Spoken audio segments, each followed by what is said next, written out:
In a world torn apart by war, humanity fights a losing battle against the endless horde. It's hard to believe that just 1 year ago, I was still one of them, a human. But now, I stand before my legions as the Lord of Monsters. It all started a decade ago, when dormant monster genes began awakening in the human race. Once those genes activated, the transformation was absolute, turning people into monsters. Their minds would be consumed by an insatiable hunger, controlled by some unknown consciousness. That is the story of how I became what I am today.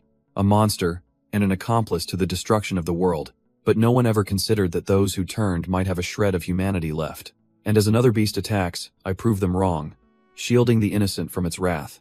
But just then, a girl with crackling purple energy steps up, confidently telling everyone to leave this to her. She stands alone, a defiant figure before the colossal, flame-wreathed monster. As her friends call out her name, Shinkun, she focuses her power, ready for the inevitable clash. Yet when their attacks meet, she senses something strange. He's hesitating. She desperately calls out, pleading with him not to let the mutation completely consume his mind. For a brief moment, the colossal demon actually pauses, a flicker of conflict in his glowing eyes. Shinkun watches in disbelief, realizing he's truly holding back against her. A spark of hope ignites within her. A mindless monster would never act like this, and inside that beastly form, Hes touched, she still won't give up on him, even now. But the sentiment is lost, as a feral roar rips through the air, his monstrous instincts flaring back to life. Her hand meets his, a silent standoff between the girl and the beast she's trying to save. And in that moment, he finally understands she never once gave up on his humanity. Tears of relief stream down her face. She thinks she's finally gotten through to him. With a hopeful smile, she welcomes him back. But he gives a desperate warning he's at his limit. He can feel it slipping away as his monstrous creations begin to stir behind him. Their primal roars echo in his mind, fueling the beast he's struggling to contain. He screams her name, a final, desperate plea for her to keep fighting his inner demon. But it's too late. He can't control the monster anymore, his true self swallowed by rage. She hears her name whispered one last time, a pained farewell from the man she once knew. And with a roar of pure agony, the beast strikes down the only person who still believed in him. In that single, shattering moment, her world, and his mind, broke apart. The beast stands triumphant, having struck down the only person trying to save him. But even as she falls, her hand reaches out in a final, desperate plea. Her voice echoes in his head, begging him not to let the monster win. And seeing her broken form reflected in his own monstrous eyes finally snaps something inside him. The soulless, glowing blue of the beast's gaze begins to waver. A flicker of humanity returns, a pupil forming in the chaotic energy. He looks down at the girl on the ground, his voice barely a whisper as he remembers her name, Jiyu. But as he regains control, his own monstrous creations swarm in to finish the job. A protective fury ignites within him, and he turns his rage upon his own army. With a single, devastating swing, he unleashes his fury on the swarm. But it's too late. The mindless creatures are already descending upon the girl. He shatters one with his bare hands, a desperate attempt to clear a path. As more spectral horrors appear, he roars his hatred for all monsters who destroyed this world. He meets their charge head-on, his fists crashing against their ethereal bodies. But these new enemies are different, and their relentless assault begins to overwhelm him. He refuses to accept this, fighting back even as his form starts to disintegrate. His consciousness fades into darkness, his last thoughts filled with regret. And then, he jolts awake, screaming Ziyu's name, his mind reeling with confusion. He looks in the mirror, coughing, wondering why he's holding a bottle of cologne. He touches his face, his mind struggling to accept this human reflection as his own. His eyes land on a plastic bag, a strange, mundane anchor in his sea of confusion. Then he sees the receipt, and the date sends a jolt through him. June 15th, 2025. He knows this day all too well. It's the day before his genetic testing. The day before he was branded with the monster gene, ostracized, and treated like a ticking time bomb. But his dark memories are shattered by a woman's voice from the shower, teasingly asking about the other names he's been calling. He takes in the hotel room, a slow realization dawning on him he's been given a new life. A flustered blush creeps onto his face as he glances at the silhouette behind the glass. Suddenly, a sharp, insistent knock at the door breaks the strange atmosphere. He turns, his thoughts immediately snapping back to the one person who mattered, Jiyu. He glances at his phone, his expression hardening with resolve. This time, things will be different. The messages are from Jiyu, playfully teasing that his side chicks know he's in a hotel and are probably waiting outside. But he only sees her face, memories flooding back as he makes a silent vow to protect her in this life. He knows he can't change the monster gene inside him, but he swears he will control it completely this time. With a full year before his gene was supposed to awaken, He planned to make those who controlled him pay for everything. He thought he had it all figured out, until a sharp pain erupts from his chest, and glowing blue marks snake up his arm. His hand twists and contorts into a monstrous claw. This shouldn't be happening. The mutation is a year too early. Then it dawns on him an awakening can be triggered by extreme emotion, and the shock of his return must have been the key. Just then, the woman from the shower steps out, her voice filled with concern, asking what's wrong. He looks up, half his face already warped and monstrous. Looks like his grand plans just got moved up. He quickly turns his head, trying to hide the grotesque transformation spreading across his face. Forcing it back with sheer will, he knows he can only suppress it for so long. The gene's hunger needs to be satisfied before it goes on a rampage. But not like this. Not anymore. He grabs his jacket, determined to clear the romantic debts his past self racked up. He looks her dead in the eye and crushes her hopes, calling himself scum and saying they were nothing more than friends. And she's not the only one. He steps out to find a whole room of them, announcing that it's over for all of them. The women are stunned, but one with pink hair absolutely erupts, screaming that she's waited too long for him to just leave. In a flash, they're all over him, a desperate swarm of hands and voices pleading for him to stay. He shoves them back, finally yelling the dangerous truth he's a monster gene carrier, and he could kill them all by accident. But as he bolts down the corridor, they just chase after him, shouting that they don't care what he is. He escapes into the night air, running without a second thought. He knows better. They're all liars. He remembers how quickly they all vanished when they learned his secret. All except one. And there she is, Jiyu, the only one who has ever waited for him. She teases him about his broken heart, offering some medicine for his promiscuous nature. But he's done playing games, cupping her face and promising no more waiting, no more regrets. Leaning in close with a dangerous glint in his eyes, she gets flustered, asking what he's trying to do. But something inside him awakens a deep, visceral thumping in his chest, as the monster gene stirs with hunger. For a terrifying second, the monster inside claws its way to the surface, his eye glowing with primal light. He pulls back, forcing a smile and telling a confused Jiyu that he's just hungry and needs to eat. He dashes off into the street, promising to find her after he's dealt with this, leaving her calling after him. As he walks alone, he reflects on the grim reality. Only 5% of people are carriers like him, a fragile dam holding back total chaos. He knows society's so-called morality is a lie. They'd kill anyone with the gene out of pure fear. But right now, his own monstrous hunger is all that matters, and his eyes lock onto a potential meal. Just then, an explosion rips through the commercial district. Another mutant attack has begun. The street descends into chaos, with terrified civilians caught in the fiery aftermath, screaming for help. As hulking monsters corner a man, our hero simply stands by, a dark, unsettling smile on his face. The cornered civilian stares in disbelief, wondering why this hooded figure is just watching him die. Then, a desperate, cowardly plan forms in the man's mind. With a savage shove, he offers our protagonist to the beast, hoping to save his own skin. But the monster just looms over him, its predatory gaze fixed on something else. It completely ignores him, and a chilling realization dawns. It thinks he's one of them. The cowardly civilian can only scream in horror, his mind unable to process why he was spared. But our hero knows. As monsters tear through the city, he recalls the one thing keeping humanity from extinction. The transcended awakened fighters who formed their own special unit, the extermination department. He scoffs, deciding to leave this mess to them as agents below erect a massive stone wall. Elsewhere, 2 department members gauge the chaos, worried that their gifted fighter, Lynchy, is still trapped inside. Suddenly, a nearby building erupts in a violent explosion.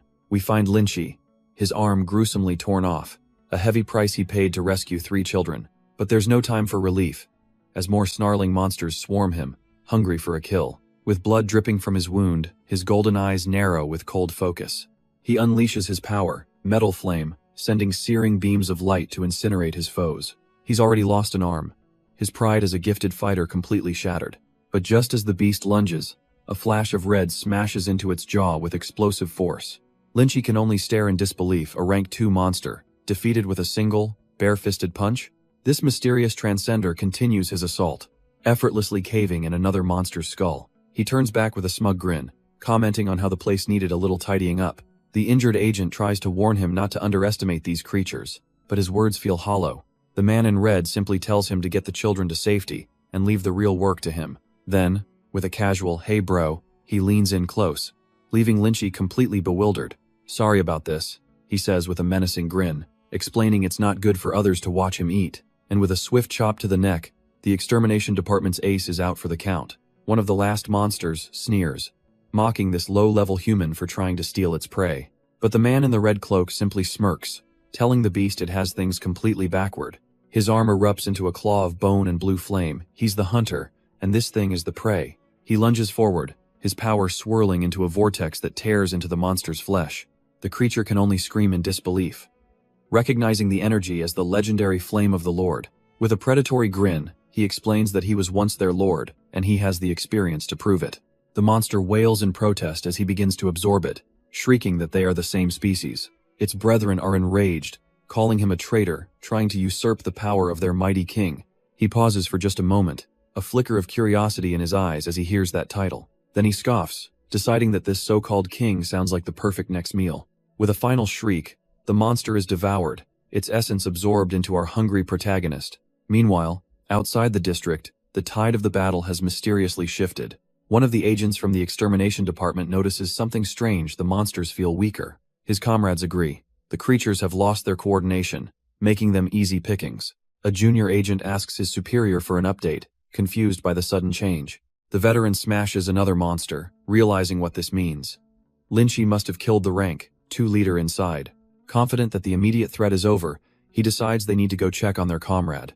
They burst through the ruined doorway, calling out for Lynchy. And what they find is a scene of carnage. The rank 2 monster is gone, but so is Lynchy's arm. His colleague kneels down, mockingly congratulating him on saving the kids and stopping the horde at such a great cost. Clutching his mangled shoulder, Lynchy grits his teeth, telling them he wasn't the hero here. He's furious, explaining that some idiot knocked him out right after killing the monster. The memory comes back to him in flashes. He saw a man in a red hood literally eating the monster's corpse, his arm burning with an eerie blue flame. Hes sure he'd recognize that face anywhere. The junior agent is floored. His superior processes this. If this guy was another monster, why would he leave a witness? The veteran's expression darkens. Someone with the power to kill a rank 2 monster who also interferes with their mission is a threat that needs a warrant. Meanwhile, the very same person calmly discards his blood-soaked cloak in an alley. While the department profiles him as an arrogant, unregistered menace, he just strolls through the city, feeling incredibly full. He lets out a satisfied burp, impressed that he evolved straight to rank 2, even if it was the easiest stage. His only concern now? Getting home, and he's pleasantly surprised his apartment building is still standing. This scene reminds him of a past incident, when he staggered home at 3 a.m. to find the entire community in a blackout. It wasn't a normal power outage. A girl named Jiyu had her initial awakening, absorbing all the electricity in the area. In her uncontrolled state, she accidentally destroyed her apartment complex, killing 136 people, including her parents. But that was then. Back in the present, he checks his phone. It's just past 11:30 p.m. He still has plenty of time, he thinks, until a sudden realization hits him. Why are the streetlights out now? The answer lies in a nearby apartment, where purple lightning crackles around a girl's trembling hand. It's Jiyu, and her powers are surging once again, locking her body in place. The raw terror of her first awakening flashes before her eyes as the energy builds. She's completely trapped, unable to move or even speak, the memory of her parents haunting her. This feeling, it's an uncontrolled awakening, and she knows there's nothing she can do to stop it. She pleads with whoever is outside to stay away, terrified of what she's becoming. The fear of endangering her parents again is the only thing she can think about. Feeling her control slip completely, she desperately calls out a single name. Suddenly, her panicked expression shifts to one of pure shock. Climbing through her window is Shinkun, calmly telling her he's here now. He cuts off her questions with a sharp look, insisting that she just has to trust him. Seeing the unwavering confidence in his eyes, she can only nod in agreement. He moves in and grabs her, warning her not to scream and wake her parents. As he takes her hand, she feels the wild energy being drawn into his monstrously transformed arm. He quickly lets go, explaining he can't maintain contact, leaving her stunned but finally stable. Without another word, he grabs Jiyu and leaps straight out of her high-rise window. Her mind goes completely blank with shock. As gravity takes hold, she can only scream, convinced she's about to fall to her death. But then something whips past her, anchoring itself to the building with a solid thud. In the next instant, Shinkun has her securely in his arms, landing them safely on the rooftop. He calmly explains that devouring that rank 2 monster unlocked a brand new ability for him. The ability in question? Tentacles, which he used to grapple them right up the side of the building. With a smooth swing, they touch down, far above the city streets. But her power is still surging, and he warns her she's about to electrocute him to death. He forces her to the ground, yelling at her to release all that pent-up energy into the sky. With a final, Desperate scream, Jiyu obeys, letting the violent energy surge. Her eyes glow white as the power completely overwhelms her senses. A massive pillar of purple lightning erupts from her, tearing into the night sky. He watches the last of it dissipate, relieved they made it in time. As she recovers, her eyes fall on his left hand, now a monstrous, clawed appendage. He casually explains that he's mutated, but luckily, he's suppressed it to just one arm. She lunges forward, slapping a hand over his mouth, telling him he's an idiot. He just scoffs at her panic, which only makes her more frantic for his safety. He gently pulls her close, quieting her fears with a simple, sincere look. Of course, he'd tell her because she's the only one in the world he unconditionally trusts. She playfully jabs at him, but her attention is quickly drawn to a bright light in the night sky. He knows that's no falling star. It's a surveillance drone, and it means they've been found. Just as predicted, 2 figures from the Genetic Research Institution arrive on the rooftop, seeking the source of the power surge. Without a moment's hesitation, he steps forward, calmly claiming that he was the one who released the energy. The lead researcher seems satisfied, instructing his assistant, Xiaolu, to prepare a reagent test for transcenders. He assumes the boy must have also awakened powers to survive the blast, and asks for a simple blood sample. But when they test the girl's blood first, the vial erupts in a blinding flash, a reaction far beyond anything he's ever seen. Now it's his turn, and he coolly tells the nurse she's wasting her time testing a powerless person like him. Just as he expected, the test shows only a faint reaction, but the researcher orders him brought in for more tests anyway. Suddenly, he freezes, a memory flashing in his mind. The test isn't for heroes, it's for mutations. He finds himself in the Nanyu Genetic Research Facility, a place he never wanted to be. The nurse can't help but mock him as the scanner beeps, revealing the lowest transcender gene count in history, a measly 1%. She notes how strange it is that he has such a powerful physique with so few genes, her eyes lingering a little too long. But he's not interested in the flattery, asking if he can just put his shirt back on. His mind races, was this 1% from his new monster, half, or from devouring another? It doesn't matter. This is his golden ticket. He asks Nurse Xiaolu if 1% is even enough, and she smiles, telling him the dean accepts anyone with a trace of power. She offers to handle his enrollment paperwork herself, a friendly gesture he cautiously accepts. But just then, the doors slide open as other researchers rush past, buzzing with unbelievable news. They're all scrambling to see the attribute test for a new world's number 1. Someone who just broke the record. And it finally clicks for him. He was so worried about his own test that he missed the chaos Jiyu's results had caused. Sure enough, the entire observation deck is packed with researchers, all glued to the glass. They're watching Jiyu inside a detection chamber, taking 500 volts of electricity without even flinching. He slips into the crowd, a faint smirk on his face as the others gasp at her 95% transcended genes. One nurse recalls a previous prodigy with 89% genes who could only handle 1000 volts, so they decide to push it. The voltage climbs past 800, but Jiyu just stands there, looking utterly bored by the whole ordeal. It hits 1000 volts, and the researchers erupt in cheers, completely blown away by her power. But it keeps going 1200 volts, and their excitement turns to pure disbelief, wondering if she's even human. At a staggering 2000 volts, the technician has to ask if she's even okay. She just smiles back, coolly informing him that she doesn't feel a thing. The number continues to skyrocket past 2800, leaving the researchers to theorize that power must grow exponentially after the 90% mark.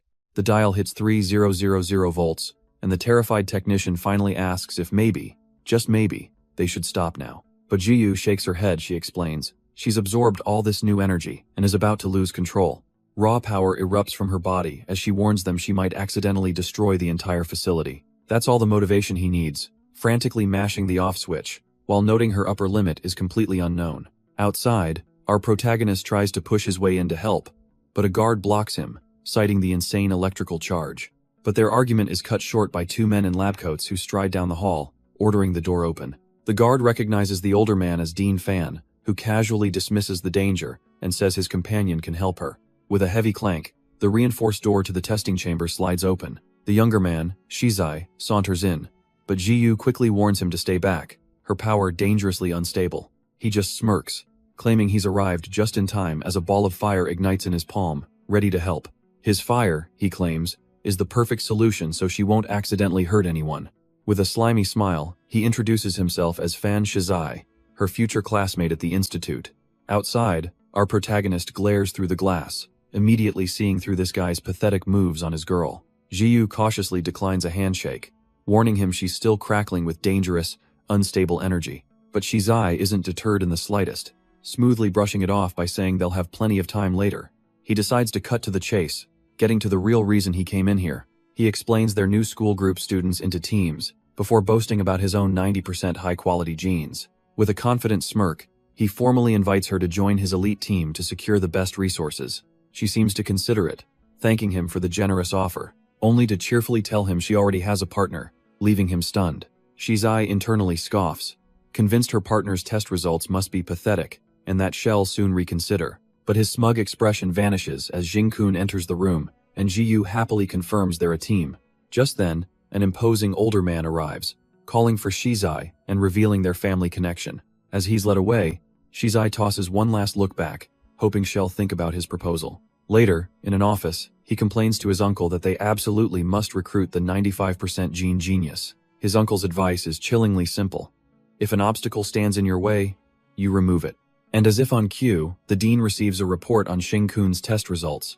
The lowest in recorded history, a mere 1%. He confidently tells Shizai not to worry about such a weakling getting in their way. Meanwhile, Jing-kun reveals a dangerous secret to Ji-yu about the side effects of his mutated hand. It craves flesh to stop it from rampaging, and she just cheerfully suggests they can find plenty of bad guys to feed it. Jing-kun tries to explain that her casual approach to feeding his monster hand is dangerously reckless. But their dark conversation is cut short when a nurse announces that Ji-yu's parents have arrived. Completely missing his concern, she bounces over, excited to share her good news with them. Before she goes, she turns back with a warm smile, just happy they'll be classmates again. Ji-yu thanks the nurse and heads out, leaving the poor woman a little flustered. After she's gone, Jing-kun notices the nurse looks incredibly dejected and asks what's wrong. With a heavy heart, she has to deliver the devastating news. His school enrollment was rejected. His eyes flash red with disbelief. He was promised that anyone with awakened genes could join. The nurse collapses onto the bed, just as furious as he is, cursing the logic of the higher-ups. But she's not giving up, clenching her fist and vowing to help him apply again and again until it works. He just smiles, telling Nurse Yalu not to worry. He doesn't want her getting in trouble over him, but inside, his resolve hardens. He'll get into Nanyu Institute, even if it means using his monster genes. Just then, a vibration from his pocket breaks the tense silence. The nurse looks up from her phone, completely stunned they've changed their minds and are giving him another chance. His eyes narrow with suspicion. This is all happening a little too conveniently. Elsewhere, a fiery young man named Shizai scoffs, wondering what the higher-ups are possibly thinking. Hez furious they'd give some unknown a chance to participate in the last test. That test is a final lifeline for failing students, he fumes. Not a welcome party for an outsider. His flames flicker into the shape of burning moths, a perfect symbol for his contempt. To him, no matter what our hero tries, he's nothing more than an insect to be crushed. A senior official calls Shizai over, coolly remarking on how annoying the moths have become. He then reveals that this whole last test was actually Dean Qingzhe's idea from the start. Shizai is told it's a political power play, a warning to them for having broken the rules. If our hero fails, the dean looks strong. If he passes, it's a humiliation for their entire faction. With a confident smirk, Shizai declares they'll just have to prevent him from passing. Then, the official agrees with chilling certainty. He won't pass. He scoffs at the boy's very nature that 1% of his gene bars him from their world, and they have absolutely no intention of ever letting an insect like him in. At a remote facility, their mission is set. Protect the testing equipment for the next 5 days. But inside, things are already going wrong, as one worker notices his colleague is acting strangely. The worker brushes off his colleague's concern, claiming he was just careless. But a quick glance at his phone reveals the truth. A 1 to million deposit has just landed in his account. His eyes gleam with greed. For this kind of money, losing his job is more than a fair trade. He reports to his boss. The background check is complete, and their target is a nobody with no connections. A cruel, satisfied smile spreads across the boss's face. The target is participant 18, a kid with a measly 1% gene compatibility, yet someone is paying 20 million for him to fail. With that kind of payout on the line, the saboteurs are determined to see this job through to the end. 5 days later, the trap is set, and the boss watches the monitors as an alert comes in. He's here. On the screen, a bewildered-looking kid gawks at his surroundings, completely out of his element. The boss leans in, ready to observe the unlucky bastard he's about to ruin. The boss scoffs, looking at the kid on the monitor. He looks like he hasn't eaten in days and will die instantly. And he's right, because our boy is so hungry his vision is starting to blur. All of his stored energy is gone, and a terrifying thought crosses his mind. The people around him look delicious. An announcer lays out the grim reality. 3 hours, 3 life or death matches, and only 3 tickets back to the Institute. He pauses with a smirk, as if he almost forgot something important. There are 18 of you today, he declares, revealing the dean specially allowed 1 extra participant. Every single head in the room swivels to stare at the lone, scrawny-looking newcomer. The announcer grins, reminding them it's still only 3 tickets, and they'll have to fight monsters to get them. Immediately, the other participants are furious, convinced the test is rigged and deciding to use the new kid as monster bait. He hears their whispers, a faint smile playing on his lips. He's already made enemies, and that just means more food. A bead of saliva drips from his lip. His monster instincts are screaming, but he forces them down. He can't eat people. A smug worker leads him to testing chamber 18, and he can already tell this was all done on purpose. He glares at the man, whose feigned innocence isn't fooling anyone. The sarcasm is practically dripping off him. Running a hand along the gate, he immediately recognizes the scent of high-ranking transcender blood smeared on the bars. The worker is impressed, asking if he knows who he's offended, and our hero sighs it's the Fan family again. Leaning in with a wicked grin, the worker confirms his suspicions. All the monsters are being lured to this specific room. He cackles, explaining how unfortunate it would be if the chamber's only metal lock just happened to break, and as the gate slams shut, he's instantly surrounded by monsters, said to be 5 times stronger than a normal human. The worker's taunts echo in his mind, promising hell be torn to shreds, a delicacy for the beasts. But then, the man points, offering him a single, desperate chance at survival. Hess told there's an escape door right behind him, a safe path out if he gives up on the test. The worker grins through the bars, explaining how they don't want his life, just his spot. Everyone wins. With a final sneer, he gives him 10 seconds to forfeit before walking away. But as he turns his back, our hero calls out to him, stopping him in his tracks. He just wanted to clarify one tiny misunderstanding. He's not the delicacy here. The worker pauses, then smirks, muttering that they'll see how long that bravado lasts. He confidently strides back into the main control room, leaving the hero to his fate. He knocks on a private office door and is immediately told to come in. Reporting to his boss, he confirms everything is going smoothly, assuming their target is shaking in his boots. The boss leans back with a satisfied smirk, revealing the monsters were set to arrive in 10 seconds anyway. The worker bets his boss $100 that the kid will give up in 5 seconds, but the boss just laughs, raising the stakes that he'll be gone right after those 5 seconds. High above the testing arena, the ceiling hatch groans and begins to slowly slide open. A trio of ravenous, muscle-bound monsters roar as they peer down into the chamber. With the final test now officially underway, they leap down, landing with heavy thuds. The 2 saboteurs grin, ready to enjoy the show and begin their little countdown. But their jaws drop when they see the hero calmly walk out of his safe room. What is he doing? The 2 of them stare at the monitor in utter disbelief. On screen, the target just gives the camera a knowing, confident little smirk. Who cares, they decide. If he wants to die that badly, the monsters will gladly rip him apart.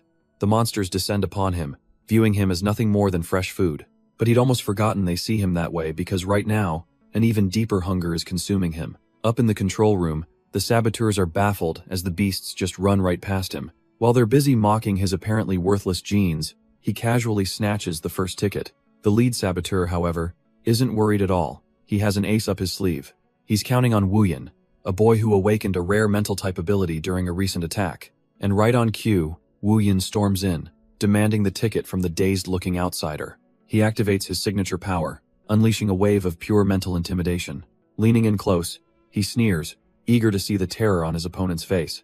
But what he sees reflected in those crimson eyes isn't a person, it's a true monster, and he is absolutely petrified. Wuyan's mind completely shatters, unable to process what he just saw. He stumbles back, screaming at the horrifying aura that now envelops his opponent. The psychic backlash is immense. Blood streams from his nose as his own power turns on him. He finally understands this isn't a human. Has a monster far greater than any in this arena. This overwhelming presence doesn't go unnoticed, as the caged beasts suddenly become agitated. Forgetting their objective, the monsters turn their glowing eyes towards a far more interesting target. Wuyan flinches as the entire pack now charges them, but our hero seems completely unbothered. He casually steps in front of the terrified bully, a wry smile on his face. He knows the monsters are hungry, but unfortunately for them, he was getting hungry first. With a gentle touch, he reaches for the monster, promising this little snack won't hurt a bit. A monstrous maw forms on the palm of his hand, latching onto the creature's head. He plunges his arm deep inside the beast, a look of surprise on his face. Crimson energy surges from the monster directly into his arm, a satisfying meal of pure monster genes. He closes his eyes in bliss, thanking his brothers for the long-awaited feast. But his satisfaction is cut short, as his eyes snap open with a jolt. The entire pack of monsters now roars in fury, swarming to attack him instead.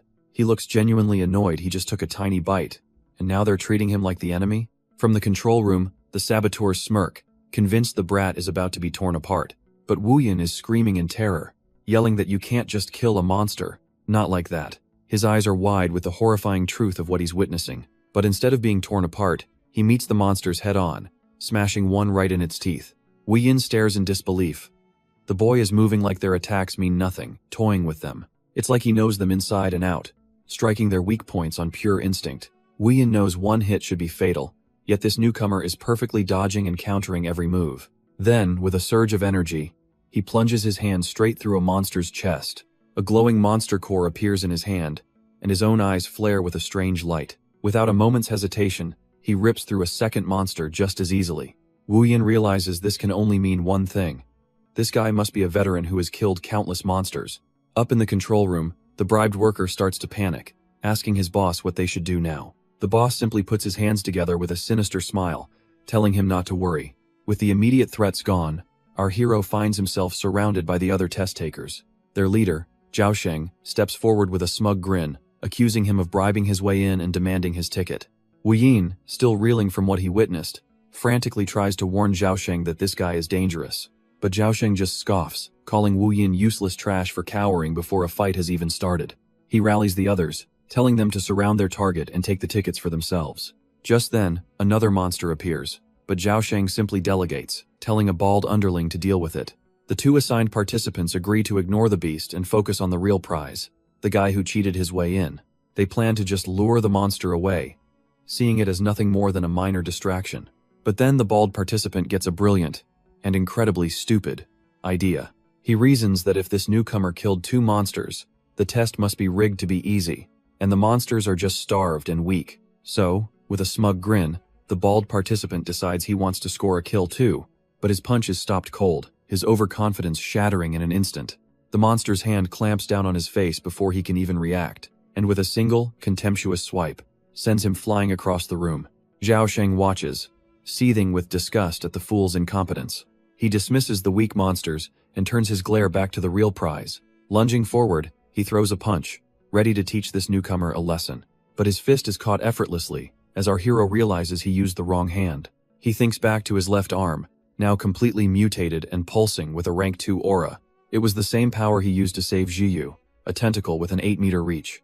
Zhao Sheng smirks, convinced his strength is at least 10 times that of a normal human. He believes this one punch, packing the power of a rank 1 monster, will easily shatter this nobody's skull. So our hero decides to be gentle back, clenching his own fist for a light tap.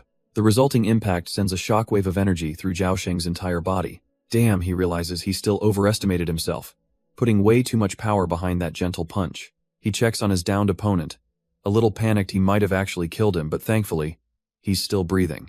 Leaning over the unconscious bully, he smirks and asks if anyone else would like to try and take his ticket. But just then, screams erupt from behind him as the monsters finally turn on the other participants. Zhao Sheng, barely conscious, sees his friends in peril and begs him to help, even offering to pay him for it. Finally broken, he grabs our hero's leg, surrendering completely and admitting the ticket is his to keep. Seeing their pathetic state, our hero sighs and reluctantly agrees to step in. But damn it, this whole situation is just one big pain in the neck. Meanwhile, in a hidden control room, an operator fumes at the monitors, calling the participants useless. His boss steps up, deciding it's time to apply a little more pressure. He gives a chilling order. Release monster numbers, 21 through 23. The operator freezes, knowing anything above 20 are peak. Rank 1 monsters, this kid is going to die, for sure. But the boss isn't worried, calmly explaining that he suspects the boy has already awakened his powers. Releasing stronger monsters will just give him the push he needs, and the path is already open. Then comes an even more sinister command. Destroy the main and backup power to the testing grounds. The worker's face drains of all color if the power goes out. What happens to all the other monsters? His worst fears are realized. Without power, the electric doors are already failing. And if the main release gate opens, dozens of rank 1 monsters, including 10 peak-level beasts, will swarm the arena in an instant. The participants will be torn to shreds, with no chance to even hit their emergency escape buttons.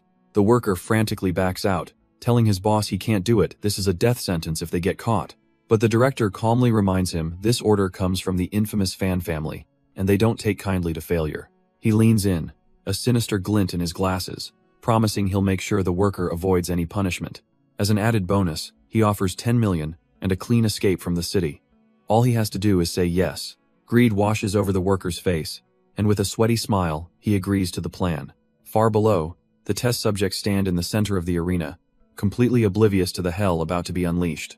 With a single, devastating punch, he effortlessly obliterates the creature before him. The other participants can only stare in awe, with Zhaosheng marveling at his incredible strength. Despite his swollen and bloody face, Zhaosheng gives a thumbs up, promising to pay the 50,000, even from his own pocket. One of the other girls tries to drag him away to recover, but he just complains about his already broken neck. She then turns to their savior, bowing deeply to apologize for the trouble and thank him for saving them. Zhaosheng, ever the social butterfly, gathers his friends, inviting everyone out for a celebratory supper.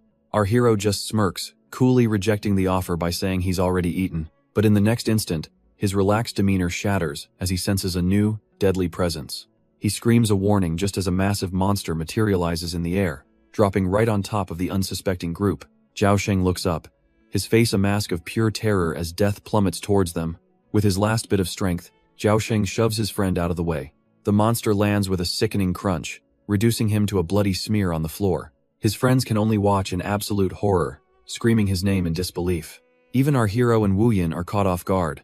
The second round wasn't supposed to start yet. Monsters now swarm the arena floor, and the other participants realize the rules have changed without warning. He calmly assesses the situation. These are rank 2 monsters, far beyond a normal test. A cold realization dawns on him.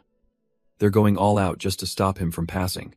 Blood splatters across the lead monster as it stands over what's left of Zhaosheng. Panic sets in as one of the boys tries to pull the girl away, but she refuses to believe her brother is gone. The arena is chaos, and our hero can only curse his luck, trapped in the middle of a slaughter. Zhaosheng's sister refuses to accept reality, grabbing at the monster holding his lifeless body. With a desperate cry, she lands a futile blow against the creature's leg. The monster swats her aside without a second thought, and the pack begins to close in. Defeated, she collapses, tears streaming, as she apologizes to her brother for her weakness. A dark thought crosses her mind: if they can't live together, they can at least die together. But before she can give in, our hero snatches her from the jaws of death, calling her an idiot. He holds her close, mockingly suggesting that if she must die, it should be with someone good-looking. The girl is stunned into silence, his cold words cutting through her grief. But then his expression hardens. He promises he won't let the monsters eat her brother's body. With that, he yeets her across the arena, yelling for his bewildered friends to catch her. Wu Yin finally realizes our hero was talking to him, and a wave of pure panic hits. But the monster lord isn't paying attention. He's calculating his next move.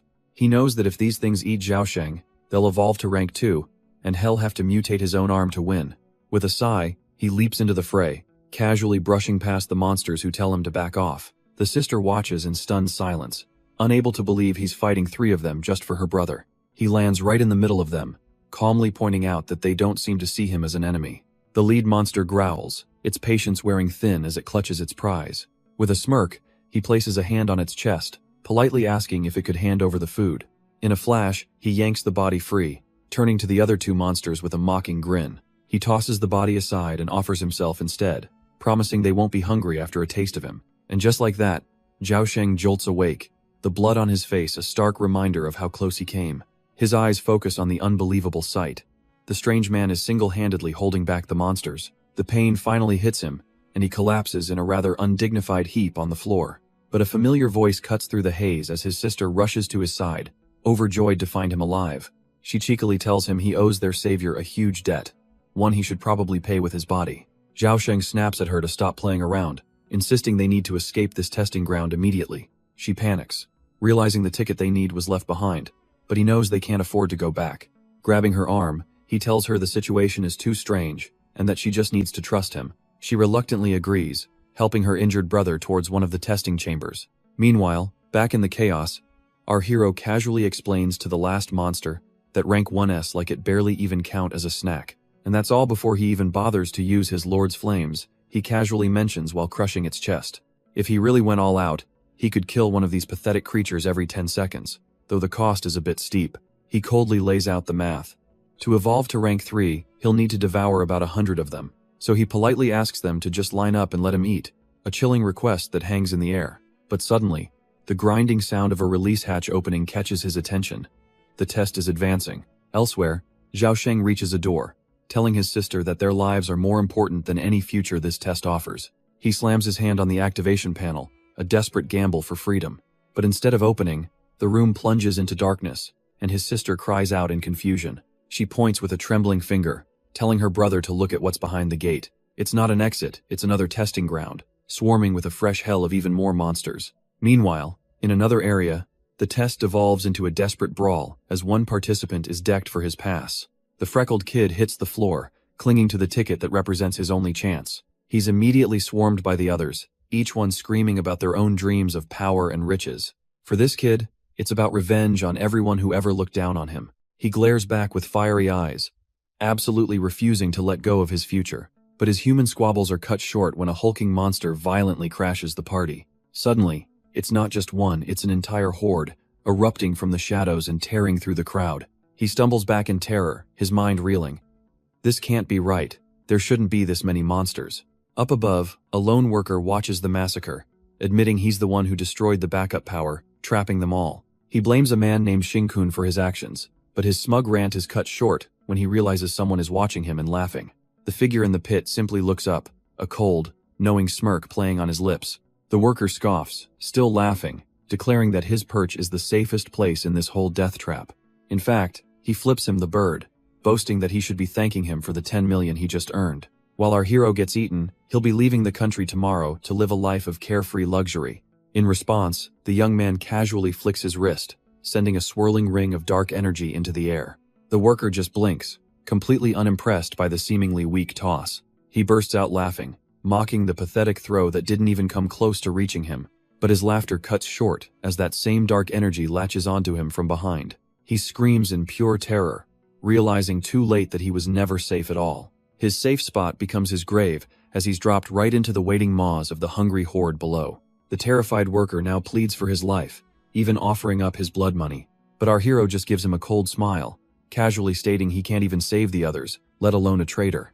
In fact, he muses, the guy should be lucky he doesn't accidentally push a monster his way. With a feigned oops, he gives a nearby beast a little shove, his face twisting into a malicious grin. The worker's final, desperate no is swallowed by the sound of tearing flesh as the horde descends. After their bloody feast, the monsters seem to stir, a strange power growing within them. One lifts its head from the carnage, sniffing the air, its glowing eyes locking onto a new scent. The beast growls out a single, chilling word, traitor. Suddenly, the entire pack turns on him, their collective thoughts echoing that all traitors must be destroyed. Surrounded, he realizes his fatal miscalculation. Rank 2 monsters can smell that he's devoured their kind before, and they are not interested in a deal. From the observation deck, the saboteur watches our boy get cornered, deciding it's time to end this little experiment. He smirks, knowing those monsters have evolved after eating 30 participants. Not even a 3-star transcender could survive this. With his target's fate sealed, he calmly walks towards the heavy isolation doors. All he has to do now is close the final gate connecting to the second level. He places his hand on the console, absorbing the locking mechanism's energy into his palm. With a series of heavy thuds, the reinforced metal bars slam into place. The man turns away, a satisfied grin on his face, believing it's all over. He enters the control room, stepping over the unconscious bodies of the staff he took out earlier. But as he walks past, a faint blue energy begins to crackle around the 2 slumped figures. Slowly, groggily, their eyes begin to flicker open. Suddenly, their boss storms in, smashing a console in pure rage, demanding answers about the blackout and the locked doors. The 2 dazed researchers quickly explain it wasn't their fault. A worker named Lee attacked them and sabotaged the facility. But their boss is having none of it, accusing them of slacking off and ordering them to restore the power immediately. The junior researcher stammers that a full system restore will take at least half an hour. His colleague has a chilling thought: what if the saboteur released monsters? They should call the extermination department for help. The boss scoffs at the idea, worried more about the huge cost and the weak excuse they'd have to give. He shuts down all debate, his voice cold as he tells them to just fix the damn power. But as his staff scrambles to obey, a cruel, knowing smile spreads across his face. Half an hour. By then, All that will be left inside are the monsters, as desperate screams echo from behind the sealed, blood-splattered doors. And deep within the testing ground, our hero stands surrounded. The grim reality setting in a blackout. No cameras, locked doors, this was a setup. But instead of fear, a cruel smirk crosses his face. He should thank them for this opportunity to finally transform without any worries. He calls out to his fallen comrades, asking them to watch him one last time as he bids them farewell. With a roar, he unleashes the flame of the Lord, a torrent of blue energy that incinerates the monstrous horde around him. He lets out a satisfied burp, realizing he ate way too much. The energy he absorbed from them was immense. It must be because they ate so many unawakened participants. But he feels no guilt. He'll consume anything to get strong enough to fight the demon god. A surviving monster howls in rage, branding him a traitor for turning on his own kind. He just glares back, telling it to shut up. He clarifies that he wasn't talking to the monsters. He was addressing the original owners of those stolen bodies. With pure venom in his eyes, he calls them parasites and foreign intruders, vowing to kill them all and destroy their so-called king. But as his fury peaks, he feels a sudden jolt. A new power surging through him. His left hand is evolving again. He realizes that with all the energy he's absorbed, his evolution to rank 3 has begun. His past life's knowledge floods back, explaining that this evolution starts in the brain, forming a network. But a horrifying realization hits him. This connection is a two-way street. If he can use this network to search for other monsters, they can also use it to find him. He fights to sever the link, to cut himself off from the hive mind. But it's already too late. As the backlash leaves him weakened, he hears voices nearby, other survivors. But these errant allies, they're vultures, already fighting over the belongings of the man who died to save them. The group's leader attacks one of his own, sneering that their alliance was only for convenience. He shamelessly shifts the blame, saying the dead man only got hurt because he tried to play the hero. And now, seeing our protagonist kneeling and vulnerable, they turn their greedy eyes on him. And we see a flash of memory, Zhao Sheng, bleeding out but refusing to stand down, ready to protect their savior. His friend Wyan had pleaded with him, screaming that charging in would be a death sentence. But Zhao Sheng was resolute, his eyes fixed on the bullies as he asked Wu Yin if he could sense it too. Back in the present, the leader of that pack of hyenas smirks down at our kneeling hero, demanding he hand everything over. With his lackeys behind him, he raises his blade, threatening to just take what he wants by force. A greedy, vicious smile spreads across his face as he swings down for what he thinks is an easy kill. But in a flash of red and black, a monstrous, armored limb erupts upwards with devastating power. One of the cronies is frozen solid, splattered in warm blood, his mind completely blank. He stares up in sheer disbelief. His boss, Brother Tian, has simply vanished from existence. All he can see is the colossal limb of the man they just tried to rob, and the dawning horror of their mistake. His mind struggles to process the sight, stammering out the name of a legendary beast, an earth dragon.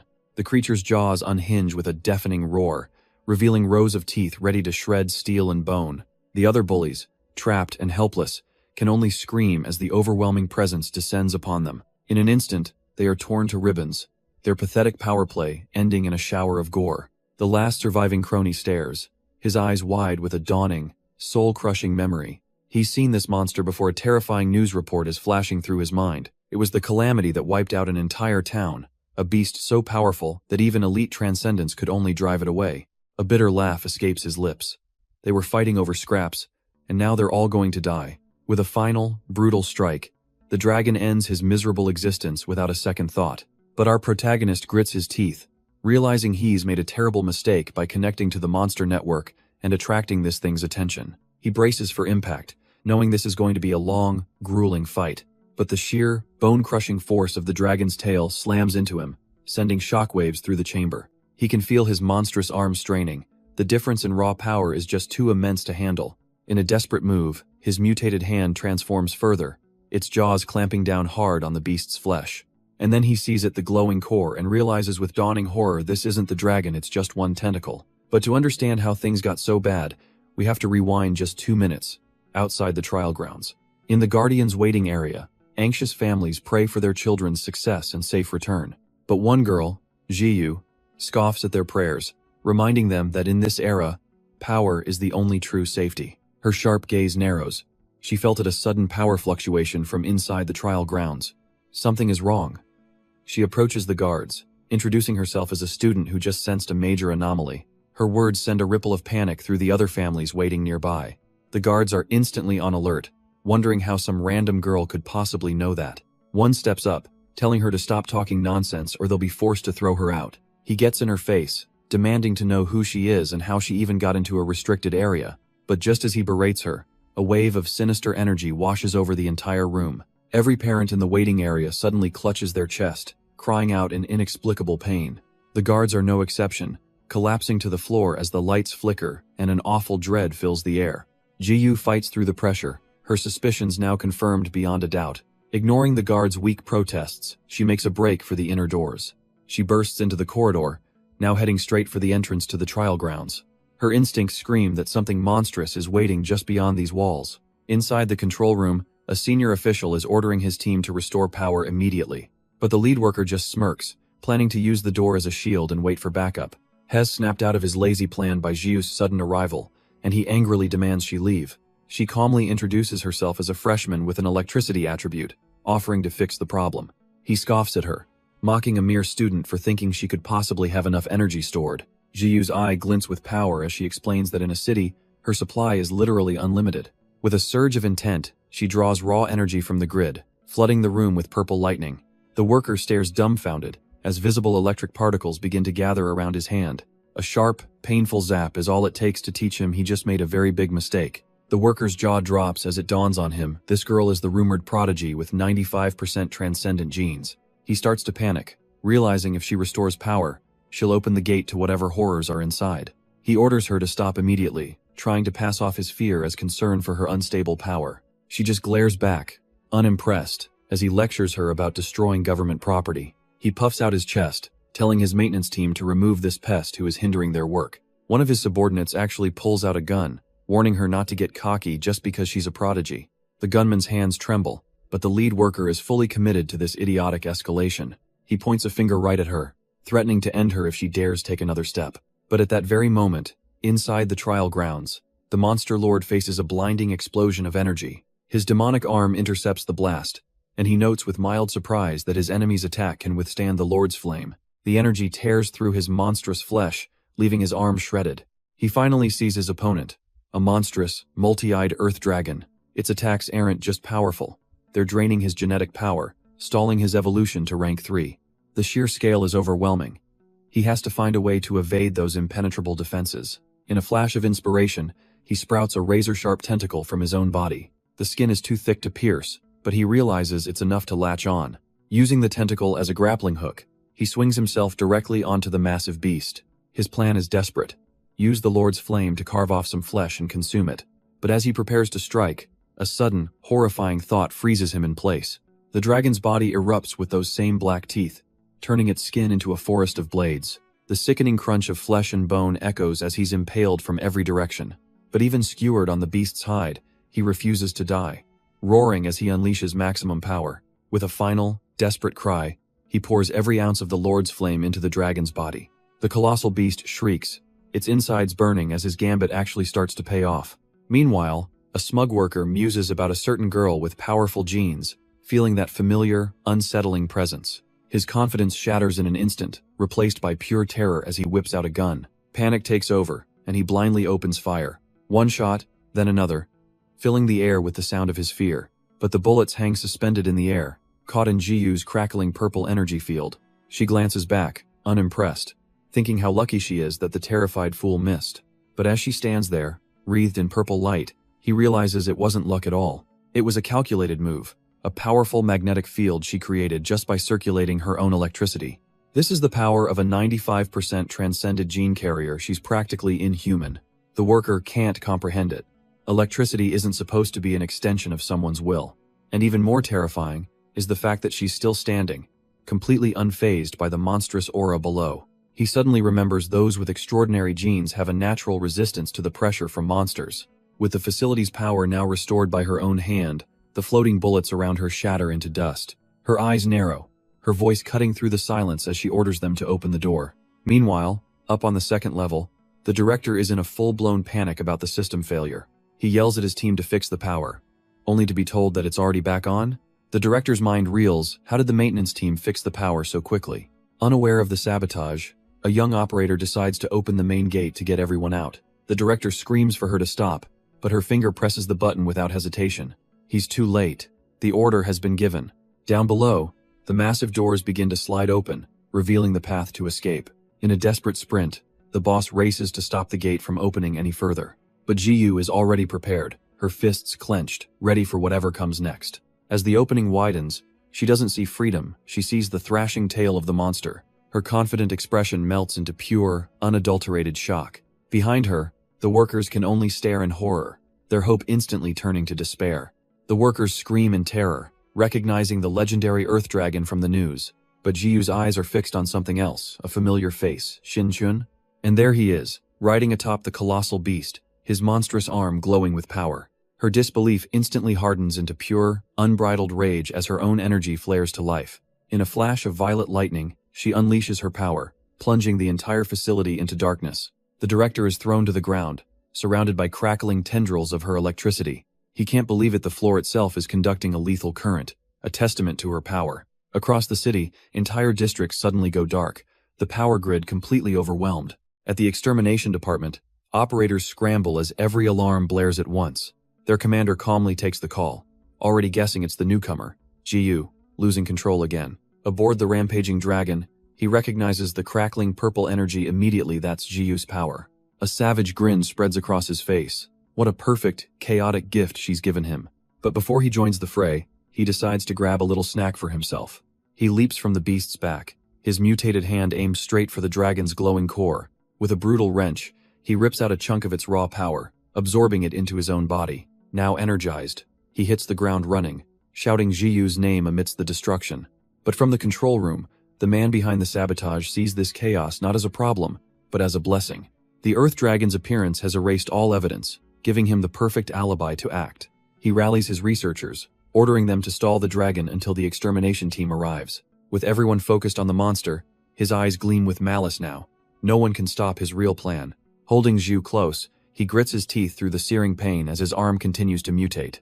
The third stage evolution is surging, threatening to overwhelm his human form completely, but his senses scream as an attack flies straight toward them.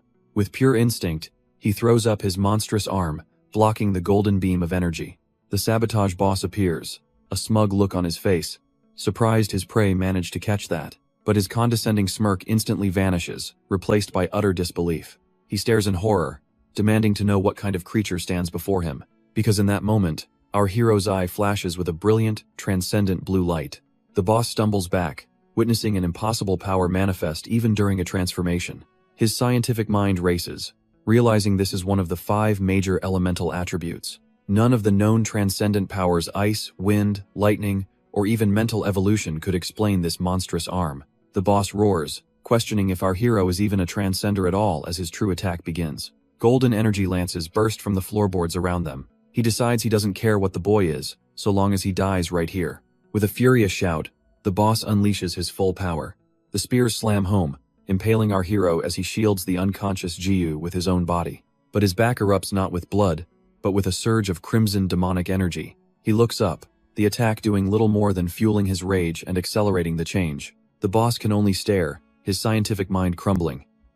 That arm, it's not something a human should have. The horrifying question finally forms. Is he fighting a man, or has he provoked an actual monster? The boss's eyes reflect the scene. His metal rods have pierced their target, but his victory turns to ash as he sees an impossible blue flame melting his attack away. A sudden, terrifying thought stops him cold. There's only one other explanation, but that's impossible. Only monsters of rank 4 and above can possess elemental attributes. The monstrous arm swings, unleashing a torrent of raw, untamed energy. Hez sent flying, screaming out, demanding to know just what the hell he's fighting. The boy doesn't look human, but he doesn't look like a complete monster either. A cruel smile creeps onto his face. He realizes he doesn't need to kill him quickly. All he has to do is stall. Let him rampage. The exterminators will arrive and put down the monster for him. But our hero grits his teeth. Evolving to rank 3 is proving far more difficult than he ever imagined. He realizes with dawning horror that this is the same power as Black Tooth. If he doesn't tame it now, he'll never be human again. With a roar of defiance, he swings the monstrous arm, unleashing its chaotic energy. The smug official raises his defense, confidently summoning a golden shield to block the attack. But his prized shield shatters like glass, and a crimson slash tears right through his gut. He stumbles back in disbelief, remembering the black spikes that had only grazed him moments before. How could they be this powerful? His shield can't block them, and he realizes he can't even hold on for a minute. The cold, hard certainty of his own death washes over his face. But then, a new, despicable idea takes root, and he changes tactics completely.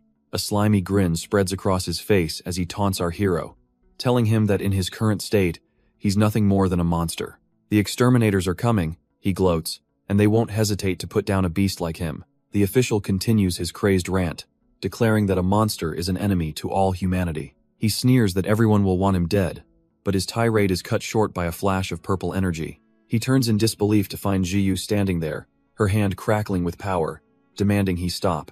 The man is furious, questioning why on earth she's siding with a creature like him. But with a glare that could cut steel, she makes her position perfectly clear. He is not a monster, he is Xing Kun, and with that, she blasts the official with a torrent of lightning. Inspired by her loyalty, our hero looks down at his own monstrous hand, his resolve hardening. If this world won't tolerate the existence of monsters, then he will carve out a bloody path for himself. He slams his hand into a fallen creature's corpse, beginning to absorb its raw power. But just as he does, a crimson beam of energy slices through the ceiling as a colossal beast arrives. The exterminators are here. He desperately shoves her back, yelling for her to stay away and save herself. He can't even be sure if he can ever turn his arm back to normal again. But Jiyu doesn't hesitate for a second, grabbing his monstrous arm and holding on tight. She looks him dead in the eye, declaring that she'll follow him, even if he's headed straight to hell. A faint smile crosses his lips. In the end, she's the one who's always there for him. The moment is shattered by shouts from above, as exterminators begin their rescue operation. Below, a maintenance chief rallies his men, planning to use 3 Earth users as a shield, but it's all a lie. His only real plan is to use them as bait and make a run for it.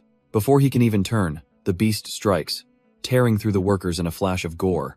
The researchers can only watch in horror as their human shields are obliterated in a single blow. With their director gone, the researchers realize they're trapped with the monstrous Earth Dragon. The beast's armored jaws grind together, charging up a devastating beam of red energy. It unleashes a wave of pure force, sending bodies flying and scattering the survivors. An immense pressure bears down on them, crushing their will to even stand. This is the end. One researcher looks up in horror as the monster prepares to fire again, knowing they can't even run. But through the panic, her eyes catch a flicker of movement. Something new has arrived. A lone woman stands there holding a bright pink pipe, a beacon of hope for the desperate staff. She coolly identifies the towering monster, an earth dragon, and doesn't even flinch.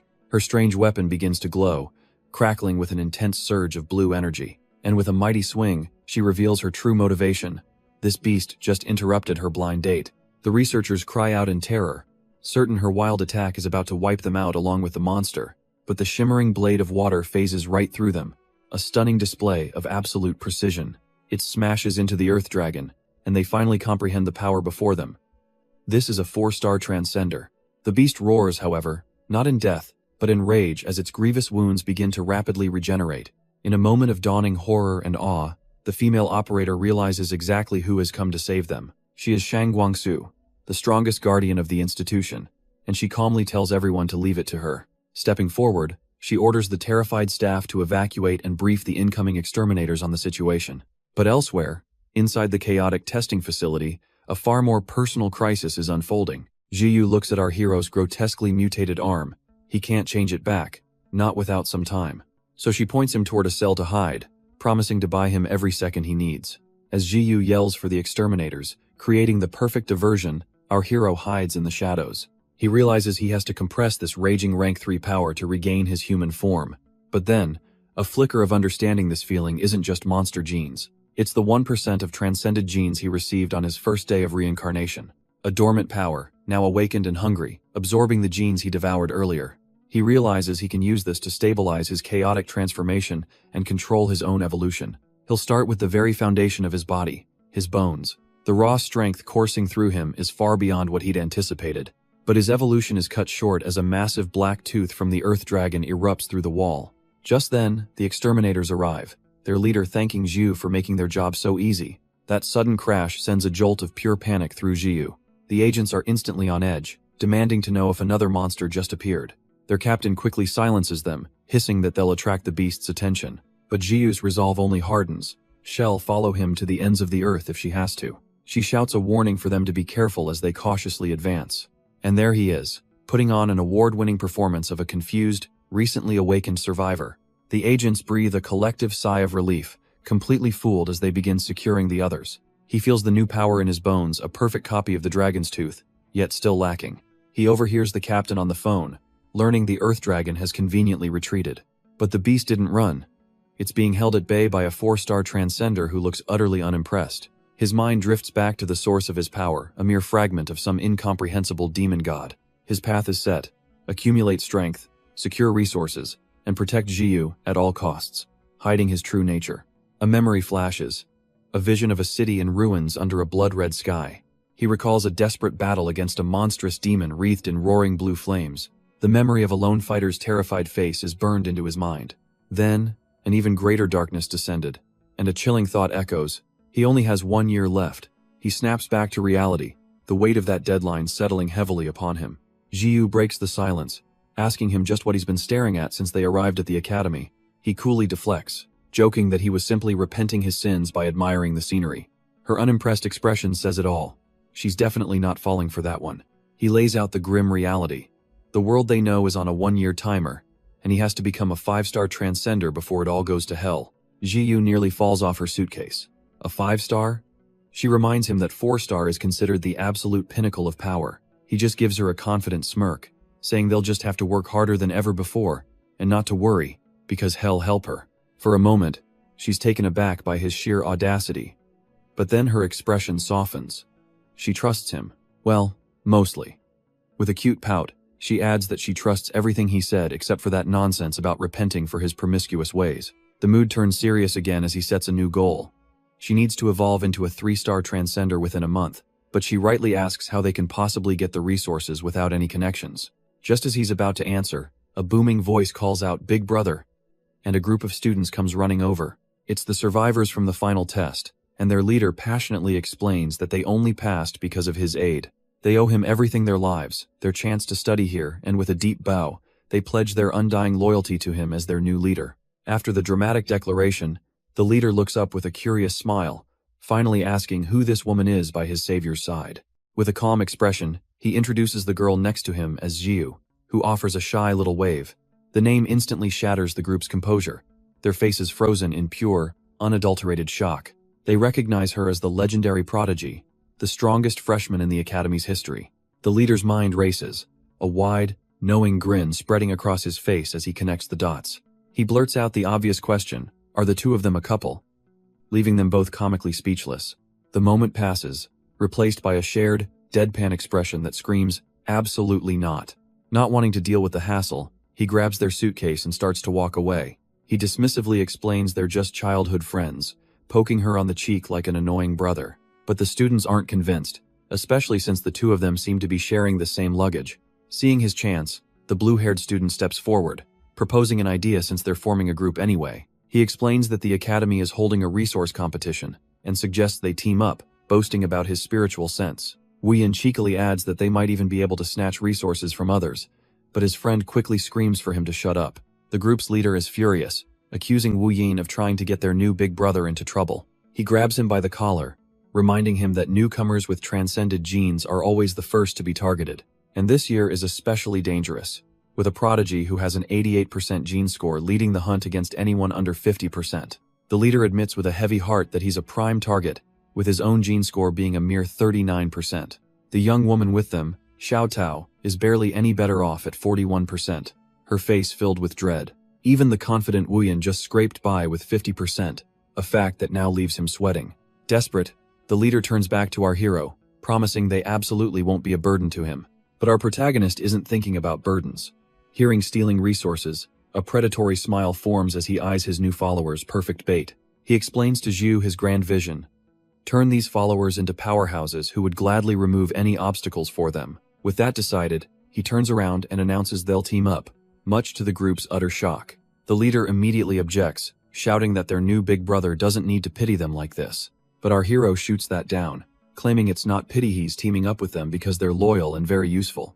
The leader's resolve completely shatters, and he breaks down into a fountain of grateful tears. As they walk away, the hero warns them that since they're on his team now, their humble goals are about to change. He leans into Zhu, dropping a casual, sinister thought. If someone accidentally obtained everyone's resources, wouldn't that make them the sole owner? Wu Yin overhears, and the gears in his head start turning. Something about this grand plan doesn't feel right. Trying to play it cool, our hero brushes off their concerns, suggesting they all head to the dorms before their first class. But as they approach the building, Wu Yin finally asks the question on his mind. Just how many transcended genes does he actually have? Our hero just smirks, telling them the answer will be a fun little surprise for later. They enter the lecture hall, where their new teacher, Bo Liang, introduces himself with a grim welcome. He lays down the law. Awaken your powers this year, or you're out. He then calls out Wu Yin, unimpressed by his weak-assed 50% gene count. The teacher's eyes scan the room, coldly reading out pathetic numbers: 39%, 41%, a class of failures. Suddenly, the team's loudmouthed leader shoots up, proudly announcing his return to Teacher Bo. As the teacher dismisses the unawakened, the leader just laughs, completely missing the point and vowing to do his best. He leans over to our hero, explaining that this teacher's deal is to call anyone under 50% by their number, not their name. Meanwhile, Teacher Bo adjusts his glasses, remarking to someone that this generation of students is quite special. He announces to the class that the student with the highest transcended gene count in history is right here among them, and all eyes turn to Jiyu. But the real shock, he says, isn't the genius, but the fact that there's also a student with a gene percentage of only 1%. Teacher Bo wears a cruel smile, inviting the student with a 1% gene count to stand and introduce himself. A sly-looking student in the front row watches with interest, wondering who this absolute loser could be. The classroom erupts in whispers, students unable to believe someone could have a number that low. Our hero's new team leader looks on in horror, realizing that whoever it is, they're about to be bullied relentlessly. And then, our boy stands up with a defiant smirk, leaving his new friend absolutely speechless. The teacher is visibly stunned. A 1%er who's already awakened? This wasn't part of the plan. A glint appears in his eye as he adjusts his glasses, calling the boy, Xing-kun, to the stage to assist in a lesson. Xing-kun strolls down, coolly asking if there's a reward for his help, and the teacher promises an extra share of resources. But he warns him not to get too excited because a weakling with double the prize will become everyone's favorite target.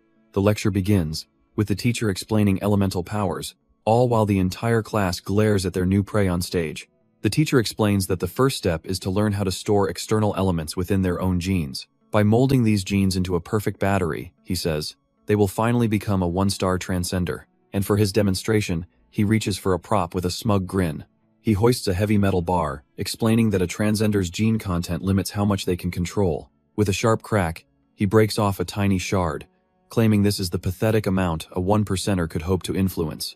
He hands the piece to Xing-kun, mockingly telling him he can play with this for a while.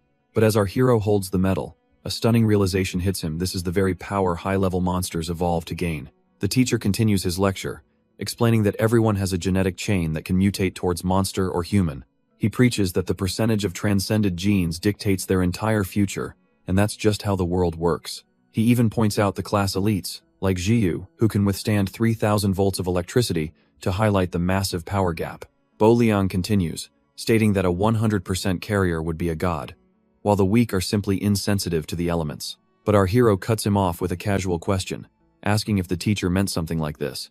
A brilliant golden spike of energy forms in Xing-kun's hand, leaving the teacher utterly speechless. He can't believe it was his awakening, a 1-in-a-million fluke. Or is there more to this kid? Recovering his composure, Bo Liang decides to teach him another lesson: the overwhelming difference between 1% and 80%. He compares it to a 1-on-80 gang-up, a fight you just can't win. A tidal wave of golden energy erupts from the teacher, completely surrounding Xing-kun. Bo Liang smugly declares that weaker powers will always be crushed, telling the boy to learn his place. The other students watch in awe and shock, some smugly, others with genuine concern for the public beatdown. But instead of fear, Xing-kun just smirks, his eyes glowing with a dangerous red light. But Xing-kun remembers a different timeline, a moment where this same teacher sacrificed himself to save his students. A bead of sweat rolls down Bo Liang's face.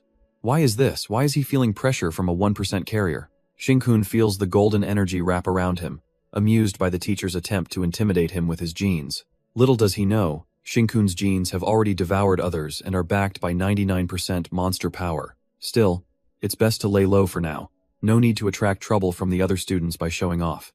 So he puts on a show, flailing dramatically and crying out that he can't hold on. Admittedly, the acting is a bit much.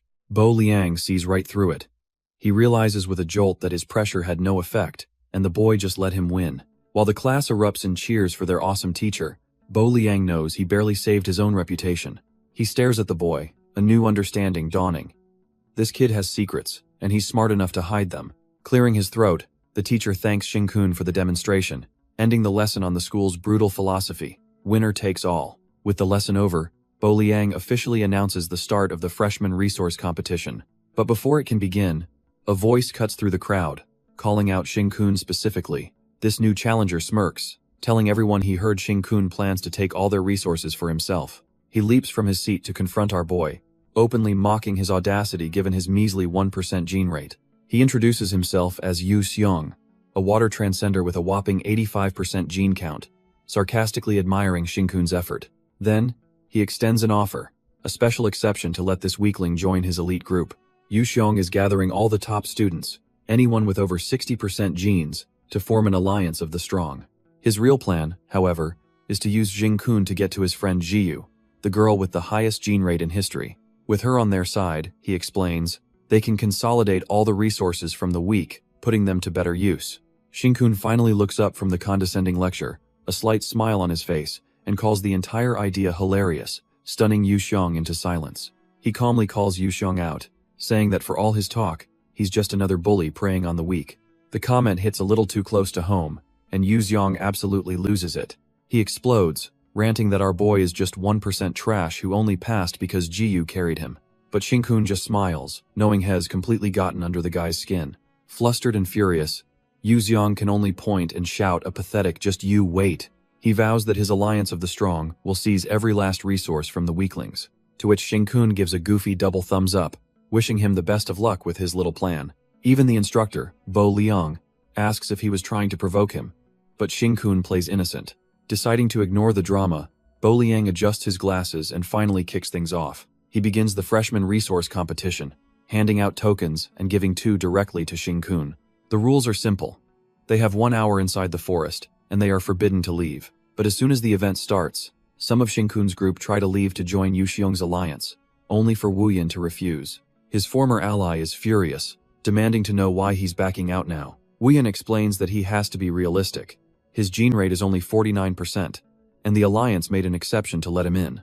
The other student argues that Shinkun is strong, but Wu Yin dismisses him as just a 1% nobody. Besides, he never expected their leader to be so reckless as to challenge the entire alliance from the get-go. He's branded a traitor, but Wu Yin just calmly states that everyone has to choose their own path. And looking at the sheer number of powerhouses staring them down, it's almost understandable why Head lose his nerve. One of the bullies smirks, telling Shinkun to enjoy his last moments of laughter before their leader returns.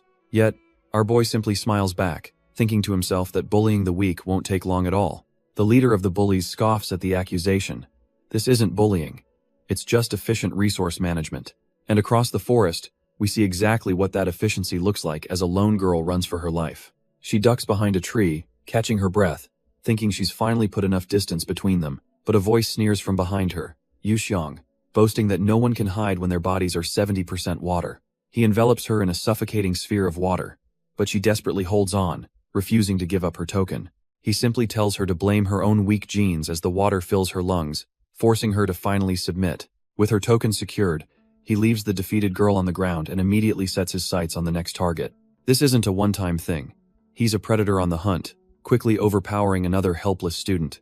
And he's not alone. All over the training grounds, the strong are preying on the weak.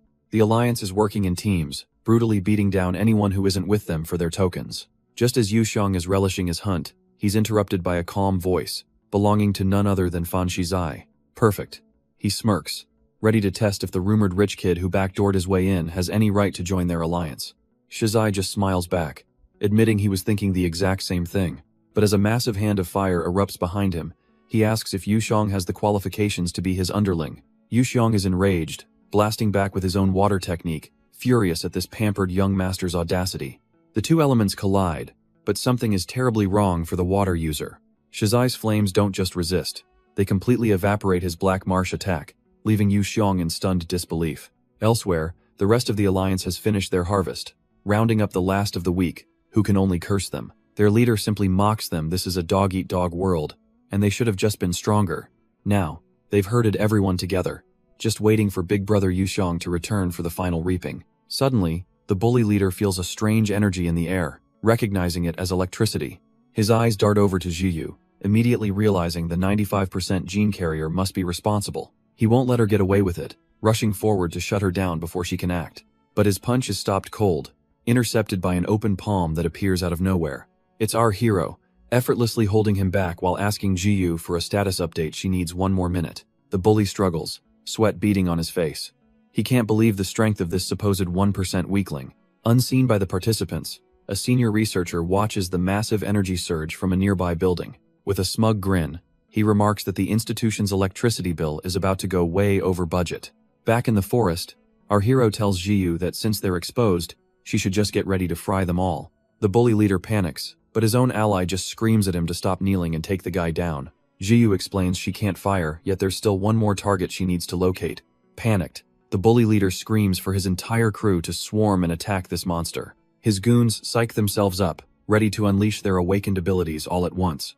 Our hero asks who she's looking for, and Jiyu reveals she's hunting a guy named Yu Xiong. A moment later, a bolt of purple lightning flashes through the woods she's found him. With the bullies now defeated and crying on the ground, our hero addresses their former victims. He gives the goons a chilling warning. Don't run, you've all been marked by Jiyu's electricity. With a flash of determination, she unleashes the technique she developed in the previous timeline. Targeted thunderstrike rains down, filling the forest with precise bolts of purple lightning. And elsewhere in this chaotic exam, the arrogant water user Yu Xiong finds himself on his knees before a researcher. He grits his teeth, roaring that mere flames will never be enough to defeat him. His opponent, Shizai, just smirks, amused by the challenge. With a simple gesture, he summons a colossal hand of fire that completely engulfs the boy. Yu Xiong is frozen in disbelief. The flaming palm has grabbed him, and he can't break free. Shizai clenches his fist, wondering how his opponent's water powers are holding up now. The fiery grip tightens, crushing any hope of resistance. He casually asks if the boy can even withstand this for a single minute. Defeated, Yu Xiong can only curse the unfairness of it all, realizing the power gap is simply too wide to overcome. With his opponent completely crushed, Shizai casually announces that he's passed the test. Yu Xiong can only grit his teeth in frustration. How could he have passed when he couldn't even fight back? But Shizai simply explains that he's already a 3-star transcender, so just surviving his attack is a feat in itself. All these resources they're fighting over are meaningless to him. He already has everything he needs. He reveals his true purpose: to recruit promising talents like Yu Xiong for the Fan family, offering a path to true power. Exhausted and out of options, the defeated boy sees the logic in the offer. He reluctantly agrees, reaching out his hand to seal the deal. But just as they're about to shake, a violent storm of purple lightning erupts through the forest, striking down other participants. Shizai is caught completely off guard as the energy arcs across the clearing, even zapping his own hand. The mighty 3-star feels the shocking current course through his body, his eyes wide with disbelief. Other participants aren't so lucky, getting fried to a crisp where they stand. A massive web of violet lightning tears through the dark forest, a declaration of overwhelming power. Shizai struggles to his feet, his own fire flickering weakly as he recognizes the familiar energy signature. Below him, his would-be recruit Yu Xiong is completely paralyzed, unable to move a muscle. A new group emerges, with their leader casually ordering his team to collect the tokens from the immobilized fighters. The newcomer grins, giving a little wave and acknowledging that Shizai wasn't taken down so easily. But Shizai can only grit his teeth, stunned by the sheer force of the electricity coursing through him. He glares at the newcomers, his suspicion confirmed as he utters the attacker's name, Jiyu. Jiyu stares him down, making it crystal clear. There's nothing to talk about. She will never join his group. Shizai eye glints with fiery intent. He's not here to persuade her, he's here to inform her. He patronizingly says he'll wait for her to make the correct decision, as he unleashes a massive flaming palm. But the monster lord calmly steps in front of Jiyu, telling her to take a break. This guy is out of her league for now. Besides, he smirks. This is a perfect opportunity to test out his own transcended abilities. A brilliant flash of golden energy erupts from his hand, meeting the raging inferno head-on. The fiery blast is completely snuffed out, leaving Shizai standing there in the fading embers. His eyes widen in disbelief. His attack, it just vanished. Before he can process it, the monster lord is in his face, a golden blade at his throat, mockingly asking if he's feeling a little nervous. Enraged by the sheer disrespect, Shizai roars, calling him an arrogant fool for daring to look down on him. The monster lord simply watches, almost academically, as 2 massive fire beasts manifest from Shizai's 90% transcended genes. The twin infernos surge forward, a swirling vortex of pure, destructive heat. With his target now seemingly trapped, Shizai confidently declares that there's nowhere left to run. He brings his hands together, commanding the two fiery entities to merge into one overwhelming attack. The condensed ball of annihilation is launched, a technique designed to leave nothing but scorched earth. But as the flames pass, Shizai realizes his target is just gone. A flicker of disbelief crossing his face. A quick glance up reveals the humiliating truth. The monster lord is floating calmly in the sky, completely untouched. From the ground, Yuseong can only stare in horror. His hope that Shizai's ultimate attack would land is utterly shattered. But Shizai just grins, his arrogance unbroken. He scatters the flames, unleashing his true technique, the 1,000 flaming palms. A storm of fiery palms rains down on the monster lord from every direction. He just looks on, completely unfazed by the overwhelming attack. So there are more now, but they're also much smaller, a mere 1% of his own power should do. With a single, almost lazy slash, his golden blade carves through the inferno. Shizai's arrogant grin vanishes, replaced by pure, slack-jawed disbelief. And yet, in the next instant, he has the monster lord seemingly trapped in a headlock. He leans in close, mockingly pointing out the sharpness of his opponent's own blades. He smirks, whispering that while he won't kill him at school, injuries are another story. Shizai is convinced that one wrong move will cause the boy irreparable damage. After all, what chance does a pathetic 1% stand against his own 90% transcended power? He channels his own fire through the boy's golden blade, intending to overpower his transcended genes. The plan is simple: destroy his core from within, leaving him crippled for at least a year. With this, the nuisance will finally be gone, or so he thinks. But as he pours in his power, he hits a wall. This kid's genes, they're unbelievably strong. In fact, this strange newcomer's presence feels just like his uncle's, a legendary 4-star transcender. The monster lord suddenly starts screaming, flailing his arms as if hit by an unstoppable force. Shizai can only stare in utter bewilderment. What kind of act is this? The boy then stops, humbly conceding defeat and declaring Shizai the strongest, leaving him completely speechless. Just then, Bo Liang appears, announcing that the competition has officially concluded. The other bullies who were running rampant can only scowl in frustration at the sudden end. Surrounded by his new followers, the monster lord casually presents a mountain of tokens. Bo Liang warns him that hoarding them all has made him a target, but the kid just laughs it off. Someone then points out that there's still one token missing the one Shizai has. The arrogant pyrokinetic frantically checks his pockets, a look of disbelief on his face. And of course, our boy pops up, theatrically explaining he just happened to pick it up after their little fight. He even offers it back, the sheer disrespect making Shizai tremble with rage. Too proud to accept, Shizai storms off, vowing revenge while our hero couldn't care less. Later, the group cashes in their winnings, receiving an incredible 6 vials of liquid gene medicine. As they leave, one of the girls he saved timidly approaches, wanting to ask him a question. She looks him in the eye and asks what we're all thinking. He could have easily beaten Shizai, couldn't he? She can't wrap her head around it, asking him why he let Shizai go. With a knowing smirk, he explains that Shizai is the heir to a powerful family, and there's no need to rush into a bigger conflict. The group marvels at his tactical mind as they finally arrive back at the campus. He pushes a cart loaded with their rewards towards the dorms, but the group's leader quickly calls out that he's going the wrong way. That's the woman's dormitory, he points, telling him their room is in the other direction. Jiyu steps in to clarify. The school has special, private dorms for students with exceptionally high transcended genes. The leader freezes, his mind slowly processing the information. He knows that's Jiyu's dorm, so that means a sudden, massive realization dawns on him, his eyes widening in comical understanding. He immediately starts waving them off, enthusiastically wishing his big bro and big sis a good night. Our hero sighs, muttering that he's already told them they're just childhood friends, but the two are already celebrating his new relationship. He mentions it'll take all night to absorb these resources, joking with Jiyu about old times. She teases him about his womanizing past, but as he insists he's changed, she can't help but feel he's telling the truth. Once inside, he begins to explain the history of transcenders and how humanity learned to harness their power. They can't create powers, but they can extract a life essence from biological sources to replenish energy. She remarks that it sounds an awful lot like what the man-eating monsters do. He downs a vial, making a face.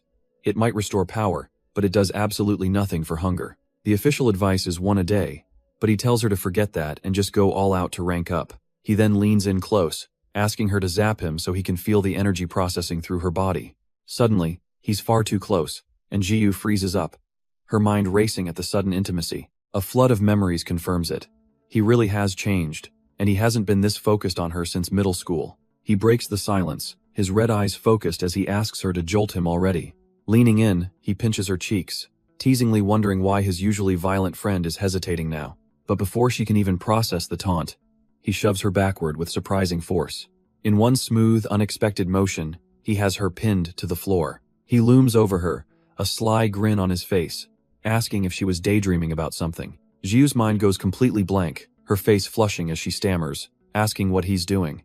His arm presses down, holding her firmly in place, leaving no room for escape. Their faces are inches apart, his intense gaze locking onto hers as he leans even closer. A sudden, mortifying thought hits her. The reason he isn't looking for monsters is because he's found a much more interesting target right here, and she begs him to get up. He leans in close, whispering that she smells so good he could just eat her up. Jiu's mind short circuits, completely unable to process what he's even saying. Suddenly, his face twists, fangs bared, and one eye glowing with a terrifying blue light. That's it, she's had enough.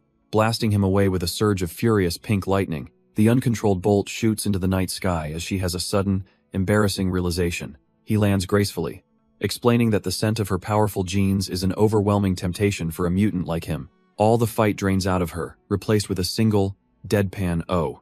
He sheds his jacket, encouraging her to keep going, telling her she's on the right track to controlling her power. Tossing her a mask, he cheekily adds that you should always wear one when you're about to do something bad.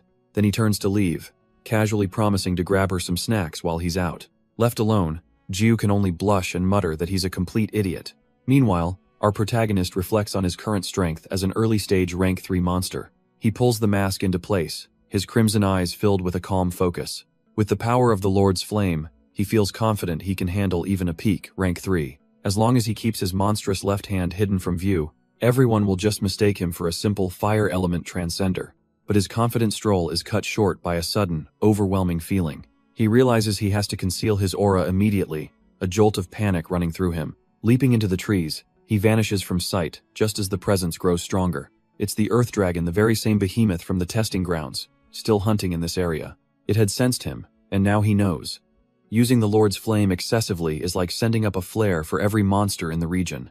Elsewhere in the forest, another figure walks away, lamenting that tonight's supper won't be as tasty as he'd hoped. He knows the truth of this world, that Earth Dragons aren't the only threat, and some monsters were once human, and in a past life, he witnessed the coming apocalypse, fueled by the genetic energy of the slain.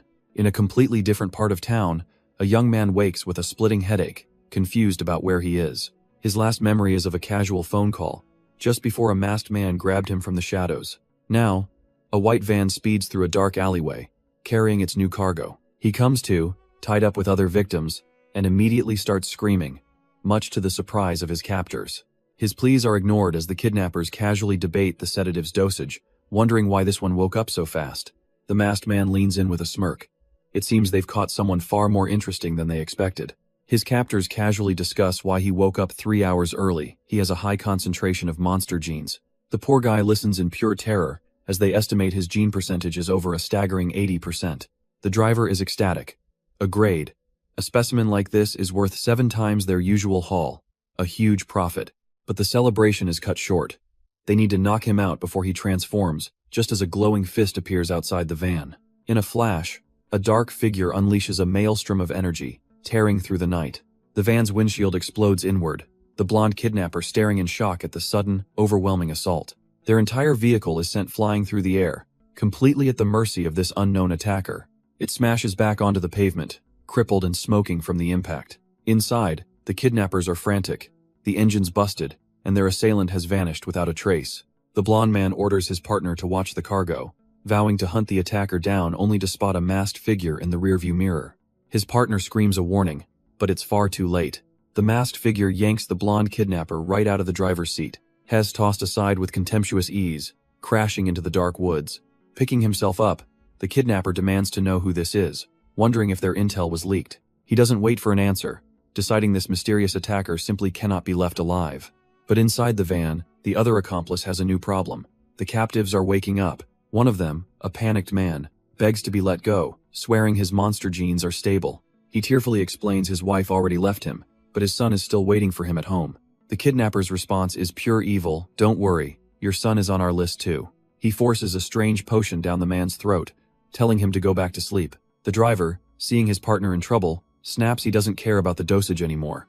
Outside, a storm of crackling blue energy erupts through the trees. The kidnapper unleashes his full power, boasting that he's a 3-star transcendent.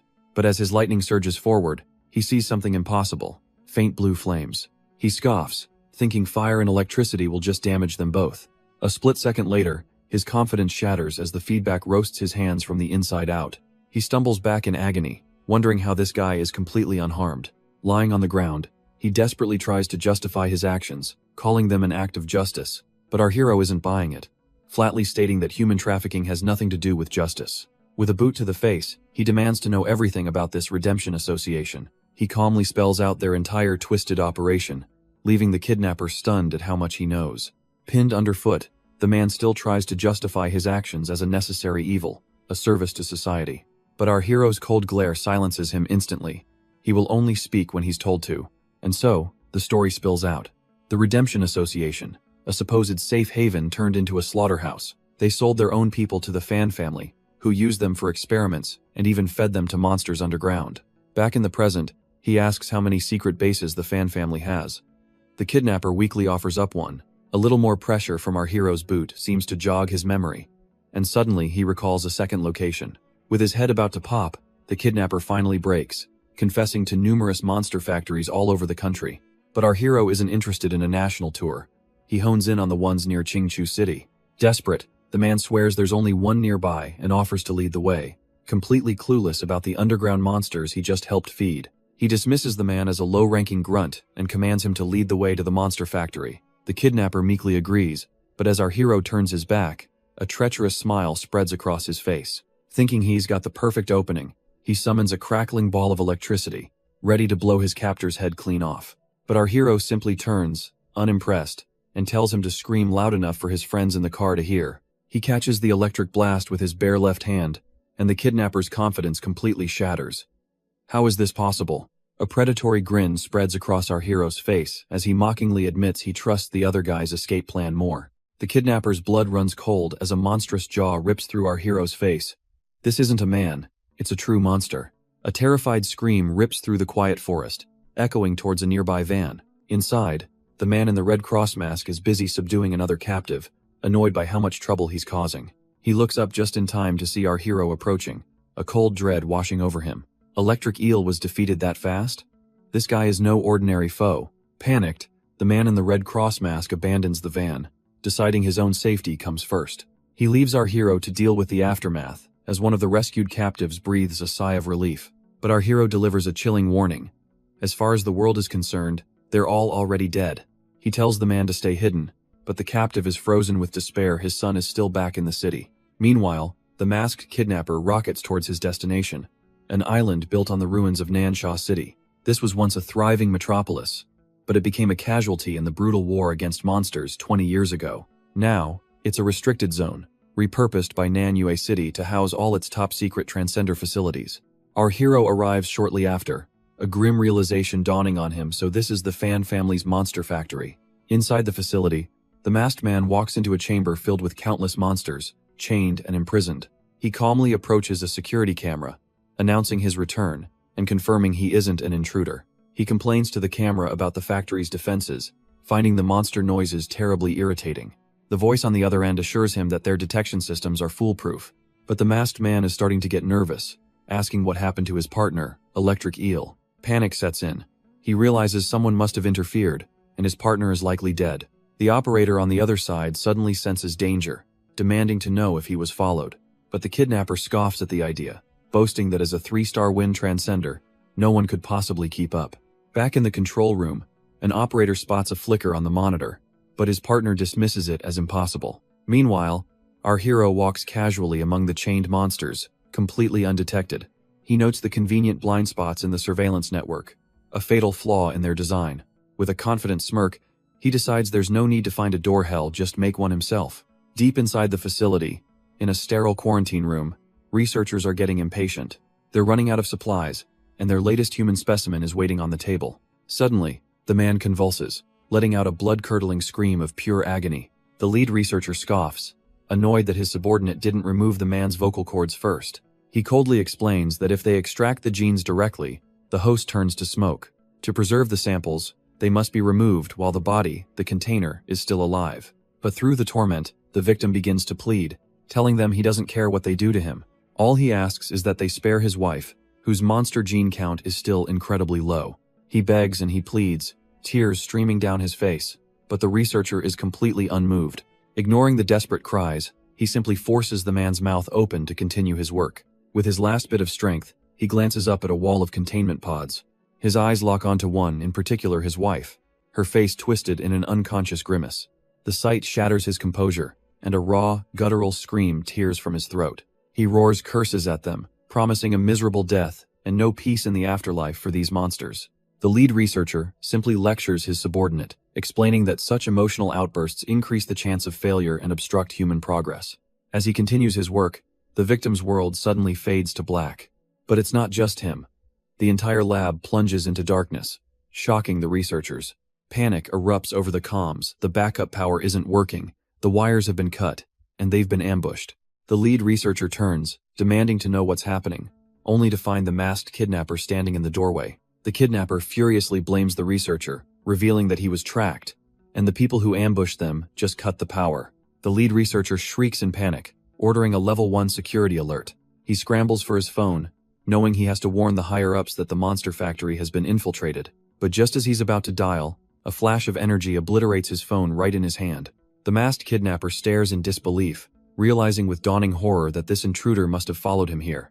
The researcher, trying to keep his composure, orders his security guards to find the intruder immediately. They barely take 2 steps into the hallway before screams erupt, and their bodies are violently dragged into the darkness. A cold voice echoes from the doorway, remarking how their very souls smell like filth. And there he is, our boy in the star-emblazoned hood, utterly disgusted by this late-night snack he's stumbled upon.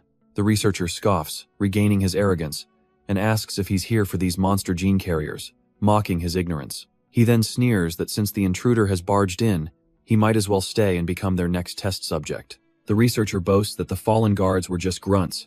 The real security has arrived. From the shadows, 2 enforcers wreathed in flames lunge forward, cackling about their new victim. They're joined by the man in the Red Cross mask, who declares he's here to avenge his fallen comrade. The lead researcher watches, wondering who this arrogant intruder could possibly be to attack his lab alone. But his confidence swells as he takes stock of his fighters. 2 3-star mid-stage brawlers, and 1 early-stage wind user. He smirks, convinced that no matter the intruder's rank, his transcended gene chain will soon be his. The masked man strikes first, unleashing a swirling vortex of wind energy. At the same time, his fiery companions summon blazing staffs of pure flame, but as their attacks meet resistance, the fire user is stunned to see a wave of brilliant blue flames. His smug confidence vanishes as his own flaming staff begins to dissolve, completely outmatched. Panic sets in for the fire user as he feels his transcended ability being completely nullified. The masked man watches the chaos unfold, his own wind power fueling the storm. But it's useless. The brilliant blue flames simply consume their combined assault. The fire enforcers are engulfed in the backlash, realizing their opponent must have some kind of legendary 5-elemental star quality.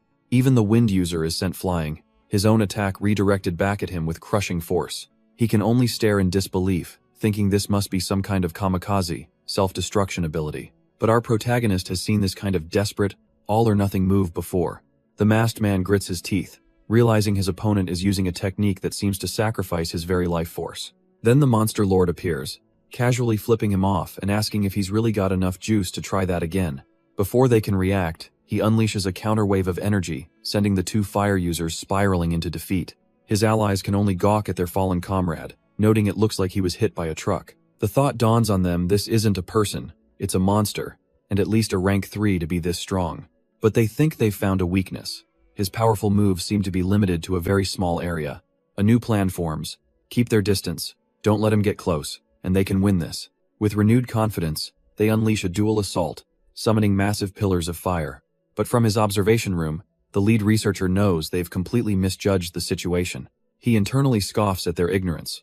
Not all 3-star transcenders can even use the power of an elemental star chart, and as a longtime researcher of fire abilities, he knows exactly what he's seeing. The monster lord isn't using some complex star chart technique, it's just pure elemental power and brute physical strength. Their attack is instantly swallowed by his azure flames, their power difference made painfully, overwhelmingly clear. His blue flames don't just consume their power, they tear right through it. Seeing his men downed, the researcher gives a desperate order. Use the Crimson Fire Seed. This is the Monster Factory's hidden trump card, their last resort. It's a special drug that temporarily boosts a 3-star transcender to the level of a 4-star. Feeling the surge of destructive power, the enforcers get cocky, ready to take him on with their new flaming staff. But as their powers clash, the lead researcher notices something truly strange about the intruder's flames. They're eerily similar to the legendary eternal flame his family has been seeking for generations. Before he can even process this revelation, the Monster Lord moves, his speed and power utterly eclipsing their drug-fueled boost. How could this be? Their power was temporarily increased, yet it meant nothing.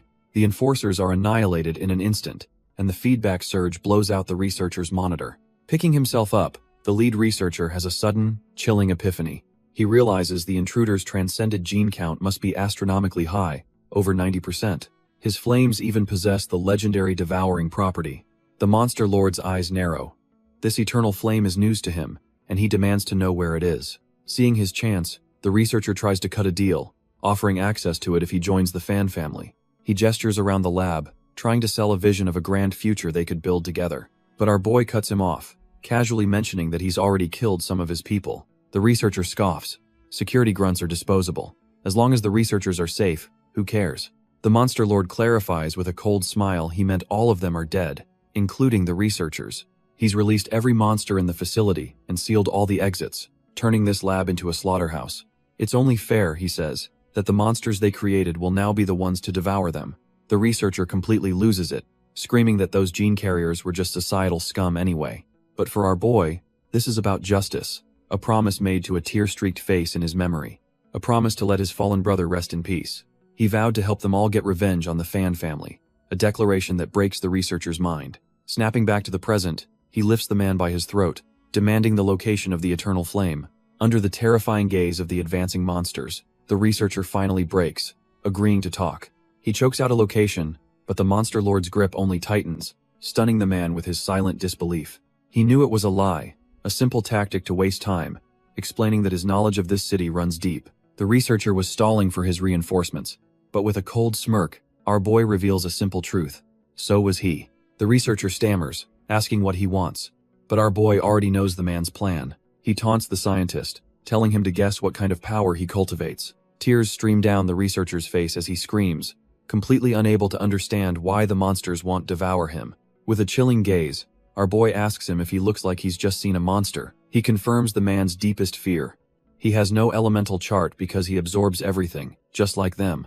Now, he can smell the scent of powerful transcended genes approaching from above. His real prey is here. With the facility now a monster factory, he knows those reinforcements won't just rush in blindly. The narrow exit is a perfect choke point, forcing his targets to come right to him. So with his trap set, he's finally free to wander around and see what he can use. And he hits the jackpot.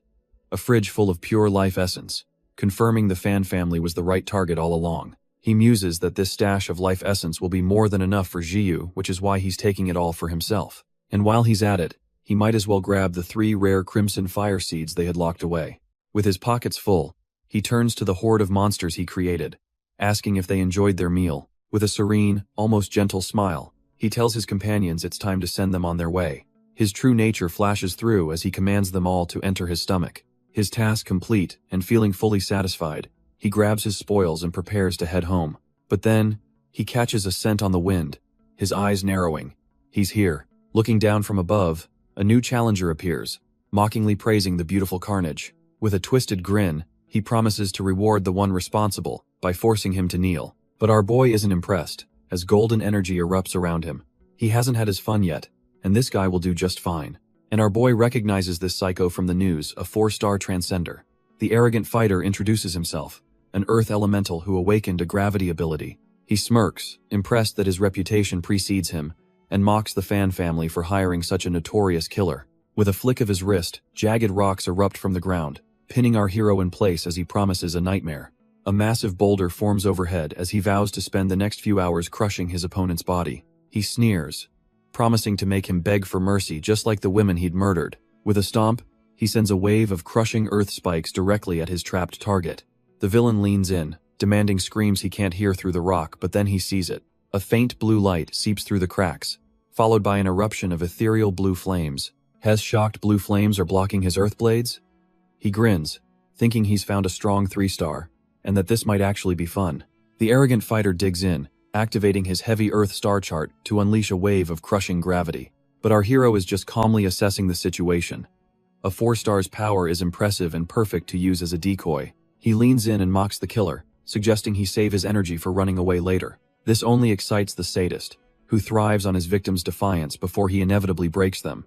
He roars that the longer this takes, the better, and winds up for another devastating attack. But as he lunges forward, he suddenly freezes, sensing something deeply, fundamentally wrong.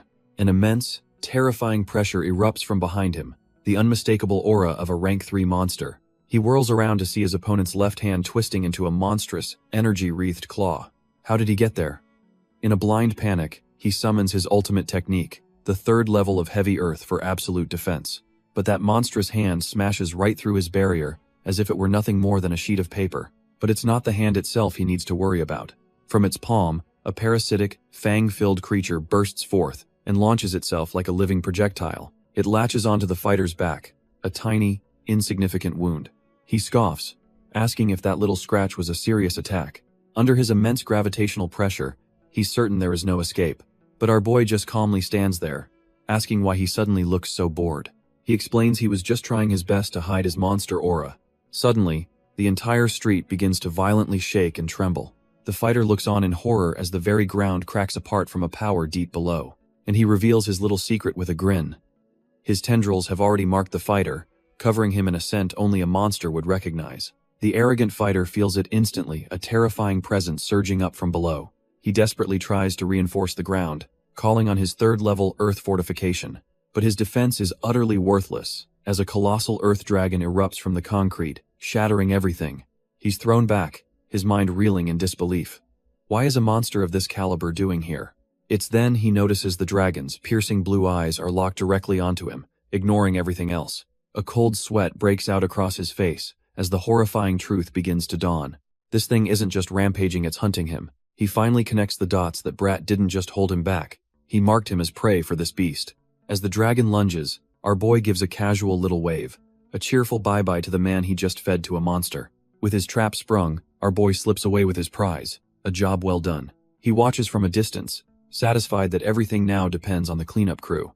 He smirks, his grand plan finally in motion. He's revealed this apocalyptic threat to the exterminators a year early. And right on schedule, an elite squad appears, led by the impossibly confident 4-star transcender, Shang Guangque. Her team gets a lock on their target. The Earth Dragon is just 500 meters out and closing fast. She scoffs at their unease, telling them their team alone is more than enough to achieve this great honor. With a sharp order, she commands them to prepare the binding formation immediately. The team's tracker's eyes go wide, calling out coordinates as the beast barrels towards them at impossible speeds. On their screens, the dragon's signature zips across the map, closing hundreds of meters in mere seconds. The women of the squad channel their power, beginning the incantation for their flowstone formation. Shang Guangque seethes, remembering how the beast escaped last time. This time, she vows, she will cut it down. But her tracker suddenly cries out a warning. There's someone standing directly in the dragon's path. He runs a quick sonic scan to identify the figure, and his face pales in shock. It's a notorious death row inmate, a murderer. Shang Guangque scoffs if he's with the monster, she'll just kill them both. With a roar, she unleashes her ultimate technique, the water dragon. A massive torrent of pure energy surges forward, aimed squarely at the beast and the fool in front of it. The arrogant fighter, beaten and desperate, sees the attack and for a fleeting moment, thinks he's being rescued. That hope instantly turns to sheer terror as he realizes they aren't saving him at all. Panicked, he throws up layers of earth barriers, screaming about his absolute defense. But her attack was never for him. The water dragon slams full force into the colossal earth dragon. The sheer shockwave of the blast sends the arrogant fighter tumbling away. Her water dragon tears into the colossal beast, which lets out a furious roar. But Shang Guangque presses her attack, leaping onto the monster's back to get in close. With a battle cry, she brings down her blade, wreathed in torrents of energy. The arrogant fighter watches on, a smug grin spreading across his face. He thinks he's been saved. He immediately turns to flee, feeling lucky that he could dump this problem on someone else. His mind is already on damage control, worried about failing his mission. But something stops him dead in his tracks. A strange rumble from behind. An armored tail erupts from the asphalt just feet away from him. Shang Guangque's eyes widen in horror. Another earth dragon has just appeared. Her mind reels at the sight. 2 of them? She wonders just how many more are lurking underground. The sheer scale is unbelievable. She knows no one has ever seen the end of an earth dragon's tail. Wasting no time, she orders her team to contain the beast, determined not to let it escape. With a defiant cry, she launches herself straight towards the new dragon's gaping mouth. Her team leader shouts a frantic warning, "Don't go near its teeth, they're impossibly strong." But a determined glint appears in Shang Guangqui's eyes. It'll have to bite her first. She unleashes her ultimate technique, Shinganized, / a colossal wave of blue energy that stuns her allies. The attack tears straight through the monster's head as she declares she's reversed its life force. Satisfied, she watches her attack carve down its body, eager to see the creature's true form revealed. But as the energy trail stretches on for hundreds of meters, her confidence instantly evaporates into disbelief. Her team celebrates their first dragon kill, but Shang Guangqui knows the truth: her power isn't enough to go further. A cold dread settles in as she wonders, did she really kill it? And what kind of monster was that, really? Elsewhere, at the Fan family's secret research base, a senior official demands a report on the monster factory disaster. The news is grim. The facility is a total loss. Every researcher is dead, and their assassin was likely eaten. Worse, their illegal lab has been exposed, and the extermination department is furious, discussing their punishment. The old man scoffs, dismissing it as a mere slap on the wrist before asking the only question that matters. Who's behind this? His aide brings up the final message sent by the factory director just before his death. The culprit wielded blue flames, a devouring power with a fire gene that rivals the legendary eternal flame itself. Shizai's eyes widen in bitter realization this person isn't just an enemy, he's the key to unlocking their greatest ambition. He seethes with envy, lamenting how his family has worked for generations, only for some unknown upstart to hold the true path to power. Shizai declares that if they can't reach the 90% gene threshold naturally, they'll just have to seize it. All they need are the genes from this blue flame user to finally open the everlasting blossom and forge their own dynasty. The senior official knows their first priority is finding this mysterious blue flame user, but his aide wonders how. He scoffs the target is just one man. Why get their own hands dirty when they can let the exterminators do the work? The old man lays out his plan. They will report that the blue flame criminal destroyed their lab and might even be behind the Earth Dragon incident. His aide immediately understands the scheme and rushes off to deliver the falsified report. Elsewhere, Shizai stands before the giant, pulsating green pod, whispering a promise that he will one day open it and retrieve the legendary eternal flames locked within. The true scale of their project is revealed: a monstrous plant suspended in a vast chamber, its roots plunging into the darkness below. And 5,000 meters down, those roots are feeding on something horrifying, a nest of colossal, slumbering dragons. Deep within the gullet of one of these ancient, slumbering beasts, the arrogant fighter from before suddenly materializes, screaming in raw panic. His mind races, trying to process the wet, sticky, and bloody cavern he's trapped in. And then, the horrifying truth dawns as a colossal red eye opens in the oppressive darkness. But as the ancient creature gazes upon him, it seems almost disappointed. This isn't the meal it was waiting for. The fighter can only stare back, utterly bewildered by the monster's complete lack of interest. That's when a new presence emerges, a familiar aura of brilliant blue flames that the dragon instantly craves. Its massive eye widens, finally locking onto the true prize it's been searching for. With a silent roar of recognition, the dragon snaps its jaws shut, intent on consuming the one it remembers.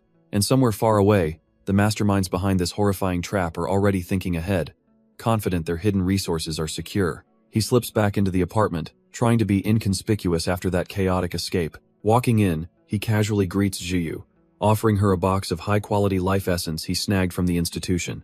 But his mind is racing. He knows the owner of that tail, the Earth Dragon, now has a piece of him. As she heads to her room, he contemplates the grim possibilities this new connection creates. The dragon's rampage could lead the exterminators right to their research base for the Eternal Flames, a facility where a desperate plan is unfolding, a belief that it's better for the apocalypse to manifest sooner rather than later. And right on cue, their giant bioweapon, the Everlasting Blossom, begins to crack open. The green husk peels back, unfurling like a monstrous flower with blood-red petals. A young researcher cries out in alarm, watching the legendary blossom begin to bloom before its time. But the senior scientists can only stare in disbelief as a familiar, brilliant blue energy erupts from the depths below. As the energy consumes him, the lead researcher desperately orders someone to get Director Fan back. The other scientists are helpless, caught in the same violent surge, their breakthrough becoming their tomb. At the same time, the entire city plunges into darkness, and an alert blares as a new player makes his move. Meet the Fan family's private death squad, a team of criminals who mock their leader's new invincible body. Their captain, a man with discolored, scarred hands, knows they owe their power to the very family running this facility. They are a team of supposed dead convicts, boasting 3 4-star transcendents and 7 at the peak of 3-star. With intruders detected, they've been given a new mission: leave no survivors. The captain begins delegating, assigning his female subordinate to run defense and block incoming attacks. His blonde, knife-wielding maniac is assigned to a fence, eager to slice and dice their armed forces.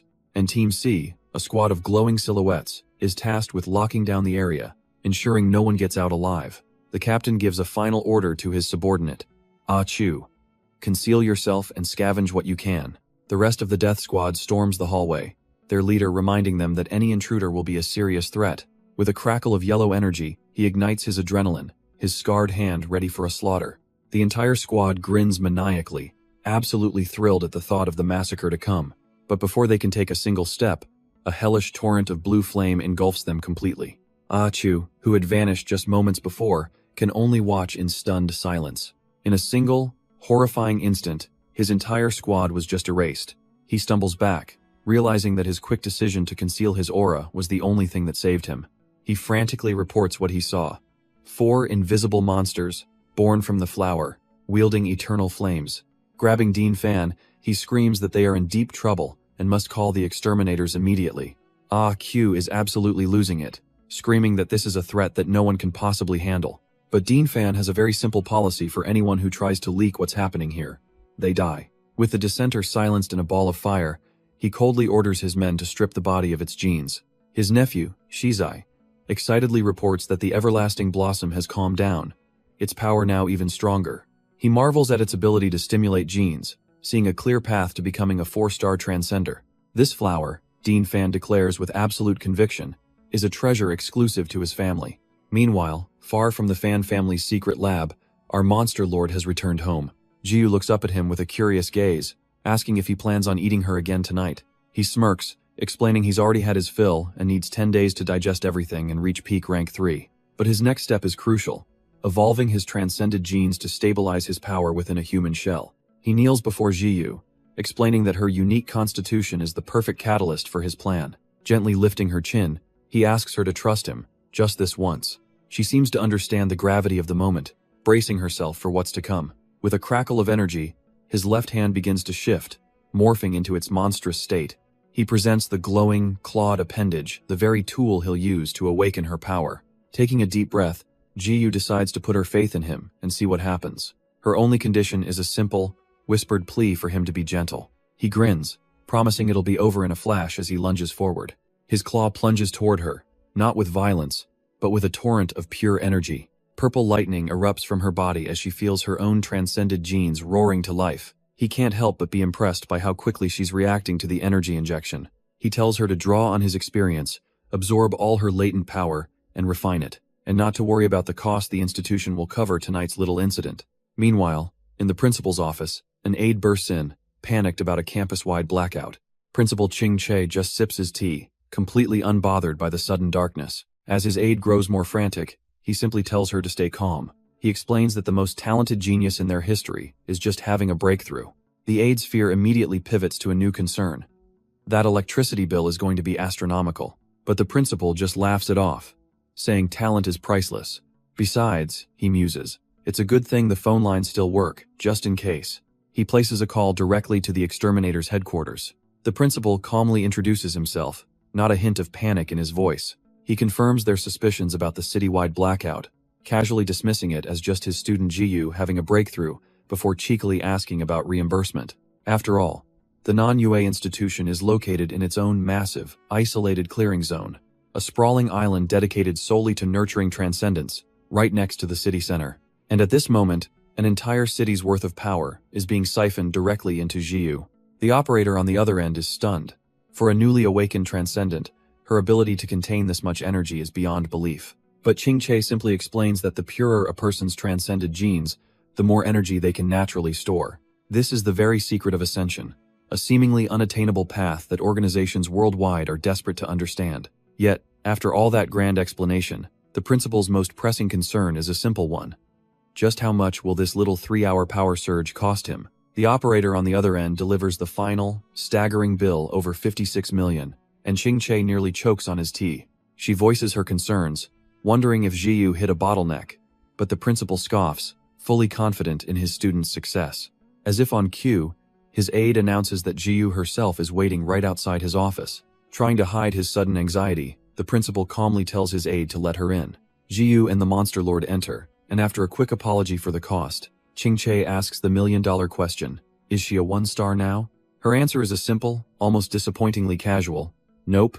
The principal's heart sinks into his boots, face-palming as he assumes total failure and offers a pathetic consolation prize. But Jiyu clarifies his misunderstanding. She's not a one-star because she's already a two-star transcendent. Ching-Che is utterly floored, standing up in disbelief. By his calculations, that leap should have taken weeks, not hours. Needing to see this impossible feat with his own eyes, he prepares to personally verify her power. And just like that, the principal's office is suddenly swarmed by shadowy, root-like tendrils. Jiyu is stunned. They gave off no aura, no sense of threat, yet she can feel their immense power. Ah, so Ching-Che sees it now. Her transcended genes are blazing, accelerating her refinement. He explains that this level of activity is usually only triggered by two things: fighting monsters or intense emotions. With a playful wave, Jiyu cheekily declares that her emotions are just extremely intense at the moment. The principal gives her a deadpan stare, clearly not buying her cutesy little act for a second. Seeing his chance, the Monster Lord steps in, patting her head and changing the subject with a grin. He announces their true goal: to get their hands on a cultivation method to reach 3-star. Ching-Che dismisses their haste, assuring them Jiyu is covered. But for the Monster Lord, things are far more complicated. Ching-Che explains that reaching 3-star requires constructing an elemental star chart from one's genes. However, he points out a critical defect in the Monster Lord's: his genes are far too weak to form one. With a knowing smirk, the Monster Lord asks about robotic exoskeletons for artificial transcendence. The principal's eyes narrow. How could this boy possibly know about that old, failed technology? The Monster Lord continues, confirming reports on the tech existed but were quickly scrubbed from public view. He reveals the project was scrapped because it only worked on the weakest transcendents and was wildly inefficient, requiring a massive amount of life essence fluid, which he declares is perfect for him. Ching-Che is appalled, telling him not to make stealing from his classmates sound so elegant. But the principal shuts the idea down cold, stating the device is incredibly expensive and simply not an option. And just as they're about to walk away, feigning disappointment, the principal cracks, yelling for them to get back here. Ching-Che relents, but with a heavy condition, offering the Monster Lord a single chance. If his team can make it through the upcoming supernova selections, he'll get the enhancement armor. With a flurry of thanks, they accept the challenge, but the principal adds one last thing: registration closes in 3 days. As they leave, his aide questions the decision, stating it's impossible for them to achieve supernova status. She explains they're just first years, and worse, 2 of his teammates haven't even awakened their powers yet. But the principal calmly sips his tea, a sly look on his face, suggesting it's not so clear-cut. He clarifies that his faith isn't just in Jiyu's talent, it's in the boy, the one they almost rejected. He reminds her how everyone was baffled when he let a kid with a 1% gene rate in, yet he passed the final trial. The principal admits the boy's transcended genes are basically non-existent, but his high school data showed anomalies. His aide is confused, questioning why he's looking into transcender fitness when his specialty is monster genes. He simply closes his eyes, a silent confirmation that his intuition is telling him something is off. Dismissing her, he calls the task he set an impossible long shot, but a win-win if they pull it off. Alone in his office that night, the phone suddenly rings, breaking the silence.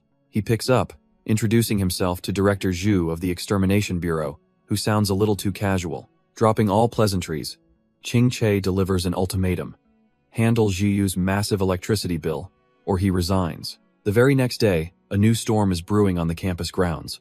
A high-ranking student orders an immediate investigation into a freshman Blue Flame user, suspecting a link to the fan's stolen data. In his office, Principal Ching-Che receives 2 guests, alumni from the Extermination Bureau, who note how little has changed. The younger one, Lin Chi, bluntly points out the school's money problems, earning a swift hand to the face from his senior. Ching-Che, unamused by the pleasantries, cuts straight to the chase, demanding to know why they're really here. The senior agent, Ni Yang, drops the facade, revealing their true mission: to investigate the Blue Flame user. Ching-Che calmly asks why the Bureau suspects the user as one of his students, prompting Ni Yang to nod to his subordinate. The silver-haired fighter, Lin Chi, stands to give his testimony, recalling his own fateful encounter at the Shen market. He recounts a brutal fight where a monster ripped his arm clean off, only for a mysterious figure to appear and save him. When he awoke, the monsters were dead, and he saw a hooded young man absorbing their dark energy. But that wasn't the end of it. Their target's activities have escalated dramatically, forcing the Bureau's hand. Just yesterday, the Fan family reported a devastating attack on a key lab. The Blue Flame user stole their life fluids and killed everyone.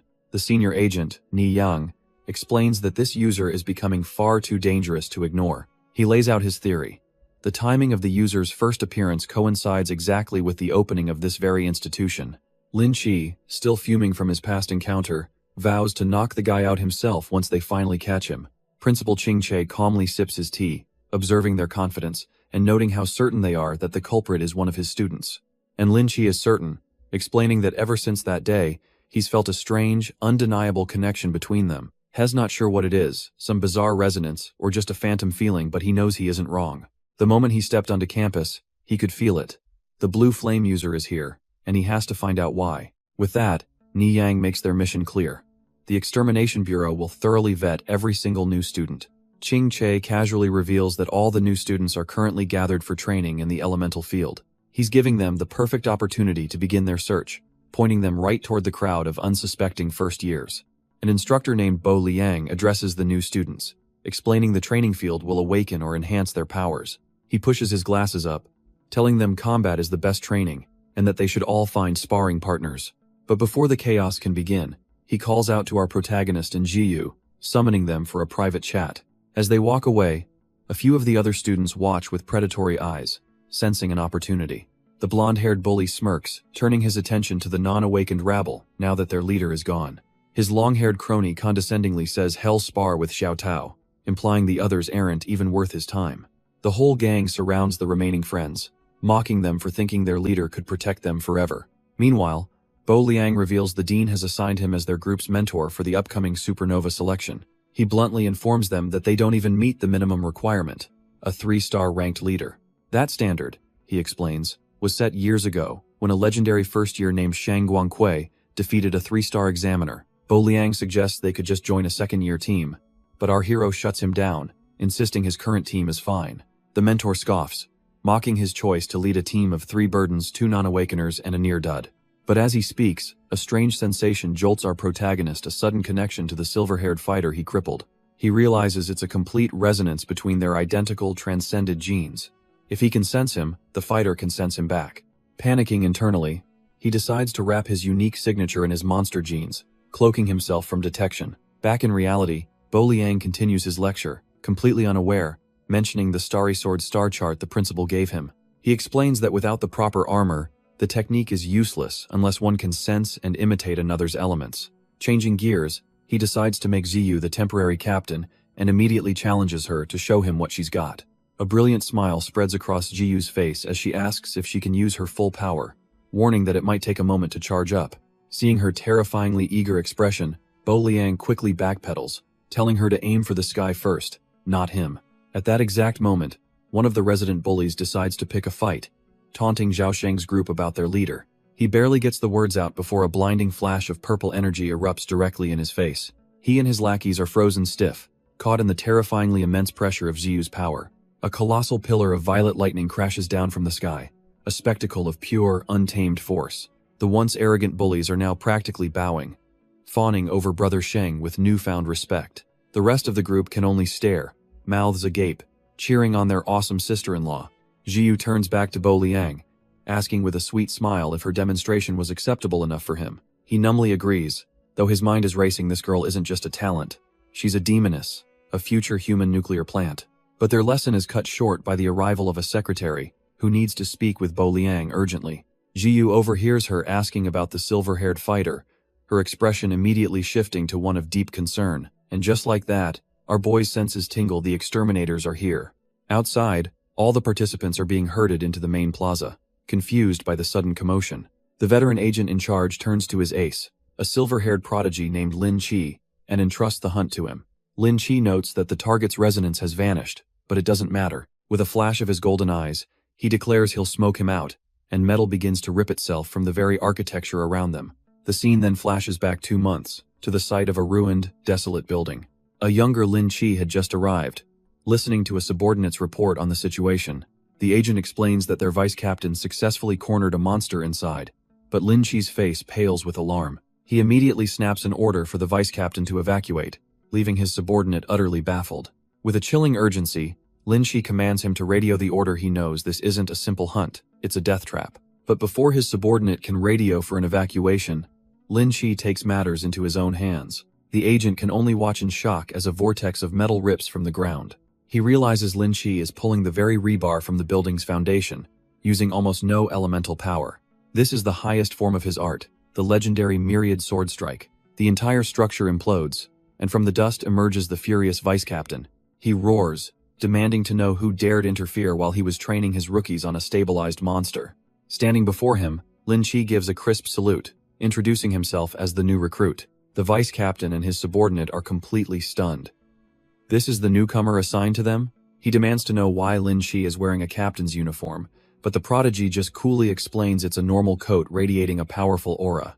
With that chaotic first meeting over, the flashback ends, returning us to the present. The vice captain frantically warns Lin Chi not to mess around. Destroying this plaza would mean a debt of 20,000 years, but Lin Chi simply ignores him, his golden eyes flaring as he commands the metal to come forth. A massive torrent of golden, crystalline shards erupts, twisting and forming under his absolute control. The shards fill the entire plaza, hovering menacingly over the terrified participants below. They realize he's not attacking, but scanning, forcing his own elemental power into every single person. Our monster lord stands perfectly still as the energy washes over him, a forced scan to smoke out the target. He feels his transcended genes stir, but knows his monster genes can easily suppress the signal. It seems he's caught. As long as this shorty is around, using his other powers is off the table. He glances at Jiyu, quietly warning her to keep her distance and not to act rashly. Deep down, however, another part of him is confident, certain that everything is going to be just fine. Lin Chi's golden eyes finally lock onto his target, a cold declaration echoing in his mind. Found you, Blue Flame. The golden shards instantly change direction, whipping past the other terrified participants. They converge on our boy, who immediately starts his performance, screaming about why he's the one being targeted.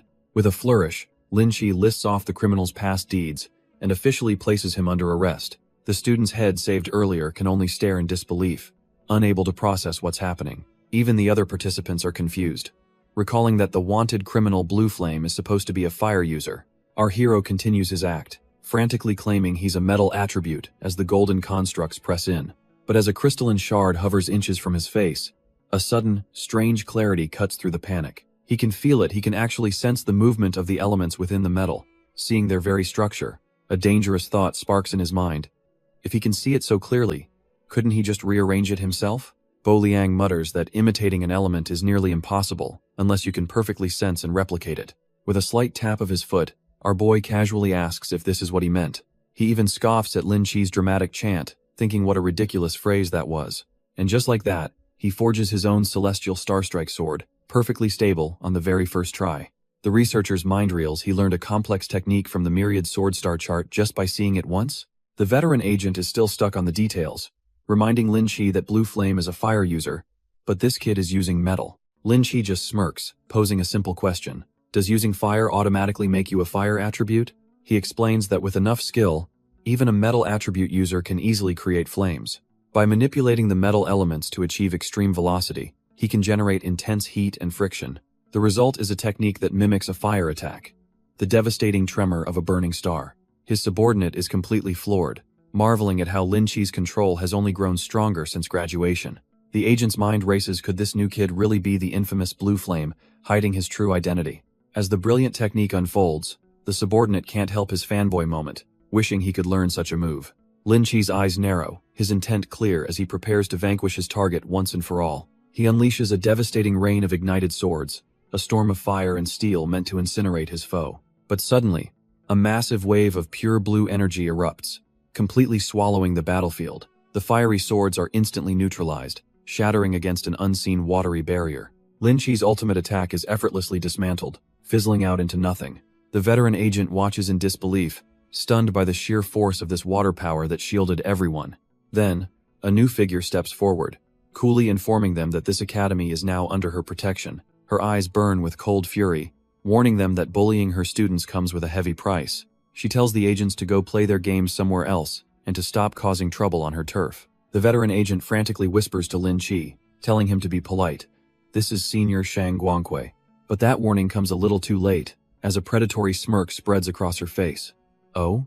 She challenges him directly, a colossal water dragon materializing to teach this insolent brat some manners. The subordinate agent is stunned. Her elemental lifeform is so real he thinks he's witnessing the birth of a 5-star transcender. Lin Qi grits his teeth and calls for a retreat, vowing to come back with nearly 20 more agents to deal with her. But his threat feels empty as the massive water dragon looms over them, a silent promise of annihilation. A quick flashback reveals this fiery personality is nothing new, with her mentor once advising her to tone it down. Back in the present, she forms a water scythe, demanding to know how their elite team failed to identify their target's true attribute. She reveals a critical piece of intel. She was monitoring the campus when the lab was destroyed, and no one left. The monster lord's eyes widen slightly. Has been cornered, or so she thinks. The veteran agent has seen enough, quickly grabbing Lin Qi and dragging him away before things get worse. Our boy decides to play it cool, trying to change the subject as the agents flee. He casually remarks that keeping an eye on this massive institute must be quite the exhausting task for her. But Shang Guangque just stretches languidly, admitting she doesn't have time to watch everyone, every day. Then, she closes the distance, her instincts telling her that despite everything, he doesn't seem like a bad person. A pointed cough from the sidelines breaks the tension as Jiyu makes her presence known. Shang Guangque's attention immediately shifts, playfully pinching Jiyu's cheeks and encouraging her to get stronger. With a final command for them to study hard, the terrifying 4-star transcender takes her leave. As the dust settles, the leader of the grateful participants remarks on Shang Guangque's awful taste in men, a fact our boy silently agrees with. He then leans in with a creepy glint in his eye, telling the guy to bring Xiao Tao to Jiyu's dorm for a special treat. From a distance, Bo Liang watches them, calculating their odds in the upcoming supernova selection. Despite their low awakening rates, he believes they have a real shot at the first round, and he's ready to win some bets on it. Meanwhile, in a briefing room, other team leaders brag about their own elite students, confident in their chances. When they hear a first-year team is joining, one of the more arrogant teachers scoffs first years don't even qualify. But right on cue, Bo Liang makes his entrance with a wide, confident grin. Adjusting his glasses, he coolly suggests they all make a little wager on the outcome. That night, however, a new problem arises in the dorms. Far from the eyes of any teachers, the leader of our boy's new faction is being poached, offered a staggering 1,000 vials of life essence to betray his team. The poacher leans in with a smug grin, reminding the leader how much his sister needs that life essence. But he claims there's an even bigger prize, something beyond his wildest dreams. His mysterious benefactor, a young master fan, has a guaranteed method for awakening. The leader's stoic expression finally cracks. Awakening? This was the one thing he desperately needed. The poacher presses his advantage, mocking his repeated failures and his sister's struggles. He grabs the young man's collar, declaring this is his one chance to rewrite his family's destiny. But the leader looks up with cold, unwavering eyes, telling him to get his dirty hands off. The poacher laughs it off, accusing him of getting arrogant just because he has a new, powerful ally.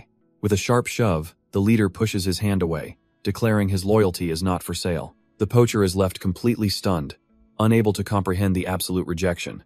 The poacher grabs Zhao Sheng's collar, screaming his name in sheer disbelief. He furiously asks if he's a fool who can't see the consequences of defying the Fan family. He warns that this pride will cost him everything, especially his one shot at awakening. But Zhao Sheng just adjusts his collar with a smug grin, completely unfazed. With a powerful shove, he pushes the man back, declaring his brother is not someone to be underestimated. The poacher stumbles, his patience gone, and threatens to make sure Zhao Sheng never sleeps peacefully again. Zhao Sheng's grin only widens. He says it's better he doesn't awaken, because if he did, he'd fight them to the death. Absolutely livid, the poacher can only call him what he is, a complete mad dog. His fists ignite in a swirl of flame as he promises to give Zhao Sheng a lesson he'll never forget. But Zhao Sheng stands firm, his own resolve burning, ready to repay the debt to his brother with his very life. But Zhao Sheng suddenly changes his tune, claiming he has urgent matters to attend to tonight. The poacher just laughs in his face, calling him a coward and threatening to just beat him down right here. His parting shot echoes through the night. Zhao Sheng is a worthless coward, and his sister will die because of him. Meanwhile, watching from the darkness, Wu Yin notes that approaching anyone around Xing Kun seems impossible. But the man beside him, Shizai, simply smirks. He had hoped to be lenient, but now he'll have to get ruthless. A short while later, Zhao Sheng and a young woman named Xiao Tao arrive at a nondescript door. He knocks, announcing their presence to the big brother inside. The door swings open to reveal our protagonist, arms crossed with an unnerving, smug look on his face. He leans in with a sinister grin, asking if they're ready for their special, hellish training. His expression then turns dead serious, giving them their first instruction for this training from hell. Close your eyes. The training begins, but Zhao Sheng has a creative solution. He starts taking off his socks. He explains that it's to prevent them from peeking, pulling one off with a flourish. He then tries to force the stinky sock onto Xiao Tao's face, who looks utterly horrified by the assault. Our protagonist sighs, calling off the blindfold idea. The most important thing now is for them to trust him completely. He leans in, his expression dead serious, telling them to entrust their very lives to him. Zhao Sheng immediately agrees without hesitation, turning to Xiao Tao for her answer. But she has a different question on her mind, asking if he is the infamous Blue Flame. The revelation hits Zhao Sheng like a truck. His big brother is a legendary figure. He whirls on Xiao Tao, demanding to know how she could have possibly figured that out. She explains her logic. The exterminators wouldn't hunt him without reason, and she recalled Senior Lin Qi using that name. She explains she was paying close attention, noting his exaggerated reaction was completely faked. She also observed Jiyu, whose usual restraint was replaced by an uncharacteristic, cold detachment. Zhao Sheng is stunned by his sister's intellect, to which she dryly remarks that one of them has to be smart. Our protagonist smirks, finally confirming her suspicion. He is indeed the Blue Flame who destroyed the Fan family's lab. With that piece of the puzzle, Xiao Tao realizes their final test was so strange because he had a target on his back. Zhao Sheng's mind is completely blown by the revelation. She continues, stating this proves the Fan family was hiding unethical research, and that she has no choice but to trust him. Her brother grabs her, insisting that since he's committed to following his hero, she has to join them too. With a newfound fire in his eyes, he declares they are both all in, ready for whatever special training he has planned. And so, their training begins with 2 huge bottles of a glowing blue liquid, with disembodied hands floating eerily inside. Without a second thought, Zhao Sheng chugs the entire bottle down to the last drop. Xiao Tao follows suit, her stomach feeling like it's about to burst, but their new leader just calmly tells them it'll be absorbed soon enough. He smirks, confirming that yes, this is high-grade life essence fluid, stolen straight from the Fan family's lab. The siblings are floored by the sheer extravagance. Zhao Sheng can't believe it, while Xiao Tao realizes this is what true commitment looks like. But the danger quickly dawns on them for the unawakened. Consuming this much at once is a massive risk to their lives. Xiao Tao's mind races, deducing he learned this high-risk method from the lab, and wonders what secret device he has hiding from them. He simply smiles, and tells them it's time to close their eyes. With a swift movement, he knocks them both out cold, a far more effective method than asking for blind trust. Looking down at their unconscious forms, he admits to himself that his monster gene must remain a secret. The only way forward is to force their awakening through a nightmare, wishing them a good dream straight from hell. He begins the procedure, carefully extending his monstrous tendrils towards Xiao Tao's neck. He knows her transcended genes are volatile. Even the slightest stimulation could make them go berserk. But for the others, with their weaker potential, he can be far more aggressive, weaving his own monster genes directly into their souls. He knows they're now experiencing a nightmare born from the deepest fears of their subconscious. And just like that, Xiao Tao finds herself in a terrifying dreamscape, collapsed in a field of red-soaked grass. She recognizes her childhood pajamas, the blood and the small teddy bear lying just a few feet away. A cold dread washes over her as she realizes it's that same horrible nightmare again. But this time is different. The bear's seams rip open, revealing a monstrous maw lined with jagged teeth. Her once cherished toy grows into a hulking, nightmarish beast, far more revolting than she could have ever imagined. Miles away, Jiyu freezes in her tracks, sensing the immense, dark energy. Something is definitely off, something is wrong with him. Elsewhere, 2 exterminators are on patrol, with Lin Qi teasing his partner Xing Kun for having a dog's nose. From the shadows, an unknown rival watches, vowing to expose the one they call Blue Flame. But the 2 exterminators' light banter is cut short by a sudden, urgent alert. Their faces go pale as they see the message on their device. This is bad. The North District supply station has been attacked, and every available agent is being called in. On the scene, a support agent with enhanced hearing reports the chilling situation. The building is destroyed, but there are no signs of survivors or monsters. He confidently reports to HQ, boasting that his team helped take down the Earth Dragon and can handle this. After all, he smirks. Nothing can escape his transcendent hearing ability. But a split second later, a strange sound slices through the night. The agent's confidence shatters into pure terror. Something is closing in on them at impossible speed. The agents rush to the scene, preparing a dragon entrapment formation, but find nothing. The hearing specialist reels back in confusion. He swears he heard them just meters away. How is this possible? Before he can process it, a violent surge of blue energy erupts from the ground, engulfing the entire team. His specialized headphones, his greatest asset, are blasted from his head and clatter uselessly to the dirt. The unseen force slams into the ground right where they stood. The rest of the team is thrown into chaos, already wounded and realizing they're fighting an invisible monster. One of the female agents desperately throws up a glowing blue barrier to defend her comrades, but the invisible attack slices through her defense like it's paper, tearing into her shoulder. Her eyes widen in pure terror. This creature's power is immense, at least a fourth-stage threat. With no other choice, she sacrifices her own blood, unleashing a final, desperate mercury dragon trap eruption. A dome of crimson energy erupts, a blood prison cage born from her own life force. The team's captain screams at her to stop, but she yells back that this cage won't hold the fourth-stage monster for long. With a blood-soaked, bittersweet smile, she accepts their fate. They won't last until rescue arrives. She turns to her sisters, apologizing for the terrible sacrifice she's about to ask of them. There's only one way out of this, she explains. A chance to save the captain's life using her technique. Has always been their shield, their protector, but now, it's their turn to protect him. Her comrades don't hesitate, grabbing their struggling captain and holding him fast against his will. Their combined power surges into a vortex, a final plea for him to escape and ensure their sacrifice means something. With a gut-wrenching scream of denial, he's launched away, propelled by the force of their final act. Landing hard, he looks back in anguish, filled with regret. If only he had been stronger. But his grief is cut short by a sound in the distance, a chillingly familiar noise. It's not just one invisible monster. He realizes with dawning horror there might be two, or even three. With no time left and nowhere to hide, he knows he has to report this intel immediately. He frantically pulls out his phone, but a glaring error message stops him cold. The sheer elemental power in the air is jamming the signal. He has no choice but to run. As he sprints for his life, he knows he's been spotted, the monster hot on his trail. He keeps his eyes glued to the screen, desperately begging for the call to connect. But each attempt ends in failure, the same mocking error beeping over and over. Then, just as all hope seems lost, the screen flickers to life. A connection. He yells his report into the device, warning HQ of at least 3 4-star invisible monsters. With the report sent, a bloody smile creeps across the agent's face. Now he can finally go all out.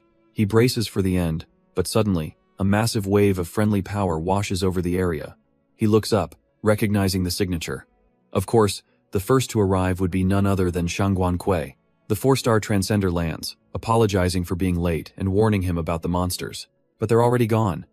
She coolly deduces they fled to avoid a real fight, having a far more important goal in mind. Elsewhere, one of those monsters thinks to himself that humanity has grown far too comfortable. He believes a little chaos is necessary to toughen them up for the real disaster that's coming. Jiyu watches from the corner of her room as he dangles 2 unconscious classmates, trying to resist his monstrous urges. He turns to her with a wicked grin, teasing that if he can't hold back, she's the first one he'll eat. Her face contorts in pure disgust as she tells the vile creature to get lost. He explains to a skeptical Jiyu that while he couldn't risk implanting monster flesh himself, it's a perfect shortcut for those without special genes. He notes that Xiao Tao's dream is a simple, typical fear response. Zhao Sheng, however, is a different story, muttering about killing someone, a sign of immense inner turmoil. In his nightmare, his eyes flare with a blue light as he screams murderously, consumed by pure rage. And just like that, both he and Xiao Tao jolt awake, gasping as they return to the real world. The Monster Lord greets them with a smug, knowing smile, congratulating them on their successful awakening. The two of them are completely bewildered, trying to understand what just happened to them. Their eyes widen in unison as the shock and realization finally hit them. Zhao Sheng is instantly overcome with emotion, bursting into a flood of grateful tears. He drops to the ground in a deep bow, pledging to become a shield for the big brother who granted him this power. The Monster Lord casually waves off his praise, telling him he's still a long way from being useful. He explains that he kickstarted their powers by forcing their transcended genes into a berserk state. It's a simple survival instinct, artificially triggered to accelerate their growth at an insane rate. With that, he drops the bombshell. They have 1 week to reach the 3-star transcender threshold for the supernova selection, and as a final instruction, he tells them to only drink life essence fluid before shutting the door. Left alone, Zhao Sheng and Xiao Tao are completely shell-shocked, struggling to believe this is all real. But the feeling of his genes buzzing with power convinces Zhao Sheng. Their big brother is a true legend. Xiao Tao, however, is stuck on one detail. Did he really just say they were entering the supernova selection? Zhao Sheng is brimming with newfound confidence, declaring that if their brother wishes it, they'll do it. She has to remind him of his track record, but he just laughs off the fact he was beaten by nearly all their classmates last term. And just like that, 1 week flies by, and the supernova selection is finally set to begin. Elsewhere, one of the bullies who beat Zhao Sheng down is casually chugging a vial of life essence fluid. His friend asks where he got it, and the blonde poacher smirks, saying the source should be obvious. He proudly admits he stole it from Zhao Sheng, who had pathetically hidden his supply in a pair of old shoes. Why would he fear a nobody like that? He's just a bootlicker for the Zhiyu gang, while his own boss is from the esteemed Fan family. He laughs, calling Zhao Sheng a coward who hasn't even dared to show his face since their last encounter. Just then, Wu Yin appears, and the bully continues his rant, only for Wu Yin to calmly warn him not to underestimate Zhao Sheng. The poacher sneers, accusing Wu Yin of wanting to crawl back to Zhiyu's side now that Zhao Sheng has resources. But Wu Yin just stares back, completely unfazed, and tells him to check the campus network. It's the supernova selection today, after all, and the entire school can watch it live. The bully and his friend are glued to a phone, realizing the live broadcast has already started. The host is none other than Slaughter Rabbit, a famous internet sensation and white attribute transcender. Floating gracefully, she begins by introducing the first of the top 3 contenders, Team 23, the Crimson Flames. The bully immediately recognizes their leader, young Master Fan, as the host details the team's power all fire users with impressive cultivation rates. The spotlight shines on the new captain, Fan Shizai, heir to the Fan family and a bona fide teenage prodigy. A 3-star transcender with a staggering 90% transcended gene count, his future looks terrifyingly bright. Slaughter Rabbit playfully hovers above him, encouraging the audience to watch his performance closely. With the first powerhouse introduced, she smoothly transitions to the next team on the list, an all-female squad known as the Rootbreakers, whose captain is currently recognized as the school's strongest student. This captain, a senior with 85% transcended water genes, is infamous for once demolishing the entire Crimson Flames team with a single attack.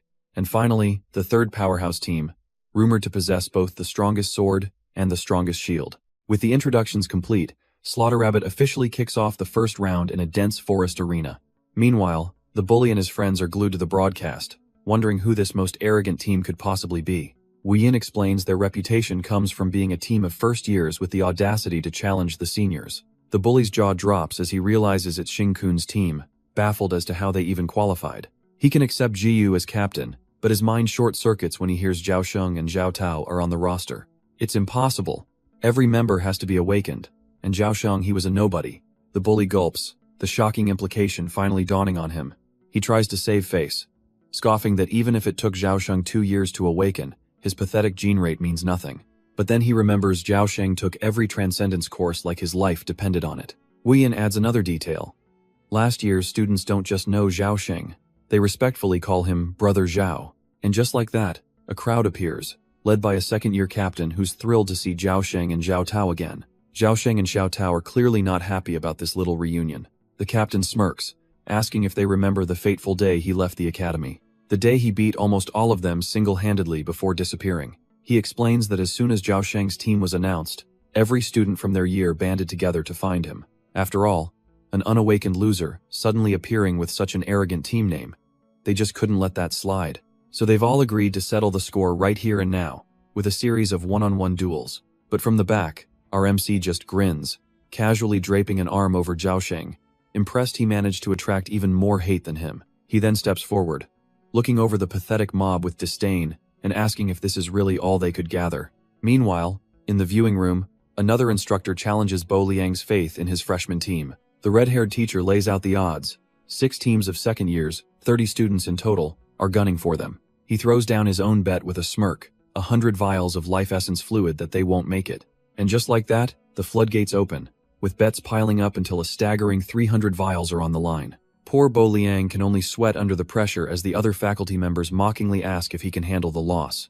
The red-haired teacher then smugly inquires about the meaning behind their team name, Doomsday Starlight. Back on the field, the Dark Horse captain echoes the sentiment, laughing at their supposed arrogance.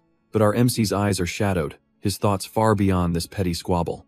For him, Starlight kindles flames. He knows he can't save the world alone. His true mission is to ignite the sparks around him before the real apocalypse. So he scoffs at their challenge. Individual battles? as if any of them were worthy of his time. He tells them plainly, their only hope is to come at him all at once. The Dark Horse captain's face contorts in disbelief and rage. His whole team erupts, calling our hero an arrogant bastard for expecting them to gang up on him. But as they shout, Zhaosheng steps forward, a knowing look on his face. He stomps the ground, telling them to get on with it since his big brother has already spoken. Before the captain can even process this, Zhaosheng unleashes a brutal strike right into his gut. The blow is so powerful it nearly folds the captain in half. With a savage technique, the Iron Mountain Lean, Zhaosheng sends his own ally flying. He stands over the fallen captain, explaining that they can use their powers now, unlike before. Meanwhile, our MC casually wipes his hands, deciding he's had a change of heart about the terms. Back in the observation room, Bo Liang tells the others it's too late to back out now. The other faculty members crowd around, demanding to know Zhaosheng's background. Bo Liang calmly explains that Zhaosheng only has a 39% gene rate, a complete nobody in terms of power. But while he couldn't learn transcendent skills, he became a martial arts prodigy, a genius in his own right. He was so dedicated that he became a mentor to his entire class, earning their absolute trust. Before leaving for the test, he gave them one final lesson, single-handedly wiping the floor with all of them. The red-haired teacher scoffs, mocking Zhaosheng's low potential even after awakening his power. Unfazed, Bo Liang coolly adjusts his glasses, asking if he'd like to make another bet on that. The teacher leans in, sneering at the idea that winning one small fight secures anything.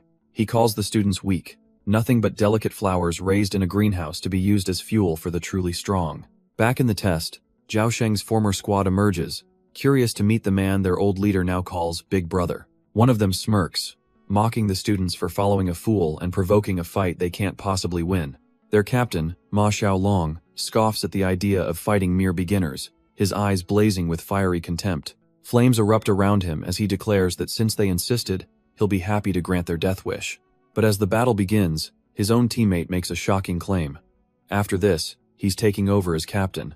Ma Xiaolong, completely lost in his own hype, roars that his superior power will easily crush these freshmen. His supposed ally, however, thinks otherwise, coldly noting that the real Big Brother is far stronger than this idiot. In a stunning act of betrayal, he turns and blasts his own captain point blank with a searing energy beam. Before he can even savor the moment, a green-haired fighter blitzes in from above, knocking him out instantly. The newcomer grins, amused at how this whole team went all out only to be so useless. Their captain is fragile as a doll. Not even pausing for breath, he unleashes another devastating blast, already calling out for his next victim. The announcements echo through the forest. Captain Xiaoran is defeated. Team Flying High is eliminated. Survivors can only stare in disbelief, realizing they never even stood a chance against that incredible speed. Up in the trees, a bunny-eared girl recognizes the monster tearing through the ranks as a fourth grader, Chen Xia. In a flash, another team is wiped out, their captain blasted into unconsciousness. Then another, and another, as Chen Xia carves a path of destruction through the senior teams with a wild grin. Finally, his rampage brings him face to face with his last targets, and he sneers that it's the freshman's turn. He dives from the sky, gleefully announcing that he enjoys dealing with rookies the most. But on the ground, the recently betrayed Ma Xiaolong looks on, sarcastically wondering if this is the captain he's supposed to trust. The bunny-eared spectator screams into her phone that Team Doomsday Starlight is done for. But as Chen Xia's windblade closes in, our captain doesn't even flinch. The senior's confident smirk vanishes, replaced with pure disbelief, as his attack just stops. He's been caught by a single hand, wreathed in a golden, transcendent light, and in that same instant, the very ground beneath Chen Xia begins to glow ominously. A massive crystalline spike erupts from the earth, shooting upwards with incredible force. It slams directly into the fourth grader, blasting him into the air as our hero casually watches. Chen Xia's eyes roll back, his body going limp from the sheer force of the counterattack. Our captain examines his hand, thoughtfully trying to name his new move, the Kidney Pringer Star Sword, and the bunny girl's commentary flips entirely, now screaming with excitement that Chen Xia has been defeated. With the fourth year taken care of, our captain steps over the fallen bodies, calling out his real targets. He smirks, announcing that it's his teammates who need the practice, and the second years seem just right. The captain of the Wind and Sand team, Chen Xia's own leader, erupts from the trees in a fury. Down on the ground, a battered Ma Xiaolong can only stare in awe, realizing the true depth of his new captain's power. The green-haired fighter rallies his team, their philosophy clear: ambush, swarm, and eliminate the arrogant fools. But our boy just flashes a predatory grin, practically daring them to come be his punching bags. One of their members, Xing Kun, surges forward, recognizing that this freshman's skill is no fluke. He unleashes a strike, only to have his arm caught mid-swing by an unseen opponent. It's Zhao Sheng, who calmly informs him that Big Brother wants them to be the warm-up. Xing-kun just scoffs, recognizing the instructor but dismissing him as a low-level rookie who has no chance of stopping him. Zhao Sheng unleashes his dragon technique, a roaring blast of pure blue energy, but the attack simply washes over his opponent, dissipating into nothing. Xing-kun mocks his pathetic 39% gene rate, questioning where this insect got his courage. But Zhao Sheng retorts that power isn't about size, as a dangerous red aura flares around his hand. His opponent laughs, ready to teach him a lesson in overwhelming despair. A split second later, that smug confidence evaporates into pure, undiluted shock. Zhao Sheng moves in a crimson blur, landing a strike before Xing-kun can even register it. The senior fighter finally understands Zhao Sheng is using his own blood to fuel his technique. It's an insane gamble. By internalizing the dragon, he's lost all ranged ability and tied his life to it. Zhao Sheng just grins, confident that his sheer effort will crush his opponent's innate talent. Acknowledging his inferior genes, he unleashes his final, life-or-death art, Dragon's Descent. Elsewhere in the forest, another confrontation is underway, as a pink-haired fighter has Xiao Tao completely bound. She's done her homework. Xiao Tao wasn't even an awakener 2 weeks ago, so how is she already a 3-star transcendent? Xiao Tao stammers out a weak excuse about just getting emotional easily, a line that fools absolutely no one. The pink-haired girl scoffs, pitying her foe's low potential, before summoning massive, pillar-like roots from the ground. With such limited talent, she declares Xiao Tao will never be anything more than a small fry. The colossal wooden spikes slam down, aiming to crush her completely. But Xiao Tao reacts in a flash, narrowly dodging the devastating impact with surprising agility. Her attacker notes the impressive evasive skill, but then her eyes catch something on her own vine. A strange red blossom has bloomed on the branch, a peach blossom, where none should be. Her mind races. How can flowers bloom on rootless vines from a user with such low potential? The horrifying realization hits her: these are blood peach blossoms, nourished by Xiao Tao's own life force. She screams, calling her opponent insane for using a technique that will drain her completely dry. But hidden away, Xiao Tao is steeled for this, remembering her brother's words. Meanwhile, a new challenger emerges, taunting our hero for letting a woman stand in front. The man with metallic dreads smirks, confident in his plan to distract him for a pincer attack. Our protagonist just smiles back, completely unbothered, claiming he's not one for heroics. As if on cue, his partner leaps from the trees, plunging a golden spear right at him. But her face twists from confident ambition into pure, utter disbelief. Without even turning, he casually deflects the ambush, leaving her ally stunned by his seasoned skill. The dreadlocked brawler can only stare, his mind reeling. This freshman is a battle-hardened veteran, but our hero isn't even fighting. He's just using this tournament to train his partner. Jiu steps up, purple lightning crackling as she announces the activation of her star chart. Her opponent scoffs at the very idea star charts don't need to be activated. And then, his smug confidence shatters as a long-forgotten legend surfaces in his mind. The one theoretically perfect star chart, a power so vast it was said to create its own realm. He realizes with dawning horror that she has a 95% gene rate, the highest in history. She focuses all of that latent power, the air itself vibrating around her, and unleashes her ultimate technique, the magnetic star. A blinding sphere of pure magnetic force erupts, ready to reshape the entire battlefield. The faces of her rivals twist in disbelief, their arrogance vaporized by this impossible pressure. Every single one of them is frozen, realizing they picked a fight with a living legend. The girl who beat down Xiao Tao can only stare, her own power feeling like a child's toy. All across the training ground, jaws are on the floor. What kind of monster did they provoke? Standing in the epicenter, Jiu unleashes her 3-star transcendence, the magnetic star. She calmly notes the automatic lightning barrier incinerating a stray leaf, a simple but effective defense. But of course, there's always one who thinks they know better. Another ambusher stepping from the shadows. With a 44% Icebird star chart, she unleashes a storm of feather needles from above. She smirks, convinced that a passive defense can't possibly block a continuous, overwhelming assault. Her countless ice shards begin to rain down, crashing against the crackling purple lightning. Undeterred, the ice user goes all in, challenging Jiu to handle her next move. She summons a massive shard of ice, her ultimate technique, the ice cicada, but it's utterly useless, disintegrating against the sheer power of Jiu's lightning. The ambusher's jaw hits the floor, the amount of energy required is simply absurd. Nearby, another defeated rival can only stare, finally understanding the chasm created by a 95% gene rate. But amidst the awe, Jiyu looks a little distressed, calling out to Xing-kun for help. It seems she's gotten herself stuck inside her own overwhelming power. She stares blankly at her hand, confused by the crackling energy she can't quite turn off. Suddenly, a massive beam of purple energy accidentally erupts, firing right past him. He just barely flinches, calmly telling her she really needs more practice controlling that power. Seeing her confusion, Xing-kun gives her a new mission. Use those two fighters over there to familiarize herself with her power. Jiyu, still surrounded by crackling energy, gives a simple, almost robotic okay. Their new opponents are already on guard. A woman with her hair in a bun and a man with pipe-like dreadlocks. The woman asks her captain how they should possibly break through Jiyu's insane defense. But the captain scoffs, dismissing Jiyu as a genetically aggressive junior and telling his team to just ignore her. Their real target is the captain, and another teammate with crystalline wings immediately takes flight, heading straight for Xing-kun. Xing-kun, however, looks utterly bored by the attempt, calmly warning them that picking a fight with him will only speed up their elimination. The dreadlocked rival sneers, saying he's heard that exact same threat from countless newly enrolled juniors before. He lunges forward, hand outstretched, absolutely certain that this cocky freshman won't be any different. With a roar, he unleashes a swirling vortex of flying sand from below as his winged partner attacks from the sky. The winged woman unleashes a volley of feather needles from above. Her captain grins, confident he'll teach these juniors to be more low-key in the future. But as his sandstorm swirls, he realizes in shock that his target somehow dodged every single needle. Suddenly, Xing-kun is right there, asking if he dislikes his triggering skills. He casually informs the stunned senior that he can't be eliminated yet, as he's needed for sparring practice.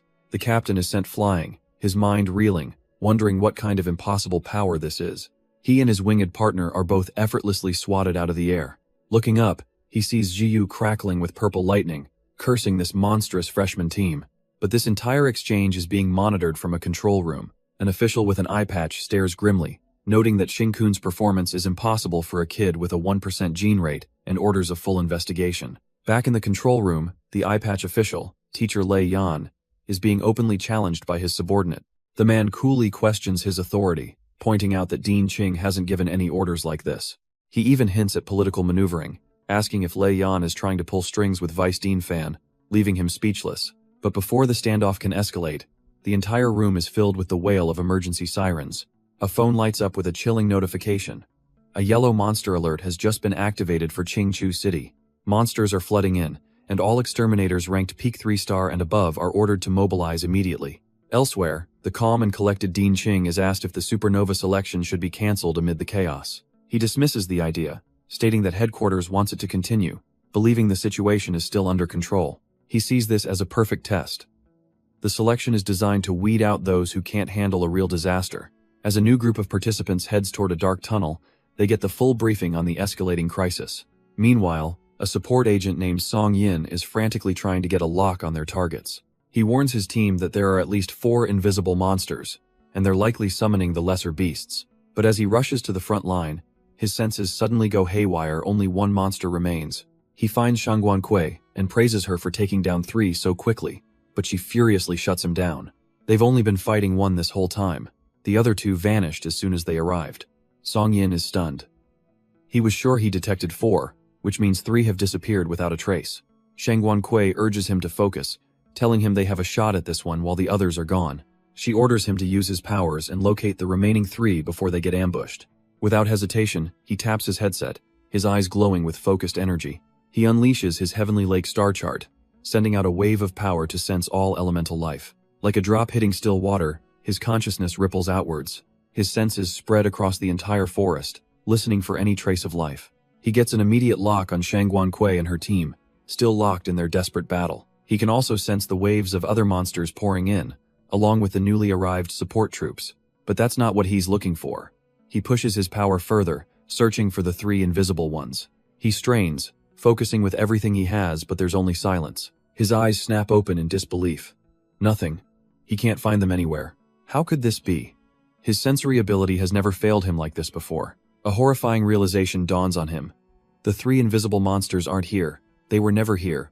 So if they weren't at the ambush site, the only question left is where could they possibly be? While the command center panics, other battles rage on, a massive water dragon tearing through the trees.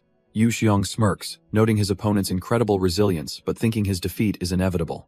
But as he presses the attack, he feels a sudden, unnerving shift in the boy's energy. He watches in disbelief as the kid's transcended genes visibly strengthen right before his eyes. His teammates are just as stunned, realizing these are supposed to be low-level rookies. A cold dread washes over them if this keeps up. These freshmen will soon surpass them all. Elsewhere, a blinding clash of purple lightning and swirling wind erupts in another corner of the forest. The dreadlock rival grunts in frustration. After half an hour, his opponent is fighting like she has infinite power. But Jiyu wasn't just enduring, she was learning. And now, a spark of understanding ignites in her eyes. He scoffs at his partner's concern, arrogantly asking if she's really scared of a single freshman. She's figured it out, realizing she can extend her own electromagnetic field. Instead of just defending, she focuses all her power into a single point for initial speed. With a look of cold resolve, she decides it's time to accelerate and go on the offensive. Jiyu becomes a living cannonball of purple lightning, blasting through the forest canopy. The dreadlock rival's arrogant smirk vanishes, replaced with disbelief at the incoming attack. She hurtles towards him, ready to release a massive blast of stored electricity. But right at the critical moment, her power fizzles out, leaving her confused and vulnerable. She lands awkwardly, realizing she's out of juice for external attacks. A sinister grin spreads across the rival's face. If she's out of power, then it's their turn to play. But just as he moves in for the kill, a calm voice declares that time's up, and Zhao Sheng appears from nowhere, gripping his neck. The dreadlock rival is completely stunned. This quiet nobody he'd written off just ambushed him effortlessly. Tossing the man aside, Zhao Sheng turns to Jiyu, coolly remarking that while her charge was impressive, she still couldn't have won. The upset is broadcast across the arena by a bunny-eared announcer, declaring Team Doomsday the Dark Horse victors. Back in the viewing room, the other participants are floored, and the bullies who mocked Zhao Sheng are now eating their words. One of them nervously backpedals, asking a friend to apologize to Zhao Sheng for accidentally breaking his life essence fluid. As the first phase ends, we get a glimpse of other powerful fighters like Ma Xiaolong, a reminder of the monsters still in the running. With the initial culling complete, the announcer declares the start of the second phase where only one team can be victorious. This time, it's not about strength. A reward is hidden in the arena, and the first team to find it wins it all. The bunny-eared announcer adds a little twist. Clues can also be won by defeating their on-site exterminators. Our hero reminds Jiyu of the grand prize, but she's running on empty, her electricity completely depleted. It would take at least 2 hours to recharge, she explains, just as the grateful participants they saved limp over. With a confident smirk, he tells her not to worry. Her fight is over, and he'll handle the rest himself. Meanwhile, another hotshot named Fan Shizai tells his crew that for him, the game's already won. He casually decides to split up, sending his team to gather clues while he goes off to try his luck. With an air of absolute self-assurance, Fan Shizai wanders off into the woods alone. But he's not as alone as he thinks. A secret voice transmission crackles to life in his ear, addressing him as young Master Fan. Turns out, 12 hours ago, Fan Shizai was getting a little pep talk from Dean Fan. The young master was smugly confident, already seeing himself as the strongest of his generation. He thought their family's takeover was years away. But Dean Fan corrects him the timeline has moved up. Their secret weapon, the everlasting blossom, is about to bloom in just 1 month. When it does, it will supercharge the area, allowing the Fan family to create hundreds of 4-star transcenders. And at the apex of it all, his brother and father will use the eternal flame to become the nation's first 5 stars. All this pressure now rests on Fan Shizai to become the MVP and lead their new world order. As for their little recruitment problem with Jiyu and the ever-annoying Xing Kun, Dean Fan's patience has run out. He orders Fan Shizai to find an opportunity to crush them. After all, their unique genes would be far more useful in a lab experiment. Fan Shizai accepts his uncle's dark orders with a sinister little smirk. He knows the whole competition is rigged, with the prize just meters away. But for the cameras broadcasting live, he has to pretend to be searching. He conjures a wisp of red flame, a tiny spark to begin his little show. He sends his fire spreading out, a flashy but empty probe of the forest. Of course, it finds nothing, and he smugly plans to repeat the act a few more times. But as he moves to his next search spot, he sees someone already there. It's Xing Kun, of all people, just casually standing in his path. Fan Shizai scoffs, thinking this lucky fool must have wandered here by chance. Then Xing Kun's eyes light up and he sprints off, leaving a stunned Fan Shizai to realize he's been beaten to the punch. Fan Shizai's mind reels. That's not a random sprint, it's a direct path to the reward. How could he possibly know the exact location? The confusion quickly curdles into pure rage. He scoffs, trying to convince himself that this nobody just got lucky again, disrupting his perfect plans. But a wicked grin spreads across his face. luck can't change the fate of the lowly. Unseen by the participants, Dean Fan reveals his trump card, a hidden 4-star mental transcender guarding the prize. In his mind, Fan Shizai is the only one worthy. A peasant like Xing-kun doesn't stand a chance. He stands tall amidst the trees, absolutely certain that the reward will belong to him and him alone. But another player is moving through the forest, one who can smell the tantalizing energy of every transcender. Monster Lord practically drools at the thought, but reminds himself he can't just eat them. Not yet. He finds the spot easily, knowing this reward will evolve both his human and monster genes to the next level. Just as Monster Lord reaches the prize, he's cut off by the hidden guardian, Xing-kun. The guardian's eyes glow, instantly identifying his opponent's signature powers, blue flame and metal. He unleashes a volley of golden spikes, but Monster Lord just plays dumb, shouting that they've got the wrong guy. Watching from a distance, Fan Shizai is utterly confused. Who is this nobody? And where is the young master he was supposed to protect? He listens intently as the guardian calls the intruder Blue Flame, a name that seems to ring a bell. Xing-kun warns him to back off, vowing to expose his disguise if he doesn't retreat immediately. With a gesture, he commands his golden energy to return, forming a storm of crystalline shards. The entire area is consumed by a massive, blinding explosion. But when the light fades, Monster Lord is standing casually behind him, completely unharmed. Bound by his own power, the Guardian lies defeated, realizing his opponent knew his every move and was simply on another level. Fan Shizai can't believe his eyes. He wonders if Xing-kun threw the match on purpose. He's done watching. He gives the signal to his trump card. Take him down.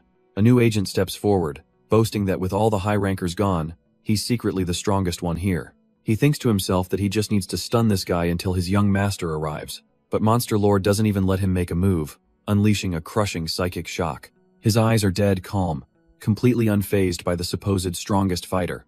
The agent starts to thank him for going easy, but a horrifying realization dawns: the attack isn't stopping. Panic floods his mind. This supernova selection is crucial for his master.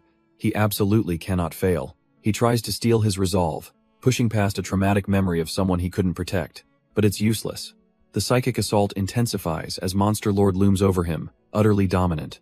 The agent's mind completely shatters under the psychic onslaught. Hes crushed by the sheer monstrosity of his opponent's will, unable to comprehend such mental power. And just like that, the self-proclaimed hidden ace is on his knees, utterly broken. Monster Lord sighs internally. Well, so much for keeping a low profile now. He decides to forget about it for now, and turns his attention to the glowing reward that has appeared. He picks up the orb, the robotic transcendent enhancement armor. His primary goal is finally within reach. But just as he secures his prize, his senses suddenly scream out a warning. His sharp gaze snaps to the window, peering into the dark woods outside. There, almost perfectly hidden in the undergrowth, is a secret hatch. The ground cracks as a massive paw print appears, revealing the aura of what lies beneath. The plan to expose them was a success. With the device in hand, he has everything he needs to set his real plan in motion. Hes not here to save the world. Hes here to shatter its fragile peace, and it all starts now. The device activates, releasing a horde of invisible monsters into the unsuspecting forest. Back in the control room, the sensory-type Song Yin jolts. He heard it. 3 monsters just broke off course, and their target is the institution, where all the freshmen are gathered for the supernova selection with zero protection. A cold dread washes over the staff. What if this isn't a random attack, but a calculated diversion? Song Yin's mind floods with images of carnage. They've completely underestimated the monster's intelligence. Fan Shizai desperately tries to warn the combat team, shouting that it's a trap and the students are in danger. But the powerful transcender Shangguan Kui just scoffs, accusing him of being a coward trying to run away. His urgent warning is completely ignored, leaving him to curse their arrogance as they face the wrong threat. While the combat team engages the visible threat, their leader is busy posturing. Shangguan Kui grabs the sensory type, Song Yin, giving him a condescending lecture on how monsters are just failed mutations. He brags about losing his eye to a 5th-stage monster, insisting their intelligence is nothing compared to a human's. With a final, dismissive wave, he tells Song Yin not to overthink things and rallies his team to press the attack. He's completely convinced the only real problem is this single, invisible 4th-stage monster, a foe he believes they can handle. Meanwhile, at the safe institution, the guards on watch are getting restless, wishing for a bit more action. One of them gets a smack from his senior, who reminds him their job is to keep the students' auras from attracting the monster tide. But the younger agent is just too comfortable, musing about how monster tides are a thing of the past in their well-protected country. He wishes monsters would just disappear, completely oblivious to the silent blue death streaking towards the watchtower. And in a brutal flash of splintered wood and blood, their watch comes to a sudden, violent end. From another tower, a lone agent watches in disbelief as the third watchtower simply vanishes. Panic erupts as the agents scramble, reporting an unknown invasion from the south with no enemy in sight. A pillar of azure flame confirms their worst fears as the order roars out for all units to converge on the south. Meanwhile, a system-wide announcement declares the Supernova Selection's first reward has been claimed with shocking speed. The winner, a girl named Xing-kun, hears the emergency broadcast interrupt her victory as that same blue flame streaks across the sky. Her mind races. Intruders, blue flames, an invisible enemy? This sounds exactly like the monster the high-rankers are fighting. Trusting her instincts, she immediately activates a skill, sending out a whisper on the wind to sense the battlefield.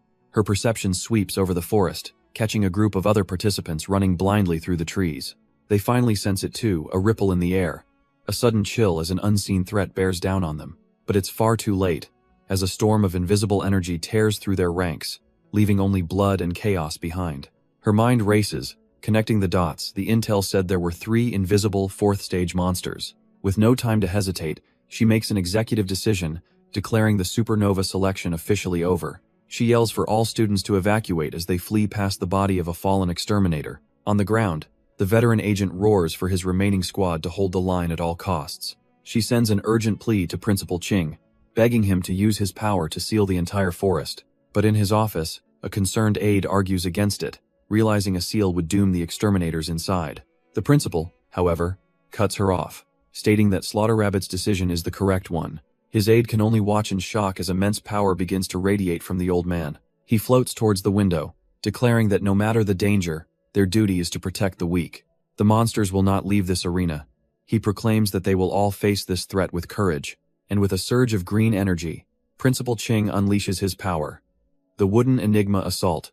Down below, Jiyu and the other students can only stare in disbelief as the entire forest comes to life around them. Before she can even react, a living branch snakes out and snags her, lifting her off her feet. All across the arena, students are scooped up by the reanimated trees. This isn't an attack, it's a forced evacuation. As the forest itself begins to eject them, one by one, they're flung from the battleground, landing in a chaotic heap outside the school building. Jiyu tumbles through the air, only to be caught by our hero, who seems just as confused as she is. She angrily accuses him of something, but he quickly insists he was thrown out too, a victim of the principal's grand plan. He looks back, shouting at the old man for his reckless methods of clearing the field. But then his eyes widen, a dawning horror spreading across his face as he realizes the true cost of this evacuation. The wall of wood looms before them, an impenetrable barrier sealing off the school from the outside world. Our hero's enhanced senses are on high alert, yet he can't get a read on the exterminators inside a grim sign. He overhears other students piecing it together. The top fighters were sent to the tunnel, but the monsters appeared here instead. And the cold realization dawns on him. It was a trap. The monster's intelligence has been fatally underestimated.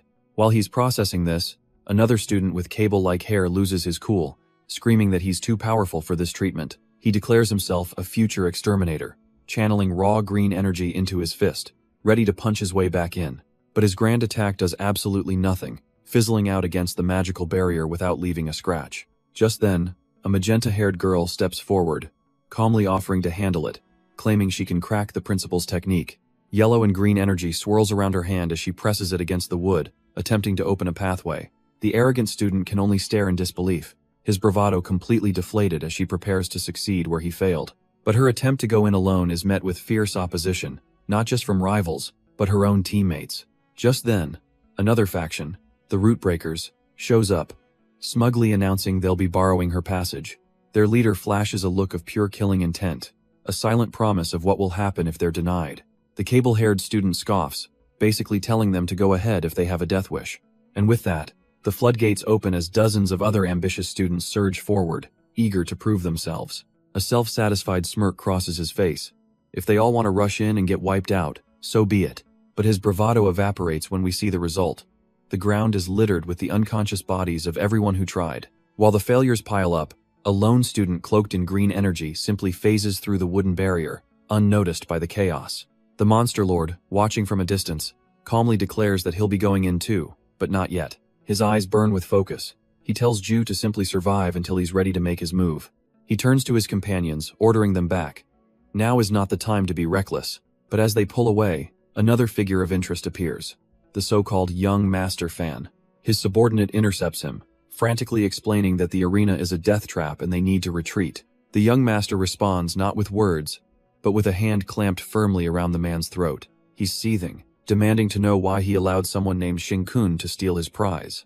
An intense blue flame ignites in his palm, so powerful his subordinate fears he's about to be erased. The terrified man sputters out an excuse, claiming he was hit by a mental attack and is still reeling. But then he reveals a crucial clue. This Shinkun is also known by the name Blue Flame. The information hangs in the air as the gears in the young master's head begin to turn. Back with our protagonist, he has new orders. They're not retreating, they're securing the area. He knows time is running out. He must reach 3-star transcendence before the next arena. The plan is to use the artificial device to fill the gaps in his genes and then construct his star chart. But the device, now an inert gray bracelet, is powerless after a single activation, and that one use cost him an entire vial of life essence fluid, such a painful waste. Thankfully, he has a solution: drink the fluid himself. He can then use his own body as a conduit to channel the energy directly into the bracelet. But after downing one, a horrifying calculation hits him. It'll take about 30 vials to fill it up. Worse, he realizes his own genes can't possibly compete with the monsters inside for that much energy. Meanwhile, deep within the now sealed arena, another participant finds herself trapped. The gray-haired girl can't even get a signal to livestream, so she decides to record her fight instead. With her floating sensors fanned out, her first priority is simple: find the monster. And just like that, a massive crystal eruption in the distance gives her the perfect target. She grins, ready to pull up her recording and bring her audience along for the show. But before she can, an invisible force shatters her phone in a flash of light. A razor-sharp projectile of pure energy slices through the dense forest, catching her completely off guard and sending her flying back. She slams hard against a tree trunk, the impact rattling her to the bone. Coughing, she realizes a last-second wind barrier is the only thing that saved her life, annoyed that she couldn't record the attack. A calm voice then calls out her code name, Slaughter Rabbit, as Principal Ching appears, explaining there are 3 invisible monsters here. Even as a 4-star transcender, he can't locate the third, and tasks her with finding and containing it herself. She understands her mission. If this last monster gets past her, everyone in the institution is done for. Wincing from a few broken ribs, she grimly jokes that the compensation for this job will be great for whoever inherits it. With no other option, she decides to go all out, gathering shimmering green energy around her. She unleashes her wind chant, a desperate attempt to locate her invisible foe. But her attacks slice through the empty woods. She can't find it, and the thought of 3 of them sends a chill down her spine. Suddenly, her senses flare up, catching movement that isn't the monster she was looking for. To her absolute horror, a group of students has arrogantly marched right back into the battlefield. She screams at them to get out of here, furious that these brats are throwing their lives away. But as her attention is on them, a shimmering force slams into her from behind the monster was waiting for an opening. Panic sets in. Even at full strength, she knows she wouldn't be able to save all of these idiots at once. Wounded but resolute, she takes command, telling the overconfident fools to create a windstorm to disrupt the monster's senses. The students eagerly comply, the cable-haired leader unleashing a gale, while another summons massive golden shields. He smirks, completely assured of their victory, boasting that they came fully prepared and on high alert. Together, they erect a towering wall of golden crystal, a defense they believe is more than enough to handle this creature. But the gray-haired girl can only watch in absolute terror as their plan backfires instantly. The so-called ultimate shield, their strongest defense, is obliterated in a single, contemptuous strike. His confidence evaporates as he stares at the empty space where his arm used to be. A brutal wake-up call. Finally grasping the reality of their situation, he grabs the girl, screaming that he'll cover their retreat. He shoves her towards safety with a pained grin, insisting he can still fight with his remaining hand. As they flee, another student grimly clutches a fallen comrade's bloody hat, the horrifying truth dawning on them all. This is a monster that even the strongest can't survive. One of the students declares it's time for a final gamble, suggesting they throw their strongest fighters into the fray. Another agrees with grim determination. It's their duty to fight, even if it means none of them make it out alive. The others turn to their injured senior, asking her to give the order for one last, desperate stand. She looks at her brave, foolish friends with a sad smile, acknowledging that they might all die here today. With a sharp command, she rallies them for a new strategy. They have to force the invisible beast to reveal itself. A volley of attacks slams into the trees, and a massive spray of blood confirms they've finally drawn first blood. But a panicked shout echoes from the blood-stained entrance of a nearby tunnel. A student screams at someone named Shangguan Kui, questioning if she's lost her mind for rushing in alone. But it's too late. The blue-haired fighter is already deep inside, charging an enemy she can't even see. Her face is a mask of pure resolve, ready to face the invisible horror head-on. But her reckless charge comes at a price, as the invisible beast lands a brutal blow. Blood erupts from her arm, and her comrades can only scream for her to fall back. Just then, reinforcements arrive, led by a scarred veteran who scoffs at her recklessness. Peering into the tunnel, they realize they're trapped. They can't risk splitting up, but the students are their future. And her sacrifice pays off. The beast is finally revealed. A hulking red monstrosity now visible to all. Her female colleague is relieved, believing that now they can simply deduce its weaknesses. But as the creature fully materializes, her confidence evaporates. What is this thing? It's a creature from a bygone era, something that resembles a dinosaur from the ancient world. No, it can't be. It looks exactly like a triceratops, a monster that shouldn't exist. The veteran makes the call, ordering his two subordinates back to save the students, while he prepares to take this beast down for good. The veteran's blood runs cold. If this is a triceratops, then humanity has catastrophically underestimated all monsters. Miles away, Monster Lord paces in his room, feeling a familiar drain. The monster genes are consuming his energy again. He scoffs, deciding if they're going to take from him, he's going to take something right back. He understands the principle. Monsters convert life into energy, and their genes are a treasure trove of that very power. Within his own system, countless parasitic entities are siphoning his life essence away. He knows he can't stop them all, but a wicked idea forms. He can single one of them out. He'll take that single gene, crush it down into raw life energy, and inject it straight into his own mechanical device. And it works. Blue energy crackles as a golden gauntlet materializes over his hand. The feeling is a little different than his usual power, but who cares, as long as it works. This new gauntlet can convert and simulate transcended genes, the perfect tool to accelerate his star chart cultivation. With this new gauntlet, he can simulate a 3-star transcender's power. He focuses his mind, preparing to use that power as a core to evolve his own monster genes. His body erupts, his left arm twisting into a monstrous new form as spikes burst from his skin. The power is immense, accelerating the digestion of his remaining genetic material so fast he's losing control. Outside the room, the girls hear the violent surge of energy, wondering what on earth is happening. But inside his mind, he sneers at the rebellious genes trying to overwhelm him. They are his property. He asserts his dominance, reminding them that rebellion against their master only leads to death. With a final surge of will, he forces his body to obey, pushing the evolution to the 4th stage. Meanwhile, in the forest, a group of battered students finally celebrates. Their painful struggle paid off. The gray-haired girl points. Their combined assault has successfully bound the invisible monster. A muscular swordsman gathers his strength, golden light flaring around him. His gray-haired partner focuses her own energy, knowing they have only one shot at this. He activates his divine sword star chart, deciding to ignore his body's limits entirely. This had to be it, the single most powerful slash he would ever perform in his life. His body immediately begins to break under the strain, muscles tearing as blood erupts from his skin. With a final roar, he unleashes the massive energy wave, which crashes into something unseen. As his attack lands, the girl reveals her own ace, the myriad sword star chart. Blood streams from her eyes as she channels her ultimate technique. A rain of 1,000 ethereal swords, both crimson and blue, descends from the sky. They were just students, but they were willing to risk it all to finally make this monster visible. Their last gamble, even if they all died, it would be worth it to expose the monster's location. But her conviction shatters as her eyes widen in pure disbelief. Their ultimate, life-sacrificing techniques did absolutely nothing. The forest is untouched.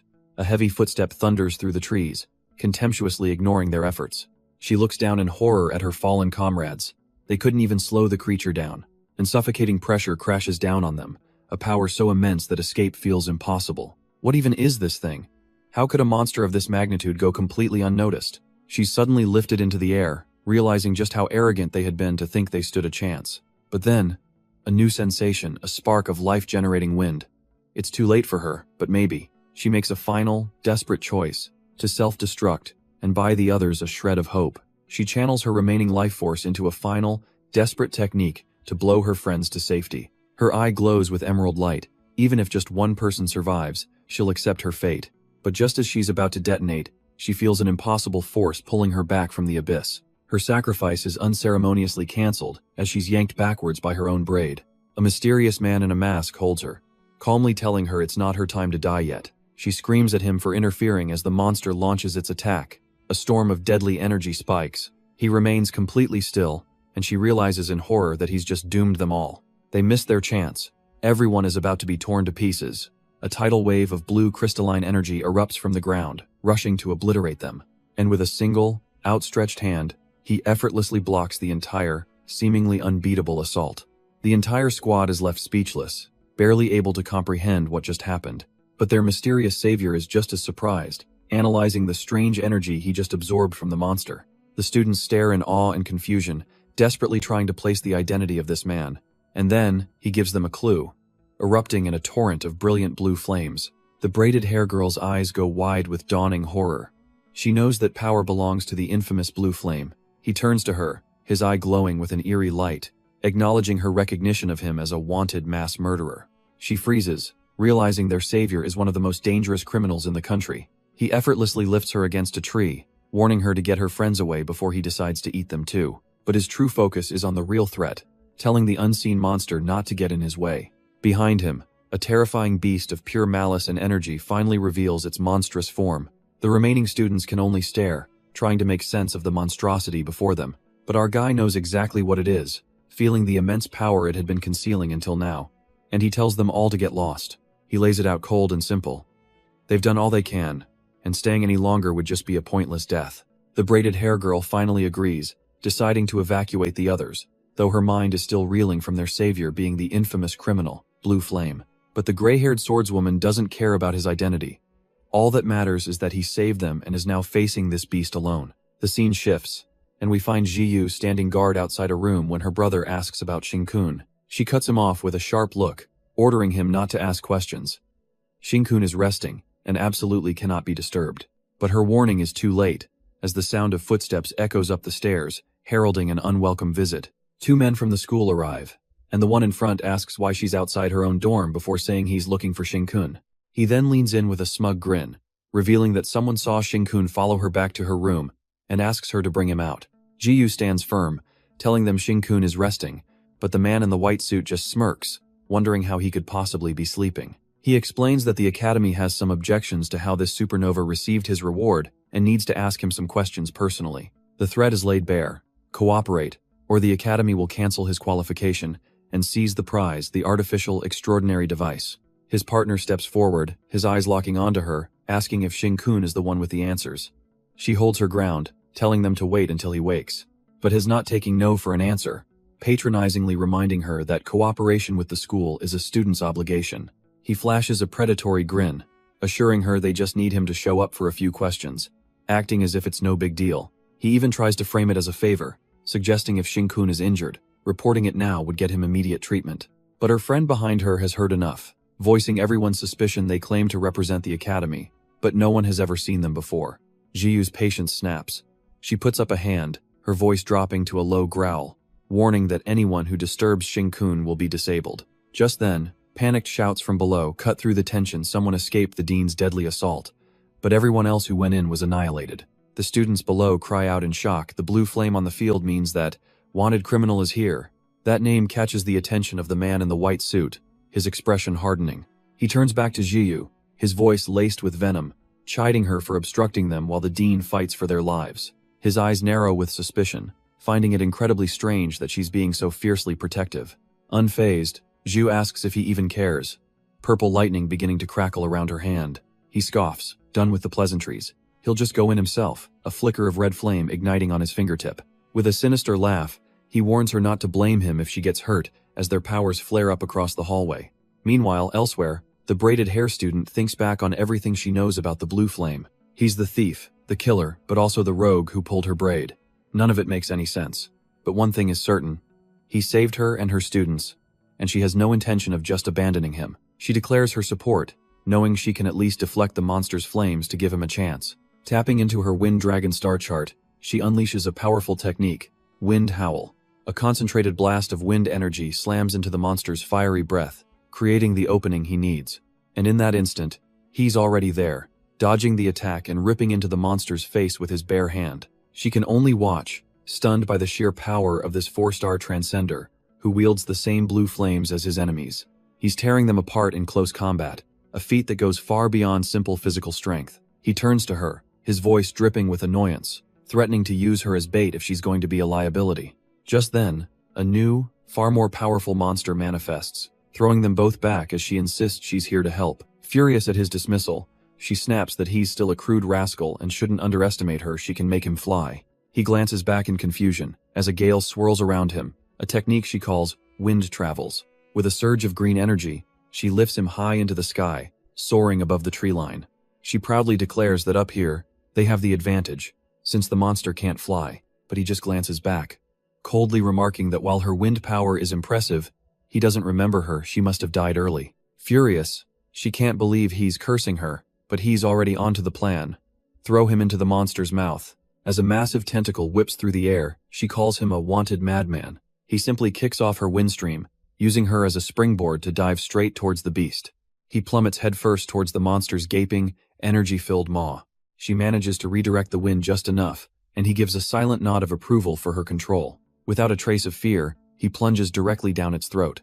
A moment later, a brilliant beam erupts from within as he notes his evolution is proceeding perfectly. Deep within the monster, he feels his power stabilizing strong enough now to pierce a 4th-rank beast's flesh. The wind user can only stare, as a gaping hole is carved through the creature's head, baffled by his bizarre fighting style. But the attack didn't kill it. It only made the creature impossibly furious. Its eyes blaze with a terrifying primal hatred. With an earth-shaking roar, the monster begins to thrash in a chaotic, destructive frenzy.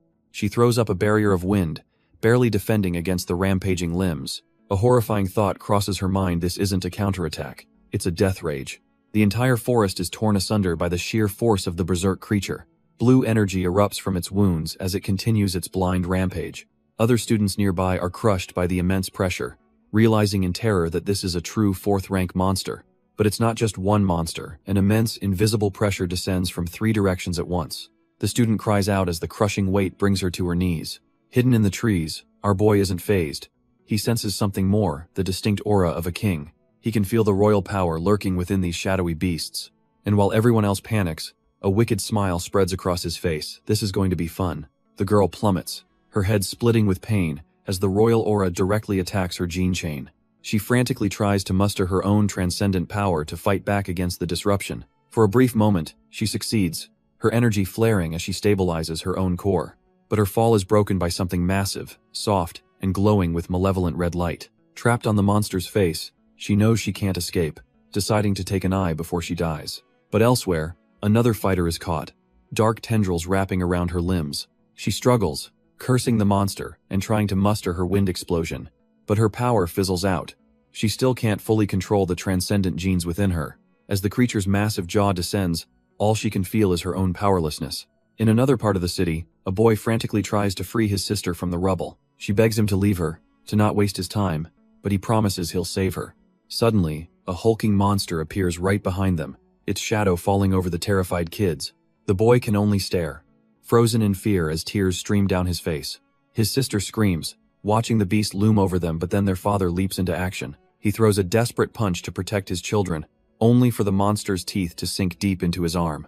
A single, desperate thought cuts through the chaos, a promise to cross worlds for someone he misses. And just like that, he's there, a hooded savior holding back the jaws of death from a helpless girl. She stares up in disbelief, recognizing the figure who just saved her life. The girl screams at him, asking what he's trying to prove, and telling him to run before he gets eaten too. But he just looks down, coolly asking why she even cares what happens to him.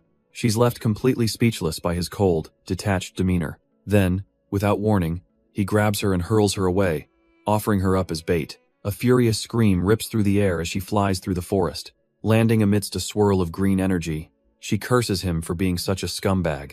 But it was all a test. He now understands the difference between the monster's attack and feeding states. He coolly informs the beast that it's too late. His own tentacles have already invaded its entire esophagus. The monster might be big, he mocks, but his appendages are far tougher. An agonized roar echoes as the creature's own throat erupts with his searing blue energy. Watching from afar, the girl screams for that scumflame to be careful. The monster's maw snaps shut, trying desperately to chew and swallow the source of its pain. But he's completely unfazed, calmly unleashing his next attack. Black teeth, chaos stab. Vicious spikes of pure energy erupt from within the beast, tearing its massive body apart from the inside. She's left speechless, realizing his blue flames are exploding wildly throughout the monster's body, a truly impressive sight. As its power coalesces, he reaches out with his glowing hand, ready to devour the spoils. A predatory glint fills his eyes. It's time to taste the power of a lord. The monster's energy swirls violently as he moves to claim his prize, but he senses its tactic, sacrificing its massive body to save its core. How predictable. From the wreckage, a smaller, more concentrated beast emerges, charging with a furious roar. Just then, the braided hair girl dives in from above, ready to unleash her own power to help. He effortlessly catches her mid-air, annoyed by the interruption, and asking if she wants to be bait. Shoving her aside, he tells the stubborn girl to stop getting in his way, but her desperate eyes trigger a memory her father's gentle hand, urging his children to escape. His final words echo in her mind, a tearful plea for her to stay alive, no matter what. Seeing that familiar pain, his irritation vanishes, replaced by a flicker of understanding. She's left completely speechless, shocked that this ruthless stranger actually stopped to listen. Her face practically cracks under the weight of pure, unadulterated humiliation. Flustered, she screams that this is all too annoying, and she is absolutely out of here. As she flees, a man in a white mask yells for her to stop any other reckless students from interfering. Our hero just watches her go, a single, strange thought crossing his mind. Daddy? Meanwhile, the girl is still airborne, wishing she could just curl up and die from the embarrassment. But that shame quickly morphs into a blush as she realizes her little streamer heart might be in love.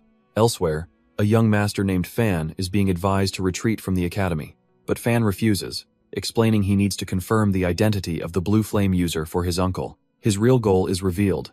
He wants to capture the rare blue flame gene chain to break his own power limits, and his plan is already in motion, as he confronts Jiu with a sneer, claiming her power is nothing special. Fan patronizingly admits her talent is exceptional, but she's only been transcendent for a short time. He correctly deduces she's exhausted her energy from the competition and won't be recovering anytime soon.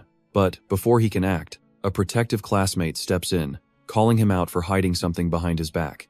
With a smirk, Fan reveals what he was hiding, his hand crackling with the Crimson Flame Palms technique. The student tells him to stop lingering, but Fan just mocks his courage for daring to step up to him. Then, with a flick of his wrist, he unleashes a devastating wave of crimson fire down the hallway. The would-be hero and his friends are instantly engulfed, blown away by the sheer force of the blast. The inferno spreads, consuming the entire corridor in a torrent of scorching heat. Fan explains his master plan. His fire element traps them both, consuming the very air she needs. Jiu's power flickers weakly as she realizes the horrifying truth: he's suffocating her lightning at its source. He mocks her, explaining that without power, she is absolutely nothing. His overwhelming fire aura pins her down, a clear declaration that she can't stop him. He patronizingly advises her to give up, warning that his flames will eventually burn her to a crisp. She's too weak, unable to generate enough electricity to counter his crimson flame palms. But in a moment of clarity, her fingers find the cold metal of the hallway railing. A flicker of purple energy sparks to life, conducting power directly from her surroundings.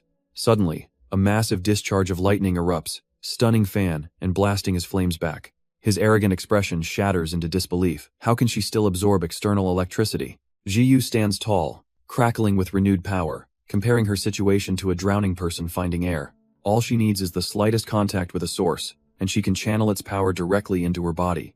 And her power-up isn't going unnoticed. Alarms scream at the Extermination Bureau headquarters.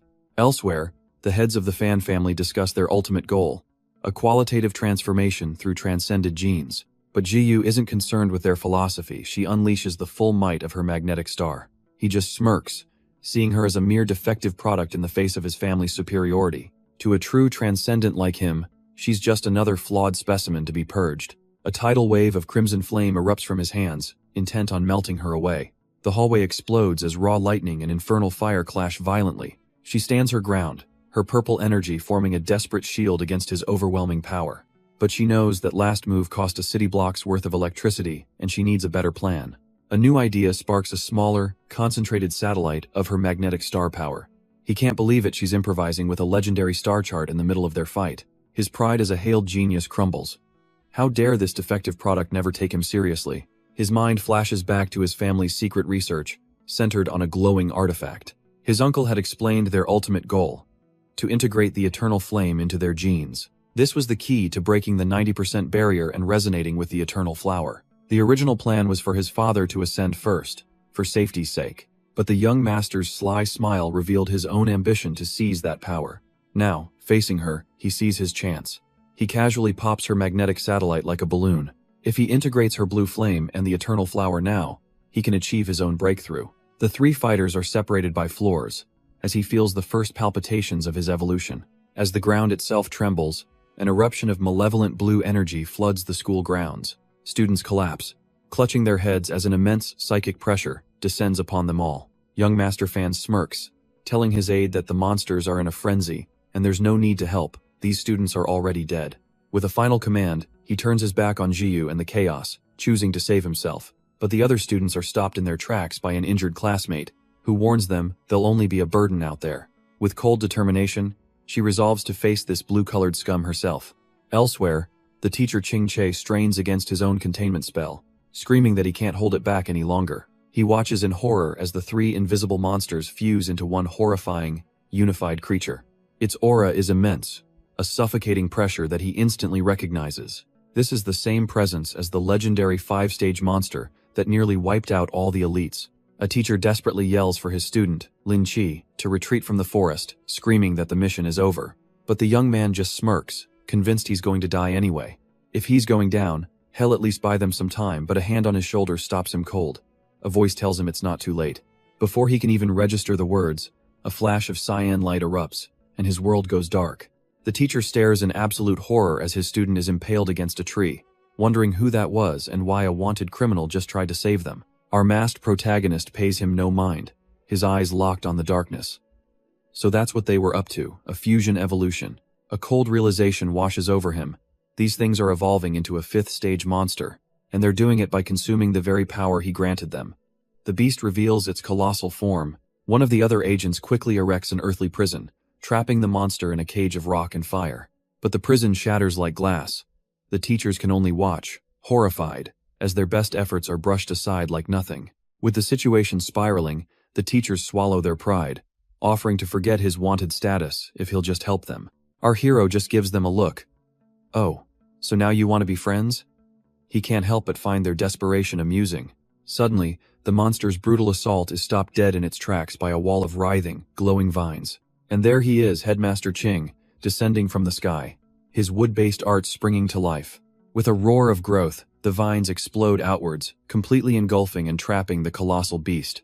But even the headmaster is straining. His technique won't last long, and he yells for backup to strike now. Just then, a voice calls out, telling him to wait for the perfect moment as a new fighter leaps into the fray. Her eyes blaze with power as she prepares her ultimate technique, the water dragon. With a single, devastating slash, she brings a torrent of pure energy crashing down on the trapped monster. It works. The beast recoils, wounded for the first time, and the teachers finally see a flicker of hope. Headmaster Ching is ecstatic, realizing that with Shangguan Ku and the mysterious blue flame user, they finally have a shot. He quickly forms a strategy. The two of them will lead the charge, while the rest of the teachers provide support. The other teachers roar in agreement, ready to lay down their lives to protect their comrades. Just as their plan is set, the colossal beast lunges forward, its rows of jagged teeth ready to devour them all. But before anyone can move, our hero grabs Shangguan Ku's arm. Annoyed they decided to include him without even asking. He casually shoves her aside, telling her to stay back, she can't handle the transcendent power of a true lord. The other teachers can only watch in shock as he completely hijacks their meticulously crafted plan. With his hand glowing with that signature blue energy, he warns everyone not to stand in his way. He leaps directly into the monster's path, deciding it's finally time to show off what he can really do. To stop the apocalypse, his strength alone won't be enough. He needs to show them true power. He declares it's time to unleash the true power of a 4th-stage monster. The teachers are blasted back by a terrifying aura they can barely comprehend. Shangguan Ku watches in disbelief. His power is even greater than the monsters. Even the old master Ching Che is shaken, recognizing a power that defies all logic. His body twists and transforms, becoming something far more monstrous than the beast itself. The colossal creature roars, calling him a traitor, but our hero couldn't care less. He simply ignites his hand, unleashing his signature attack, the Lord's Flame. With a deafening crash, he smashes his blazing fist right into the monster's maw. The beast screams in agony as the divine blue fire consumes its very essence. He lands effortlessly on its hide. having completely dominated the battlefield in seconds. But he isn't finished. He channels his power for one final, devastating blow. A skull explosion erupts from within, a massive detonation of pure blue energy. The teachers watch in awe, but Shangguan-ku notices something is terribly wrong. The wound that should have been fatal is already closing as the monster regenerates. His divine blue flames are literally pushed out as the creature's flesh knits itself back together. She can only stare in disbelief at the beast's impossible vitality. He reappears beside her, perfectly calm, and begins to explain the grim reality. This thing has high attack, high defense, and a king's self-healing ability, and there are more. Even the old master Qingche is shaken to his core by this revelation. His composure finally cracks as he asks in dread, just how many are we talking about? But Shangguan-ku isn't ready to give up, pleading that they can still cooperate and find a glimmer of hope. He just closes his eyes, his glowing aura flaring as he shuts her down completely. There's no need for that, because He's not here to cooperate. He's here to teach them how to defeat these monsters. His words echo with terrifying weight. If they want to protect this world, they must become stronger than he is. And with that, he unleashes a torrent of energy, commanding them to understand what a domain truly is. A tidal wave of incandescent blue flame erupts, a power that feels less like an attack and more like reality itself bending. The other teachers can only stare in utter disbelief, the same word echoing in their minds. A domain? He reveals the source of his power. He's burning his monster genes, using the souls of past lives to unleash this ultimate move. Shangguan-ku finds herself caught within the brilliant blue light, not harmed, but completely submerged. In an instant, his domain has expanded, engulfing every single one of them. Lin Chi is the first to feel the chilling truth of this new reality. He realizes with dawning horror that the very metal element in the air has been completely devoured. But the old master, Qingche, corrects him with grim certainty. It's not just the metal. Every single element has been consumed, leaving only their enemy's power, and he warns them to seal their own energy tight. The other teachers are paralyzed, feeling utterly helpless in a world where he is the supreme ruler. But Shangguan-ku cuts them off, telling them there's no point in thinking about escape, because there's nowhere to run. From the moment his domain enveloped them, they were already trapped inside the monster's mouth. And there it is, the true form of his power, the colossal fused monster, wreathed in his master's terrifying blue flames. The scarred teacher can only stare in disbelief at the impossible sight before him. This unbelievably powerful monster, it's not attacking them, it's trying desperately to escape its own master. Even this beast can't escape. The very edges of the domain are like teeth, ready to devour anything that gets close. His chilling voice echoes through the fiery space, mocking the monster and the three trapped teachers. They can only watch in horror as the colossal creature is finally caught by its own master's power. The Flamehand teacher panics, the terrible realization sinking in. There's truly no way out. And to make matters worse, the very walls of this fiery prison are slowly contracting. The blue flames roar to life, intensifying with every passing second. The teachers murmur amongst themselves, describing this place as a fiery hell that consumes monsters. The scarred teacher is so captivated he even muses on what to call this ultimate technique, perhaps the devouring inferno. But Qingche sharply rebukes him, telling him to stop sighing and learn from this rare display of absolute power. Below, the monster lord stands impassively as his domain's flames burn faster than his creation can possibly heal. But as Qingche watches, a chilling sense of familiarity washes over him. His mind flashes back 20 years, to the final, cataclysmic battle against the monsters. He recalls witnessing a legendary 5-star monster's ultimate attack that day. From a distance, he couldn't see it clearly, but now the memory is undeniable. The blue flame domain that wiped out humanity's strongest is identical to the one before him now. Yet, this absolute power has a price. Monster Lord is starving, his own technique draining him dry. He turns his gaze to his creation, deciding it will become the fuel he desperately needs. The fused monster can only shriek in disbelief, questioning how a 4th-stage user could wield a 5th-rank domain. Monster Lord offers only a cold, mocking glare, telling it to guess. Then, the monster realizes the horrifying truth. This power was never his, but a gift from the king. The fused monster roars in defiance, screaming that this power is not his to take. It makes one last, desperate plea, refusing to become fuel for its creator. But Monster Lord coolly informs it that its opinion doesn't matter, his glowing eye promising a feast. With a single word, he unleashes the devouring inferno upon his own creation. The teachers below can only stare in absolute awe at the spectacle. A colossal pillar of azure flame erupts, piercing the sky above the academy. From a nearby balcony, Jiyu watches, her mind struggling to process the scene. The other students are equally stunned, recognizing the legendary blue flames with disbelief. Miles away, a speeding car screeches to a sudden halt, its occupant having seen the impossible light. The man in the white suit stares intently at the distant pillar of light. He remarks on the terrifying aura, musing that such power would be an incredible learning tool for his students. His driver urges him to hurry back, as the academy will need to be rebuilt and there may be few survivors. But the young master is lost in thought, his expression turning grim. Back at the epicenter, Monster Lord catches his breath, feeling the strain of his power. He laments that he nearly starved, only to immediately over-engorge himself on the monster's core. But there's no time to rest. He stomps his foot, channeling the raw power of a king. Blue energy crackles across the ground as he begins to draw upon a new strength. With this immense power, he will become something else, entirely an earth dragon.